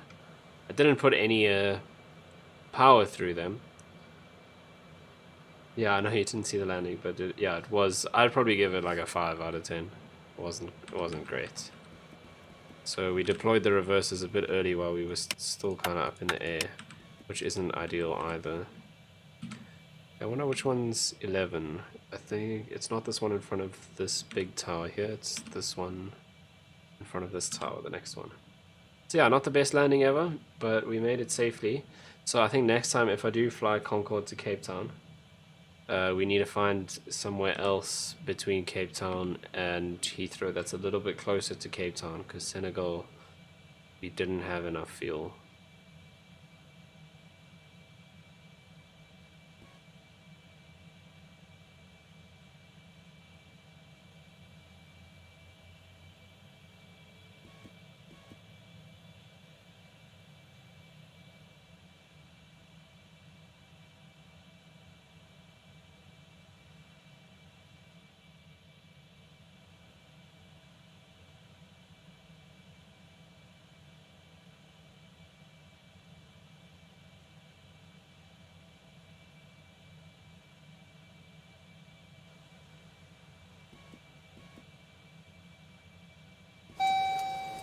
Knife boat pitching in right at the end of the stream.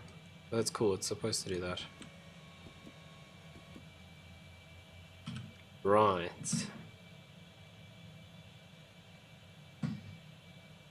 Okay, let's go to the checklist.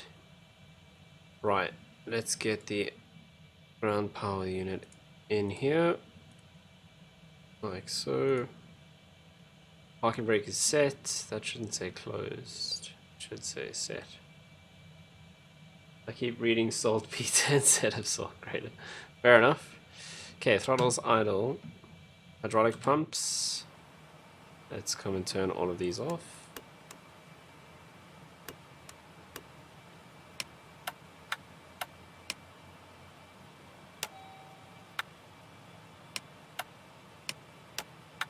Okay, generators all off.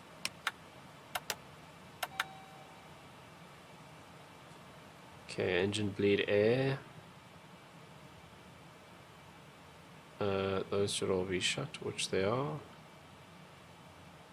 And then we can turn these off. And also turn all of these guys off.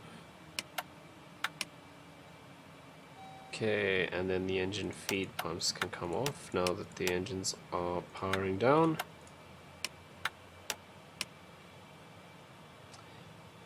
Okay, noise and visor should be all the way up now.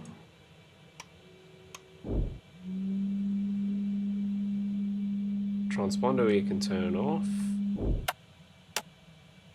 Taxi lights are already off. Anti-collision lights and nav lights can come off. These guys can all come off. Same with these. Like so. Auto ignitions, that can come off. And the auto throttles. All of these guys. These two. Anti-stall. And those are off. That can come off. So can that one. And these guys.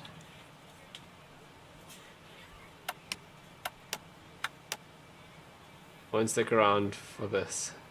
Cool. Shout for joining in, Jason. Always appreciated. Have a good night and a good day tomorrow as well. Right, then we'll turn off our galley water heater.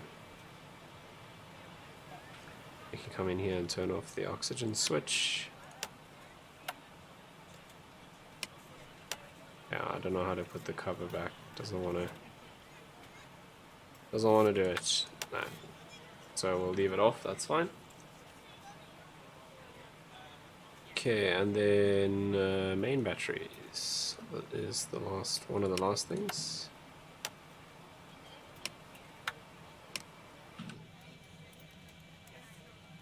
That's it. Yeah, so it'll still be on because we have the ground power connected, but that's all good. And that's all good as well. We can also turn off the brake fans, set this back to normal. Come on. Like that. These can come off. And these.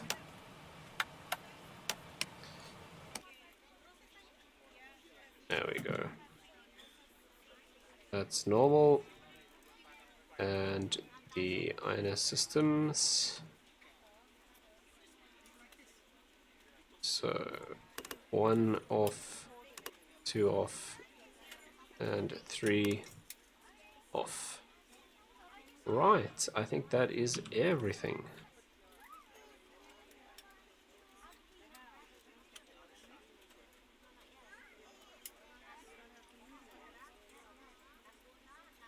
So let's get everyone off.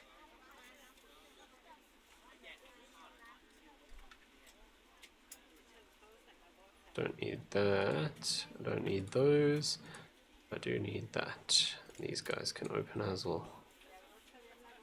Alright, so there we are. Everyone can disembark. And that brings us to the end of this stream. So another successful Concorde flight, I think. Wasn't the best landing, I will admit.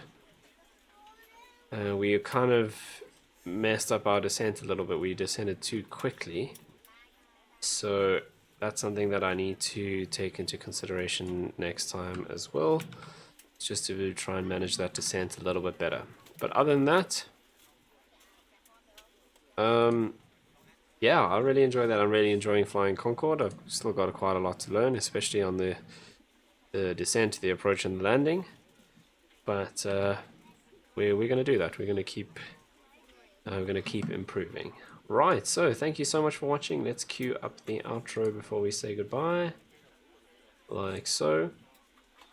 Always appreciate the support. Thank you for tuning in, and I will see you again soon. Bye-bye now.